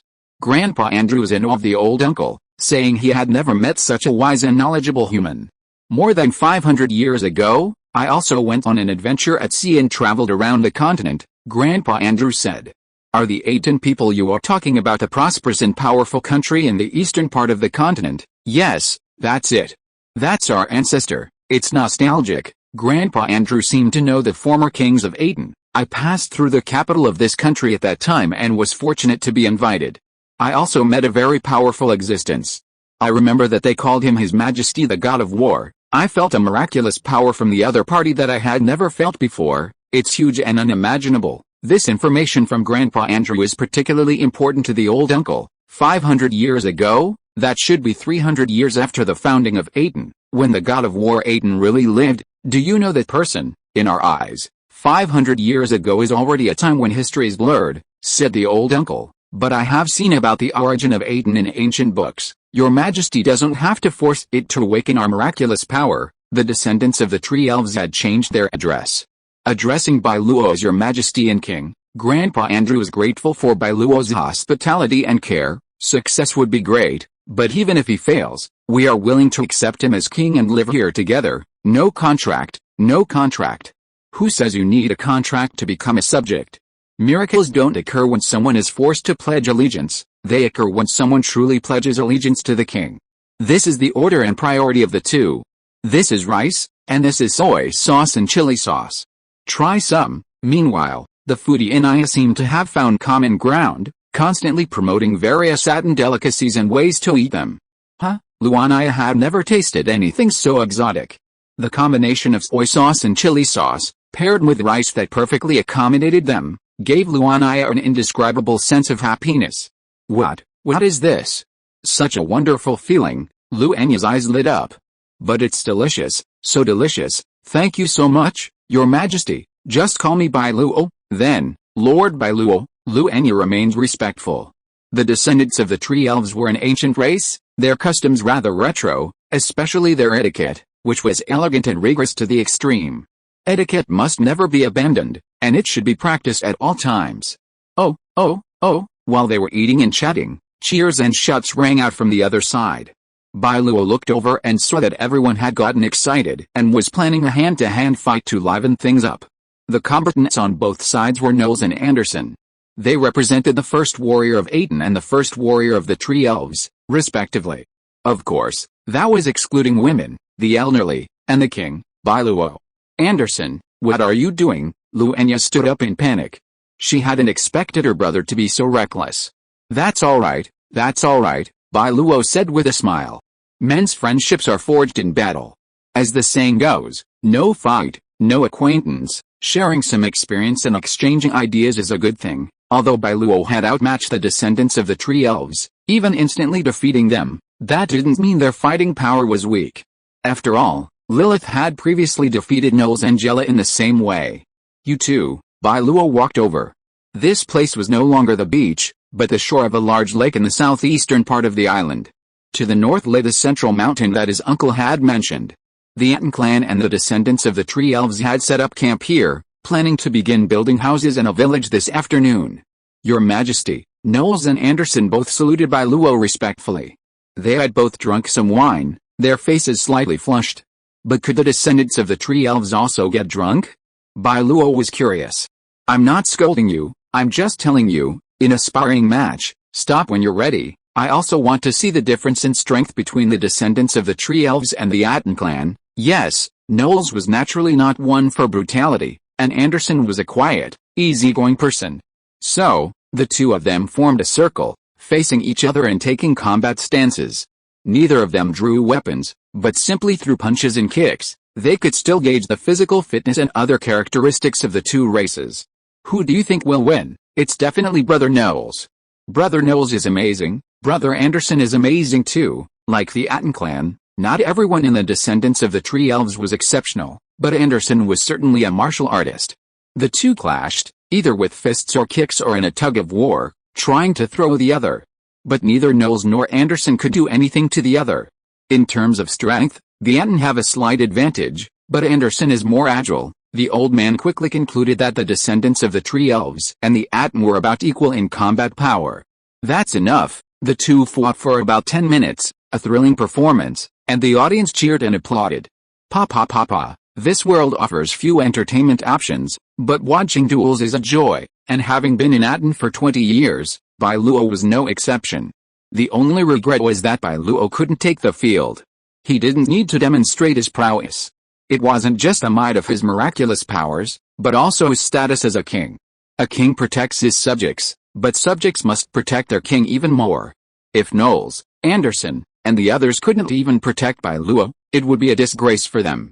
Therefore, the old man forbade Bai Luo from participating in such matters. Even if a duel resulted in the title of Atón's greatest warrior, Bai Luo wouldn't interfere. That was the honor of the subjects, and Bai Luo only needed to applaud. The men have fought, but our women of Atón are no less capable. The old uncle noticed Luania's eagerness to fight, and upon hearing this, the older sisters of the Atón clan, as well as the stunning women of the Tree Elves' descendants, immediately volunteered. Inya, is it finally my turn to take action? Fiia, the old uncle said to Grandpa Andrew. Fiia, you're my most prized student, the strongest in Atón. I'll do it. Hearing this, Luania couldn't sit still any longer and immediately stood up. I'll fight you. Chapter 47. Uncle, I'm actually panicked. The battle was over quickly, incredibly quickly. Isn't this too much? Luania was stunned. She'd lost, and it was inexplicable. Come again. Luania refused to accept the defeat. Her strength surpassed her brother's. Descendants of the Tree Elves were known for their kindness, but even when they didn't understand something, They wanted to understand it. And so, Inya lost again. Neither of them used weapons, and the senior sister only engaged in close combat. But her moves, speed, and strength completely overwhelmed Inya. Inya is invincible. Long live senior sister, Inya. Inya. Although senior sister was aloof among the Atón people, everyone knew who was the supreme master of Atón. Inya was the old uncle's first disciple.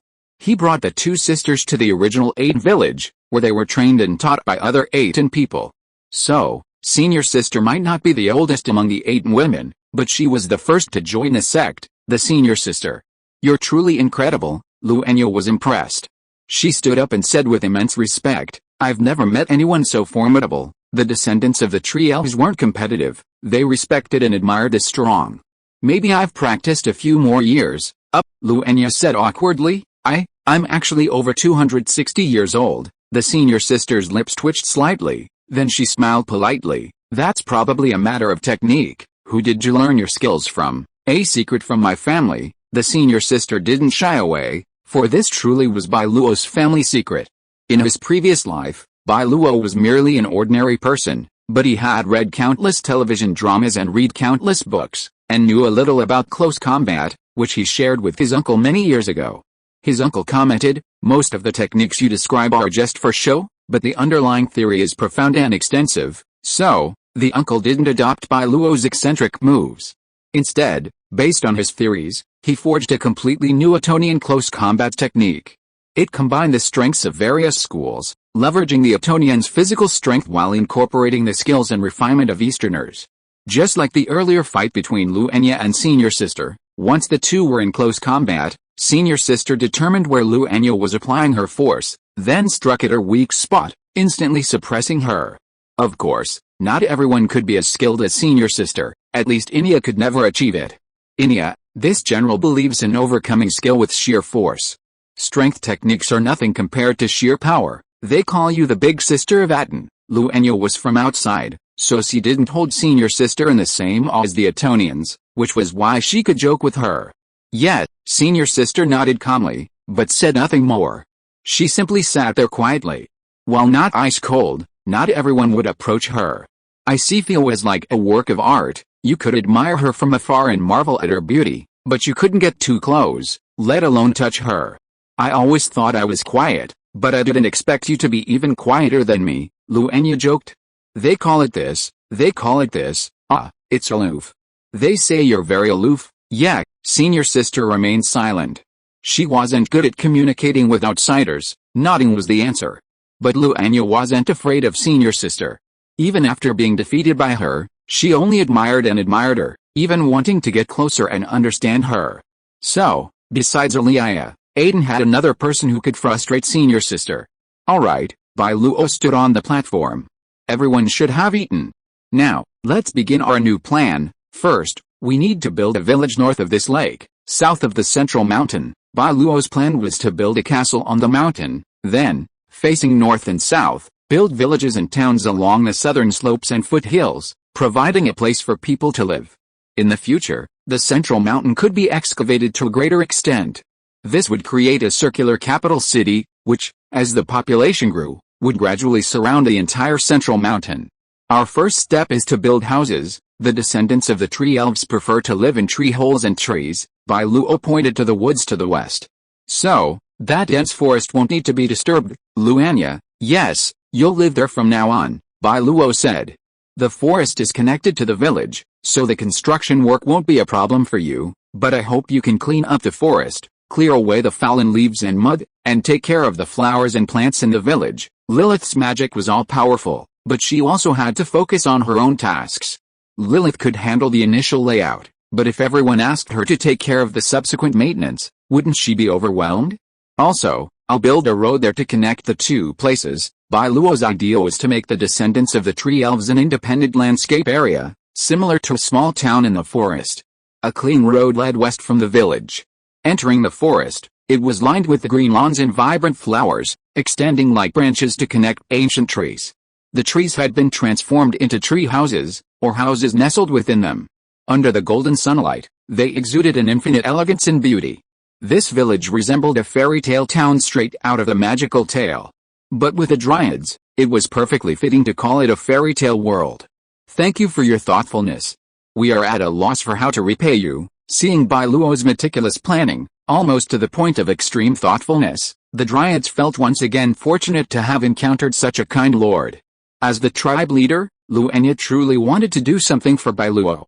If we were to meet a king, it would surely be like this, right? Dryads didn't practice divination, but they did believe in a destined king, one who would one day descend, bathed in divine light, to lead them toward their hope. And now, many descendants of the tree elves were drawn to Bai Luo and were secretly glancing at him. Upon being caught, they quickly lowered their heads, like students being called out for skipping class, which made Bai Luo laugh. So, he smiled and occasionally greeted them, earning their favor once again. Miracle power. 5%, as expected, as long as one continues to treat the descendants of the tree elves well and do things that truly benefit them, the miracle power will increase. It's already reached 5% so quickly. It seems it won't take a year to awaken them. The fourth page of miracles was the first one Bai Luo encountered that took a long time. Keep trying, and we'll get it done within a few months. Also, I've been meaning to ask this before. Inya picked up a cat at her feet and petted it. Isn't this a cat? How strange. I think it's more human than animal. Meow. The kitten was none other than Cat Lingling, waving its adorable paws and patting the great evil lamb with its paws. So cute. Inya couldn't resist such an adorable creature. Excuse me, what's going on? This is the power of Lilith, my miracle, Bai Luo, not just the Cat Lingling and the others, but also the white eagle in the sky and the mice in the village. It's the power of miracles? No wonder, Lilith had endowed the small animals with intelligence, but unlike the tree people and mushroom people, they were truly living beings. Over time, they could even break free from Lilith's constraints and become a whole new race of miracles. Yes, the origin of the miracle race was created by the power of miracles. However, this would take a long time, and it would be difficult to achieve without years or even decades. This was a life form with a soul. Even Lilith couldn't turn trees, mushrooms, or stones into miracle children at this point. We're actually quite skilled at raising animals. I wonder if we could do this. Bai Luo hesitated. Well, if the livestock were given intelligence, the Atón wouldn't be able to eat them. The Atón wouldn't eat creatures with human-like qualities or behaviors. If the descendants of the tree elves raised some pigs, and all of them stood upright, experiencing emotions like anger, sorrow, and joy, the Atón would probably vomit blood. That's why Bai Luo specifically instructed Lilith not to bestow miraculous powers upon domesticated chickens, ducks, cattle, and sheep. Is that so? Inya suspected the tree elves might not be able to raise livestock. After all, seeing their animals being eaten by humans wouldn't be acceptable to them. Then, what can we do? This was the most awkward part. The Atón were currently lacking combat power, soldiers. Lilith could solve all labor problems. The remaining people's tasks, then, should be more creative, doing things Lilith couldn't. Fortunately, humans themselves are carriers of the power of miracles. Giving them more exercise and training is exactly what the Atón clan and the descendants of the tree elves need to do. However, Bai Luo had previously stated that he would not force the descendants of the tree elves to join the army. I understand, Inya thought for a moment and said, please allow us to join the Atón army. Is that okay? Although Grandpa Andrew had previously stated that the descendants of the tree elves would fight alongside the Atón clan, this was the first time such a statement had been made publicly. Of course, Inya said, you provide us with food and build us a home. You're so kind. We tree elves are not ungrateful. We repay the kindness we receive. Besides, we really like this place. I think we can live together, just like you said, in harmony. The descendants of the tree elves already have a sense of belonging, which is a good thing. Bai Luo agreed. I will arrange for you to receive military training and other education with the Atón tribe. Please rest assured, the tree elves love to learn and will not shy away from fighting. Okay, Bai Luo's next two plans are mainly twofold, one for people's livelihood and the other for military affairs. The livelihood is divided into two parts. The first is to build houses, and the second is to cultivate farmland and sow the first batch of seeds. The former, with Lilith's fairy magic, can control dozens or even hundreds of axes, cut down trees, process the wood, and then build houses. It is only a matter of time. After solving the housing problem for the descendants of the tree elves, the Atón clan adopted a relaxed and easygoing nature. As long as they could get by, they could accept a simple village. However, Lilith's craftsmanship was remarkable. Every house Bai Luo had built was exquisitely crafted. Compared to building a home, the second step, cultivating the land, was more important. A month and a half had passed since Bai Luo received the holy bag of first buds. After excluding what he had consumed, he still had approximately 5,000 kilograms of grain. Bai Luo planned to use 4,500 kilograms for seeds. He could continue to use the holy bag of first buds for daily supplies, and the remaining 500 kilograms was more than enough for an emergency reserve. He also had food captured from the pirates, including livestock, pickled fish, and creatures like chickens and sheep. Although the remaining grains from the pirates were unpalatable, Bai Luo did not discard them, instead using them as animal feed. Swish, this food poured out of my pocket. How did they do that? Amazing. The descendants of the tree elves, unaware that Bai Luo possessed a second miracle, stared in amazement, exclaiming in amazement. Could this be a miracle, too, Grandpa Andrew, truly a learned man, asked Bai Luo in surprise. You possess two miracles. The existence of the first sprouting sacred pouch was essentially unconcealable. With Grandpa Andrew's knowledge, it was impossible for him not to have guessed at so many unheard-of crops, so Bai Luo made no attempt to conceal it. Yes, Bai Luo nodded, but this moment sent even Grandpa Andrew into a state of panic. Everyone! Quick! Come here. Grandpa Andrew made his decision. He waved quickly to the descendants of the tree elves, then spoke tremblingly. We haven't yet sworn an oath to the great king. Bai Luo, mindful of the tree elves' recent surrender, didn't make such a condition. After all, in this world, swearing allegiance was a deeply sacred act, especially for the more ancient races. I wonder if you know about the miracle oath ceremony. Grandpa Andrew wanted the descendants of the tree elves to formally swear an oath to Bai Luo, but he had no idea how the miracle ceremony worked. So, Grandpa Andrew looked at his uncle. Their interactions had left him completely captivated by his uncle's wisdom. It was a depth of knowledge that even the descendants of the ancient tree elves, spanning 600 years, would have been awed by, even truly convinced. Grandpa Andrew commented on his uncle like this, facing him, it was like looking into an abyss. Don't worry, brother. I know the miracle ceremony. Patting Grandpa Andrew on the shoulder, his uncle once again displayed his mature composure and confidence. Just follow my instructions, Bai Luo. Uncle, didn't you invent this yourself? Uncle, actually, I was pretty panicked too, but Saros was a mature old man, and how could a mature old man panic? He had to be incredibly steady. Grandpa Andrew gave his uncle a look. You're truly worthy of being a man I admire. You even know this, his uncle responded with a look. It's all basic stuff, just like that, under the command of the old uncle. 81 descendants of the tree elves knelt neatly in front of Bai Luo and began a 3-minute prayer. Bai Luo stood there speechless. He wondered if this strange ritual could be changed. If every new member had to do this, wouldn't it be too much trouble? But looking at the extremely pious expressions of the crowd, as if it was the most important moment in their lives, Bai Luo thought, why not keep it quiet? Miracle power. 25%, it actually increased by 20%. At this moment, Bai Luo decided, such a good tradition must have a long history. The secret of the hometown, Atón's 3-minute miracle ritual. Chapter 48 Developing yet an island. I'm going to tell you the story of Snow White and the 7 dwarfs. The children were playing with the young boys and girls, descendants of the tree elves, and recounting the fairy tales Bai Luo had once told them.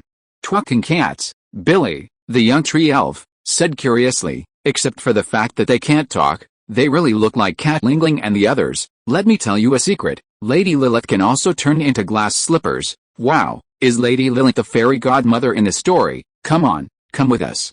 Let's ask Lady Lilith to turn into a pumpkin carriage. Does there really exist a pumpkin carriage? Here comes the pumpkin carriage. Lilith loved the children and immediately put on a magic show for them, drawing countless exclamations. Wow, amazing, it's like a dream. Huh? What kind of tool is this? Isn't an axe the only tool for felling trees? Haha, you don't know that, it's a saw. Thanks to the miraculous oath, the descendants of the tree elves officially joined the Atón. This also meant that the Atón had completely dissolved their grudges against them, and from now on, they would be as close as a family, inseparable. Lilith magically blessed some axes, saws, and other logging tools. However, these tools lacked intelligence, so Lilith connected them to a group of Atón people, who then directed the felling operation. This was also to prevent any problems with the magic. Furthermore, Lilith gave them control over the felling tools. If any axe got out of control and felled recklessly, they were to stop immediately. Of course, Lilith also ordered these tools not to harm the Atón people. Many people entered the mountains, and there were over 200 axes and other tools. Almost everyone received 5 tools, and they acted like overseers, supervising their work. What kind of food is this? I've never seen it before. A tree elf woman, let's just call her a woman, after all, she was over 350 years old, examined the flower curiously. It looks a bit like the golden wheat powder the old chief described to us. It's true that tree elves are a race whose age is difficult to distinguish. Just like the women before Demeter, most of them were over 350 years old, yet their appearance was almost indistinguishable from 20-year-olds. Tree elves are generally gentle, and the women of the Atón tribe get along well with them. This is flour, ground from a grain called wheat. The noodles made from it are delicious. Demeter, along with the women of the 2 tribes who knew how to cook, began preparing food. While Lilith had the convenience, she lacked creativity. Therefore, Demeter made daily progress in cooking, developing new recipes. Lilith's magic, by comparison, was more suited to mass production. If Atón opened a supermarket in the future and needed canned goods and snacks, Lilith's power would be a perfect fit. But beyond simple craftsmanship, the Atón people still have to rely on themselves to enjoy the delicacies of a true chef. Furthermore, Bai Luo would also ask Lilith to impose some restrictions on creative work. After all, relying solely on Lilith's convenience would be like treating the Atón people like waste. Bai Luo stated bluntly that, except for tasks that require a lot of manpower and are relatively time-consuming, everyone should rely on themselves as much as possible and tap into their creativity. Thus, the Atón people united in their efforts to contribute to the construction of their homeland. The Atón people didn't need to be responsible for cultivating the land. Lilith possessed fairy magic that could directly transform it into land. Land wasn't raw material, simply rolling and cultivating it was a simple task, and Lilith's magic knew no limits. Sowing seeds was no problem either. With a wave of her magic wand, all seeds were automatically sorted. Of course, this presupposed that Lilith knew how to plant them. Sowing seeds was a complex task, as different seeds had different environmental requirements, and Lilith couldn't solve the problem with just one magic spell. For this, Bai Luo dispatched the Atón people, with Lilith in tow. They pointed to the fields, told her how to plant them, and Lilith planted them accordingly. Whoosh, snap, snap, tools floated in the air above the logging yard, their work transforming each tree into smooth stumps, then breaking and separating them into countless parts of varying sizes, each with impeccably smooth cross-sections. Then, under Lilith's control, these logs assembled like building blocks into houses. Though clearly pieced together, they blended seamlessly, their strength no less than that of handmade pieces. Then, paint it. Lilith waved her magic wand at a house. Make it beautiful. Bang! Roofs, doors, windows, staircases, the house's colors transformed into an incredible spectacle of vibrant beauty. Flowers blossomed on the houses, adorned with vines and green leaves. Birds, seemingly from nowhere, began to make their homes. Adorable cats happily trotted into the yard, their large, watery eyes curiously observing the Atón people's new homes. Squeak! Bai Luo pushed open the fence and took a closer look, discovering a rather tranquil, pastoral cottage, a small, European-style wooden house with its own garden. It was like the magical cottages you see in fairy tales, with their own lighting and shadow effects. So, Lilith, what exactly is your magic based on? Bai Luo felt it was likely based on fairy tale understanding. Just like the first moment Holy Bag could pour out finished potatoes and sweet potatoes, but not finished ginseng, it was based on Bai Luo's common sense. Of course, Lilith couldn't speed up the growth of crops. After all, in fairy tales, no fairy could wave a wand and make the whole country harvest bountiful crops. Those who could do such things weren't fairies, but gods. Lilith can make trees grow and flowers bloom out of thin air, but she can't affect seeds. That's enough, that's enough. If Lilith were omnipotent, Atón would have been rendered useless. So this was fine. It could be more convenient, but it couldn't be idle. Honestly, Bai Luo was already satisfied with miracles having such power. Is this okay? It was dusk, and Lilith was waving her magic wand, shaping houses for everyone. After building over 10 houses in a row, Lilith seemed to have no energy at all. quickly building another 20.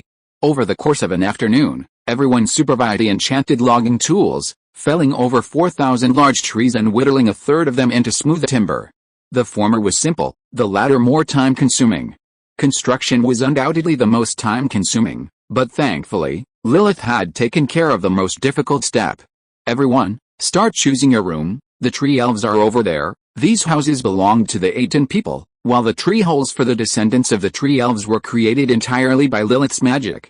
Lilith caused the ancient tree to rapidly transform, its core expanding and swelling.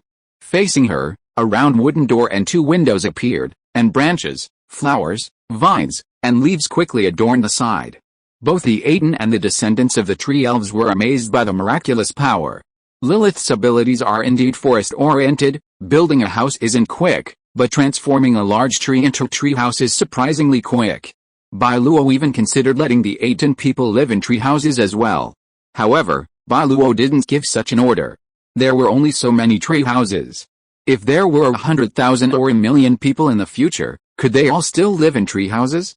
That would make Atón culture too monolithic. Therefore, building houses was a necessity. It couldn't be skimped on.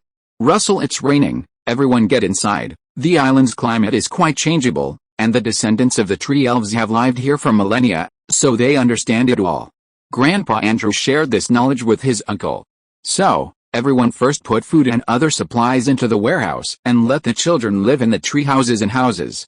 Then they quickly moved into the newly built houses and tree houses to enjoy the warmth inside. Drink a bowl of ginger soup, take a bath, and don't catch a cold. One of the many mysteries of the Chumeng holy bag is that it can pour out ginger, but not ginseng. Bai Luo wanted to complain, don't you think ginger is medicine, huh? Ginger, don't I care about my dignity? The room was warm. Iron oil lamps hung on the walls, their orange-yellow glow illuminating the room. Inya, so warm. Bai Luo's house was very simple, with only 3 rooms and a toilet. The floor under the toilet was equipped with a proper sewage pipe through Lilith's fairy magic. The 3 rooms belonged to Bai Luo, Inya, and their senior sister Isifia. The old uncle had another room. He preferred quiet, and to leave space for Bai Luo and the others, he lived alone. As the leader, Bai Luo was the only one who could enjoy the 2-story cabin, a deliberate arrangement by Lilith. In the eyes of the miraculous creatures, the master was the most important. If it weren't for the lengthy construction time required for the castle, Lilith probably wouldn't have let Bai Luo live in such a shabby room. In fact, earlier, Lilith had suggested building Bai Luo's palace first, letting the others sleep in tents for a few more days. The old uncle fully agreed. So did the others, believing a king deserved the treatment and demeanor of a king. But Bai Luo refused, unwilling to take on such a situation. Lilith was helpless, so she built Bai Luo a different, taller one as a symbol of his leadership. That's why everyone had a room to stay in today. If Bai Luo had prioritized himself, everyone might have had to squeeze into the treehouse. Crackle, the charcoal fire crackled in the fireplace.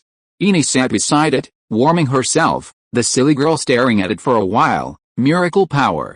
30%, with a house, the tree elf descendants' miracle power increased by another 5%. Bai Luo's thinking was right, treating them well would increase the demand for this miracle power. That 70% left, Bai Luo pondered what else he could do. The rain has stopped. Soon, it stopped. In the ocean climate, rain comes with wind, and when the wind passes, the sky clears. Girl, come out for dinner. Dinner. Hearing about dinner, Inya was more eager than anyone else. Come on. Come on. The next few days passed peacefully. The pirates, as expected, hadn't returned, perhaps because they had only been out at sea for a short time. Even so, the old uncle still had the White Eagles regularly patrol the island, bringing back news at all times. Shirley did the same. She would regularly take Bai Luo to high altitudes, and then have him use a telescope to observe, giving warnings at all times. There are no decent islands nearby for resting. The nearest one is to the south, more than a day's sail away. I've researched the fishing villages on this island, said the uncle. The number of pirates at sea should be around 3,500, and Brother Andrew has confirmed this. Yes, even if there's an error, it's no more than 100, Grandpa Andrew said, with the strength of the Atón clan and the descendants of the tree elves. As long as everyone can carry weapons, we can at least use the island's geographical advantages to simultaneously confront 5,000 pirates. The descendants of the tree elves had clearly been keeping an eye on these intruders, having thoroughly researched the pirates' comings and goings and distribution over the years. The farmland continues to be cultivated, and the houses are almost finished. Bai Luo had no problem with the farmland. For the past 3 days, the Atón clan and the descendants of the tree elves had been working together. In addition to those supervising the felling of trees, there were at least 100 people. Their daily mission was to explore the island and identify any usable resources. Atón Island, this was the name Bai Luo officially gave the island, laying the foundation for the future establishment of his own nation. The eastern part of Atón Island is plain, while the southern part is a river valley. The entire island covers 2,700 square kilometers, equivalent to 4 million mu, approximately 1,000 acres. However, 60% of this area is comprised of primeval forests, high mountains, and rocky ridges. The remaining 40% is mostly located behind the western port, a small area in the southwest, followed by the southern river valley and the eastern plains. If all of this were reclaimed, at least 2.4 million mu, approximately 1,000 acres, of arable land would be created. Bai Luo's plan is to build a city in the center, minimizing the occupation of arable land. He will then establish a port and fishing village in the west, intending to house the future population. Bai Luo is very particular about proximity and closeness. For now, at least, he cannot relax his vigilance against outsiders. The Atón clan and the descendants of the tree elves are closer to Bai Luo and know his background better. By contrast, the outsiders vary in quality and perspective, making it difficult to win their allegiance. Bai Luo was already delighted that 40 of the 100 he had brought were willing to sincerely follow him. Of course, Bai Luo didn't need to worry about these matters just yet, he could consider them later. Lilith, this was the southern river valley. A river valley is a terrain with mountains on either side and flat land in the middle. Bai Luo stood on a high point, looking down. Ahead, it looked like a winding road formed by stones.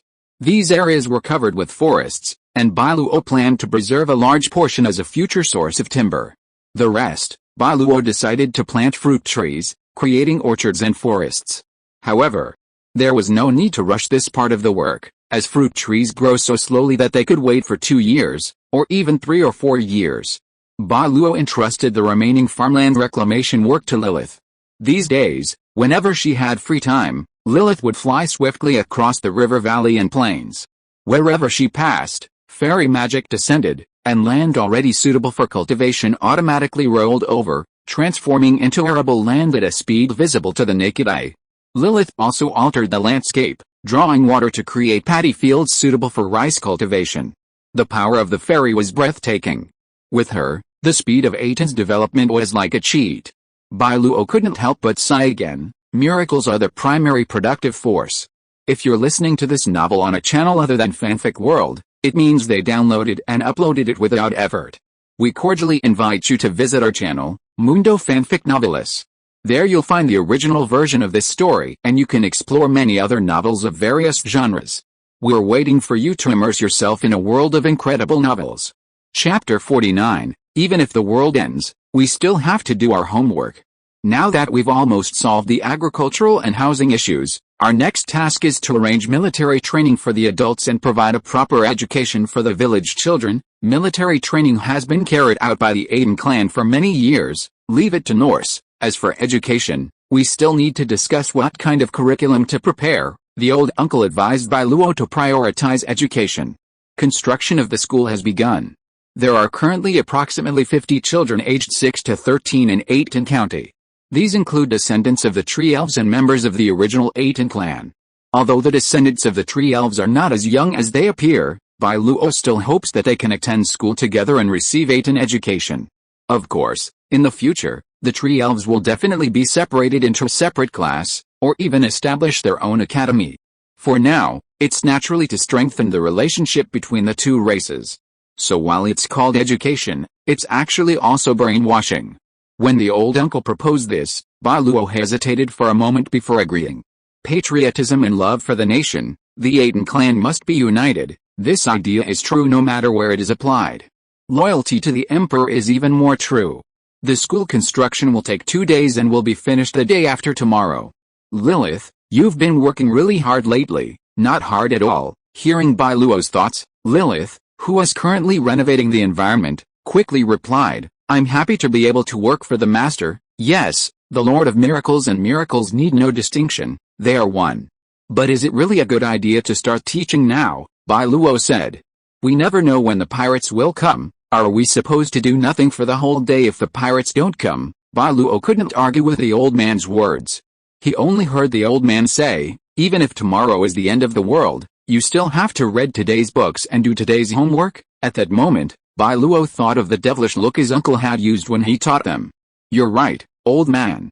I agree. After all, it wasn't Bai Luo doing the homework. Children, learning more is not a disadvantage. The curriculum consists of two main parts: cultural studies, reading and writing. If you can't even write or use the native language of Atón, that's too much," the uncle said. "We must preserve the culture of the descendants of the tree elves, their language, and their writing." The tree elves and the Atón actually had significant communication problems. Many things could only be understood through gestures using established concepts, or by having Grandpa Andrew, the uncle, Inya, and others translate using the continental common language. It's like each has its own dialect, while the continental common language is Mandarin. However, in Atón, we will have to replace this common language with a new one. Of course, everyone could just learn the common language and use it as their daily language. But the common language isn't Mandarin, it's the native language of the Holy Empire. Because the Holy Empire is so powerful, everyone has to follow it. The problem is, adopting someone else's native language as your primary language is a huge blow to the pride and confidence of the nation and a people. So, Uncle Shan Wang and Grandpa Andrew, the three of them, worked together for a long time and finally perfected a new language system.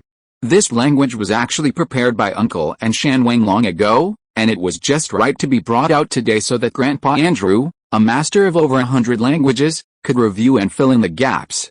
The new language had some similarities to the native tongue of Atón, but had little to do with the language of the descendants of the tree elves. However, Grandpa Andrew is not concerned, as the culture of the descendants of the tree elves could still be preserved and taught as the local dialect of Atón by the family. At the same time, Bai Luo also assured Grandpa Andrew that in the future, Atón would have dedicated personnel to preserve, research, and pass on the history and civilization of the tree elves. The old man could rest assured of this. Bai Luo was a person who loved culture, art, and customs. He hoped that more alien races would join Atón in the future, so that it could establish a truly profound nation. "We've already discussed the first course," Bai Luo said. "This language, Atón, has beautiful pronunciation and can support a vast vocabulary. It has great potential. Later, we'll train some artists to sing, dance, and write beautiful prose." Bai Luo has always believed that the beauty of culture lies in art, and the beauty of art is found in every aspect. The words used in speech, the gestures of greeting, even the placement of objects in a room, are all part of culture worth savoring. He sincerely hopes that one day, Atón will become rich and diverse, encompassing not only material comforts but also countless spiritual nourishment. "Actually, I composed Atón's national anthem 20 years ago. Come on, here's my song, everyone, take a look." The old man was eager to try it out, extremely excited. The old man always got this way when he mentioned Atón's development, full of motivation and endless energy. How beautiful! Bai Luo didn't understand songs, but Grandpa Andrew, after years of traveling far and wide, certainly understood them. Even Grandpa Andrew was captivated by the tune and lyrics. Grandpa Shanwang, standing beside him, gave him an I get it expression, the look of a die-hard uncle fan. "Uncle, were you into music before?" The uncle waved his hand modestly. "Just a little dabbling, a little understanding," but looking at Grandpa Shanwang's expression, Bai Luo suspected they might have formed a band in their youth, traveling the world like wandering bards. Then it's settled. Bai Luo couldn't see the merits of the song because he hadn't heard anyone sing it, but since all three elders praised it, he wondered. Oh, and senior sister, she also thought the national anthem was quite good. What else could we say? If senior sister liked it, it must be fine. And what about Inya? Inya knew nothing about the art of yarn balls. She couldn't even tell the difference between a doll and a MILF. Ahem, let's settle on the national anthem first. As for the instruments, Atón had no instruments, which was a problem, but the old uncle quickly said, "I know a thing or two about that, Bai Luo." They were all gathered in the temporary meeting hall Lilith had built for them. The building was only one story, but very spacious. Bai Luo had wanted to put a round table, but he couldn't find a good reason. In this world where miracles reign, it would be too blasphemous to the monarchy. In desperation, Bai Luo had to adopt a separate seating arrangement, with him sitting at the head, with seats placed on either side. Although the old uncle said they shouldn't sit with Bai Luo explained that the three of them were old and couldn't stand for long. If they talked until midnight, would they have to stand there too? Respecting the elderly and loving the young was an Atón virtue. Faced with Bai Luo's words, the three elderly people reluctantly accepted. Then for the second course, I suggest mathematics. What do you think? Sounds right, Your Majesty is right. If we can't even do arithmetic, then the people of Atón will sooner or later be fooled. Logical language is important, and numbers are the most deceptive of things. Therefore, learning mathematics can exercise the brain and is essential. Next, let's take the three most important courses, the old uncle said. The first one is the study of martial arts in Atón. In Atón, every citizen is a soldier, and the pursuit of strength is naturally paramount. However, it is not a required course, but an elective. In fact, Atón currently has only two required courses, Chinese and mathematics. It's quite dismal. If students from previous lives came to Atón and found that there were no foreign languages, they would probably lash out at Bai Luo's injustice. Bai Luo suffered greatly from foreign languages in his previous life. So now that he has the opportunity, Bai Luo must ensure that the people of Atón live in a world free from the pain of foreign languages. Foreign languages can be learned, but only in professions that require them, like German, French, and Japanese majors in previous lives. Bai Luo would not allow foreign languages to become the standard for measuring the excellence of the people of Atón. Registration opened yesterday, and a 4-year-old child secretly registered. This was the attitude of the registration process. It seemed that everyone was envious of the strength of the older brothers and sisters, eager to master their skills as soon as possible and fight for Atón. To Bai Luo's delight, the descendants of the tree elves were also like this. Those children seemed attracted by the power of Knowles and the senior sisters, and signed up enthusiastically. The second elective course is magic. The registration for this class was extremely popular. Not only children, but also some older sisters and young girls. For now, this class is taught by Miss Lilith alone. Her main purpose is to find those qualified in fairy magic to screen and prepare future fairy mages. Anyone who has experienced Lilith's magic would undoubtedly be attracted to it. It is truly powerful and magical. Everyone wondered if they could one day master such miraculous powers. The Atón people showed genuine loyalty to Bai Luo. Even the newly joined descendants of the tree elves, now also part of the Atón people, had earned the recognition of the miracles. Lilith's miraculous power would undoubtedly choose them, but whether they ultimately succeeded, whether they could adapt to this power, would depend on their individual talents. For the last elective, we've decided to make it a free time class, the old man said. The children can choose what they want to do, be their own teachers, and team up with friends who share their interests to explore their talents. It's like the clubs of their past lives. If you like cooking, study cooking. If you like music, form a band and learn how to sing. Bai Luo suggested that if you enjoy sleeping or eating, free time classes would still satisfy your needs. That's all for now, the old man said. We're still small, so we don't have many options. This is the only educational framework we have. It's already pretty good. Compared to the old Atón, there wasn't even a concept of curriculum. Teaching was truly on the go, and only the old man would formulate military training plans. Bai Luo, with his knowledge from a previous life, brought with him theories of mathematics, physics, and chemistry at an early age. Some of the children in the tribe, such as Gonia and Boya, received their initial instruction from Bai Luo. However, Bai Luo himself was not a professional teacher, so his teaching was, at best, rather mediocre. Given Arden's circumstances at the time, it was truly difficult to establish a curriculum. After all, with children aged 6 or 7, or even just 1 or 2, the challenge of running a class was imaginable. With the remaining children, such as Knowles, Jilla, John, and Fira, the uncle was the only one who could handle the small group. This led to Arden finally, after many years, officially instituting the school and class system that Bai Luo had discussed with his uncle years before. Bai Luo also had some suggestions for this. Of course, the specific implementation and arrangements needed to be left to professionals. They even compiled a new language. Especially for the uncle, who now had a new skill, linguistics. Let's implement it, Bai Luo said to the three elders. Thank you for your hard work, old men." After the meeting, the three elders departed. The old uncle wanted to continue his research. Grandpa Shanwang had discovered many medicinal herbs on the island, and he was studying their pharmacology. The tree elves were not very helpful in this regard. Because their body structure was different from that of humans, things that were poisonous to humans might not necessarily be harmful to them. Grandpa Andrew also had things to do, mainly to organize the culture of the tree elves and then hand it over to Bai Luo. Bai Luo loved the tree elves very much, and he was determined to promote their customs and habits. As long as it was the essence, Bai Luo said he would definitely pass it on. On the other hand, if it was not good, the descendants of the tree elves had now officially sworn an oath, and Bai Luo also had the right to ask them to correct it. Chapter 50 Little Witch. About 10 days had passed since arriving on Atón Island. The Atón people were now divided into 3 groups: children attending school, adults undergoing military training, and some women supervising logging and learning household chores like cooking. The Atón animals were also busy. Their intelligence was now almost as good as that of ordinary children, and they enthusiastically participated in caring for the livestock and animals, performing quite well and earning Bai Luo's praise and rewards numerous times. As for Lilith, she had already done enough for the Atón people, so aside from the daily tasks of cultivating the fields, sowing seeds, and building, she no longer had to perform any further tasks.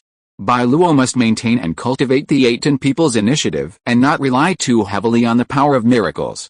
Moreover, Lilith had a more important task.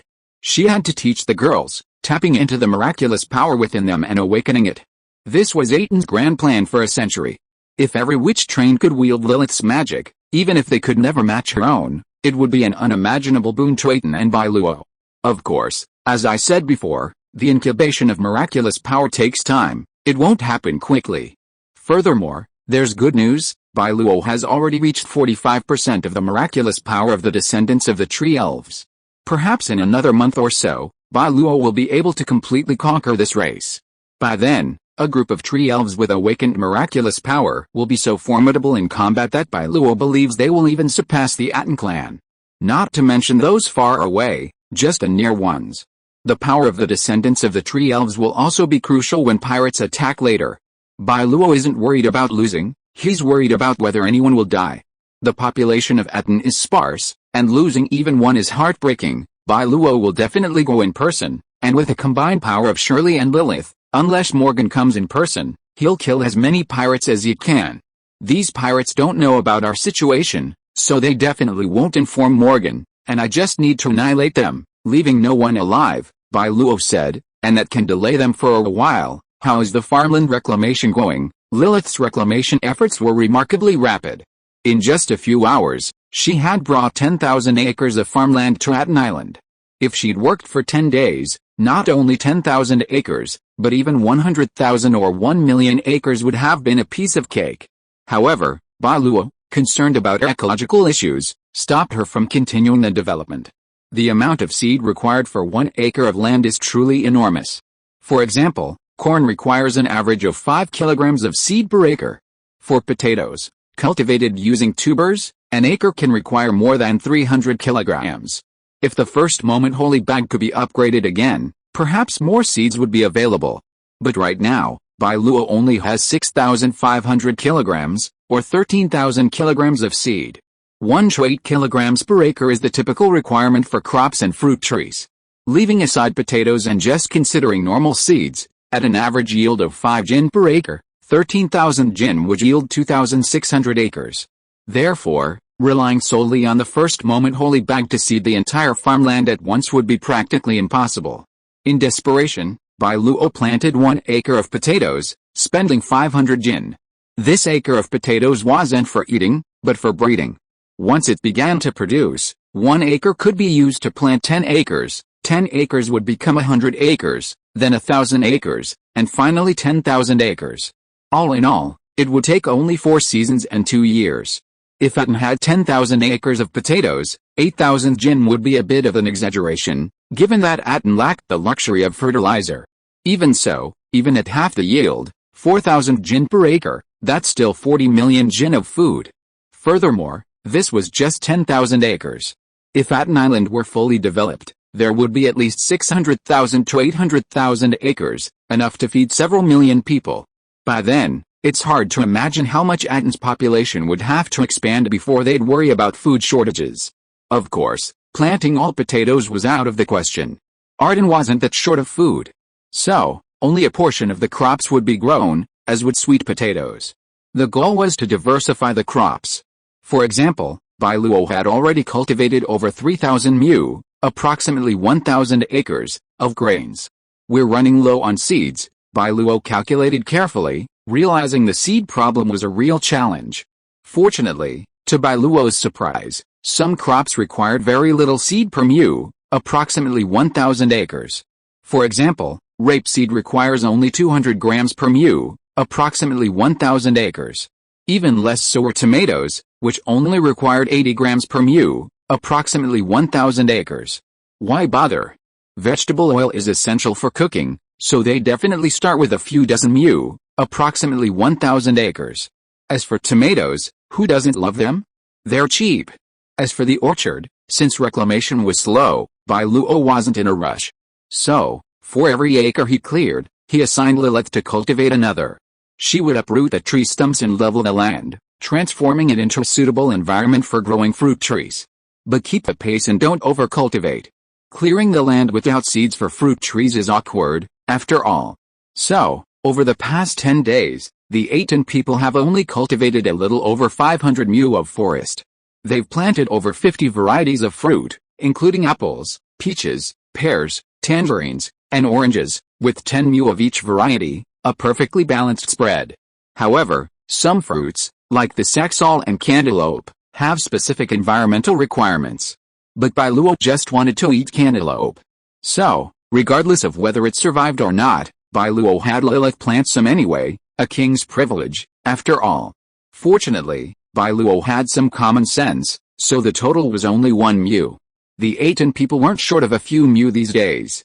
If Bai Luo wanted to experiment, dozens or even hundreds of mu wouldn't be a problem. He'd also planted dozens of mu of watermelon in the fields, ready for a summer of ice-down treats. Watermelon, I miss you so much. Bai Luo was fine, but Inya, hearing him talk about the deliciousness of watermelon, looked forward to it and headed to the orchard almost every day. She kept her head down all day, eager to see how the fruits were growing and when they would bear fruit. Bai Luo really didn't have the heart to tell her, "Girl, watermelon's fine, you can eat it in the summer, but if you want apples, you'll have to wait 5 years, Pa. Pa, your power is wrong, it should be like this." "Yes, that's standard," Noel said, knocking a baton to the ground. Then, with a sly grin, he said, "But sometimes you have to be flexible, Brother Knowles." Abaddon was speechless. This wasn't a real combat practice. You're cheating, ha ha ha ha, Knowles laughed. "Everyone, thank you, Abaddon, for your demonstration." Clatter. Meanwhile, the students were in the middle of a martial arts class. Eager to become stronger, many children signed up, including several little girls as young as 6. Magic and martial arts classes were staggered, so everyone had plenty of time. Aton's mages couldn't be weak and fragile. Bai Luo, how can a mage who can't wield 2 battle axes and be unrivaled even be called a mage? "Your Majesty," Noel saw Bai Luo, who quickly said, "Don't mind me. Just teach yours, I'll just watch." Yes, this was an open space, the school's playground. It was quite large, perfect for students to practice their martial arts. Aton's martial arts included one-handed sword, two-handed sword, scimitar, dagger, lance, spear, bow and arrow, and throwing hidden weapons, each taught by a different teacher. However, for now, students are still in the process of finding their preferred weapons, so they all need to experiment. Once they discover their strengths, they will specialize in one, or several, of these. Ding ling soon, get out of class was over, and Cat Lingling, Cat Yai, and Cat Error emerged from a corner. They stood, holding large bells in their hands. They hopped left and right on their tiny feet, shaking the bells simultaneously, making a crisp sound to signal the end of get out of class. "Get out of class is over, I learned something new today, let's have another exchange." "Okay." The boys either started playing or continued their exercises with Knowles, Anderson, and the others. The girls headed to another classroom, where the fairy Lilith would begin her magic lesson. Bai Luo, intrigued, walked over. "Master." Lilith naturally noticed Bai Luo and tried to come over to pay her respects, But Bai Luo stopped her. Lilith was no longer the little fairy she once was. Following Bai Luo for so long, sharing his knowledge daily, had matured rapidly. Although Lilith still looked a little young, her spirit was actually closer to that of a 16 or 17-year-old girl. Don't worry about me, just do your thing. Bai Luo found a seat in the back. He also wanted to hear how Lilith taught the class. Don't worry about me, just focus on your studies. Today was the 6th day since the school was established, and the first day of classes was the 5th. Bai Luo introduced a 7-day week to this world. Classes were held Monday through Friday, with Saturday and Sunday off, rain or shine. The students gradually grew accustomed to this routine. It was not only novel but also genuinely fascinating. The descendants of the Atón clan and the tree elves shared a strong thirst for knowledge, especially these children, who desperately wanted to become powerful and quickly become part of the Atón's protection. However, compared to martial arts instruction, the magic curriculum was somewhat different. Compared to the 5th martial arts lesson, this was only the 3rd fairy magic lesson. Class is about to begin. Did you learn everything from the last lesson? I really don't understand a thing. Quiet, quiet, everyone. Your Majesty is here to listen, so you must behave well in this class. The classroom was packed with over 40 girls. The older women who had originally signed up had been persuaded by Lilith to withdraw, causing the average age of the fairy class to plummet by at least 10 years. The classroom was structured from low to high, with the higher the classroom, the higher the back. This structure was also designed to make it easier for everyone to see the teacher's movements. Bai Luo sat at the back, nodding to himself. It's very clear, well designed. The only girls present were under 15. Lilith had told Bai Luo the children over 15 had already lost their chance to awaken fairy magic. Of course, 15 was a relative term. Like the tree elves, many children were over 120, yet Lilith still considered them hopeful. Bai Luo, this world really is all about looks. Inya, who wasn't present, asked, am I not 15? Welcome everyone to my class. I am your teacher, the fairy Lilith. Just as Bai Luo was sighing, Lilith had already begun the class. She waved her wand, and her palm-sized body instantly shone with light. Wow! With a flash of mist, a 150 centimeters tall girl appeared before them. This was a transfiguration spell, merely a change of size. At heart, Lilith was still the same fairy.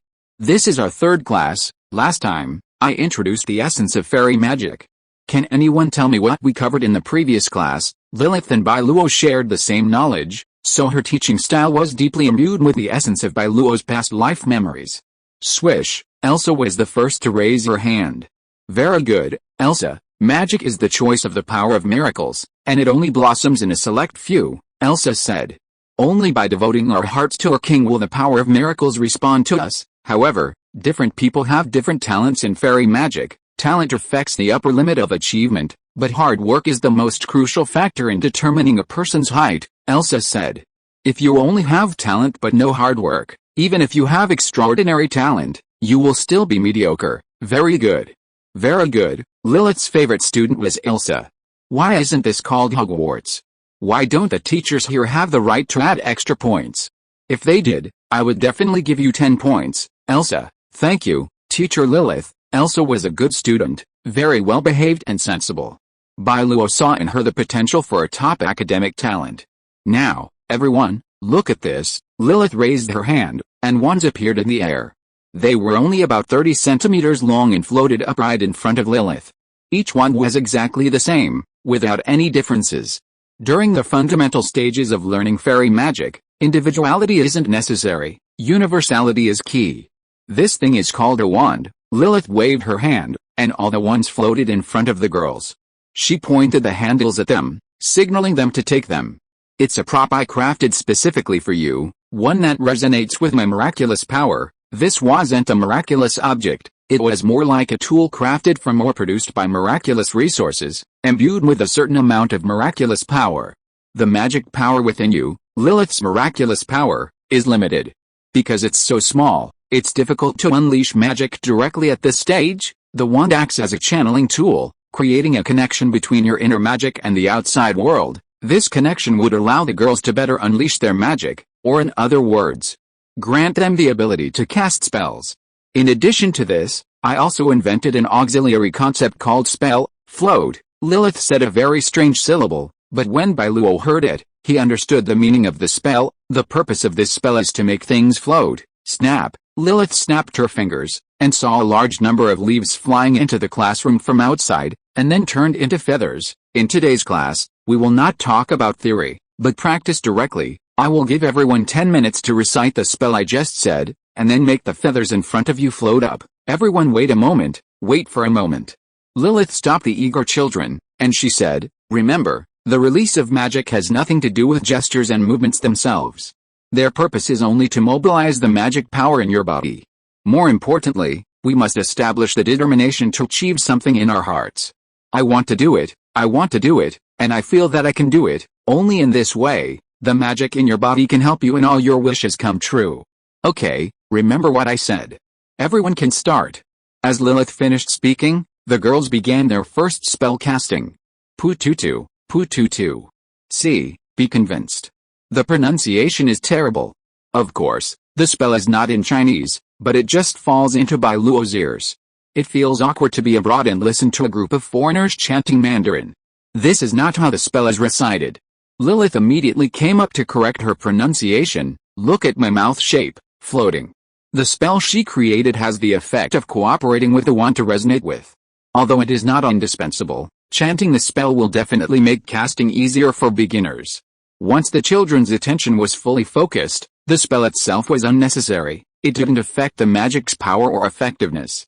Levitate. Just as Lilith was about to repeat the words, a cold female voice rang out. Lilith sensed a surge of miraculous power and quickly looked over. Excellent, Lilith exclaimed. You did it, Elsa. The children simultaneously looked up at Elsa's position, only to see a feather levitate with her wand, then slowly move up and down, left and right under her control. It really works. Magic.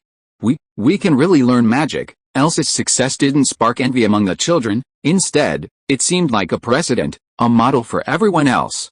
If Elsa could do it, then even if their talent was less, they could eventually achieve it, right? Most importantly, fairy magic could indeed be taught to others. This alone was enough to delight the children, and even Bai Luo. Clap, clap, clap. Bai Luo stood up and applauded Elsa, saying, Little Elsa, you did a great job. Thank you, brother Bai Luo. Elsa was also happy and even called her the wrong name. No, it doesn't matter. The closer the relationship between the Atón family and Bai Luo, the happier he would be. When there are outsiders around, please give me a little face, but in private, the closer the better, little guys, Bai Luo said. You saw that Elsa successfully released the magic. Fairy magic can be learned.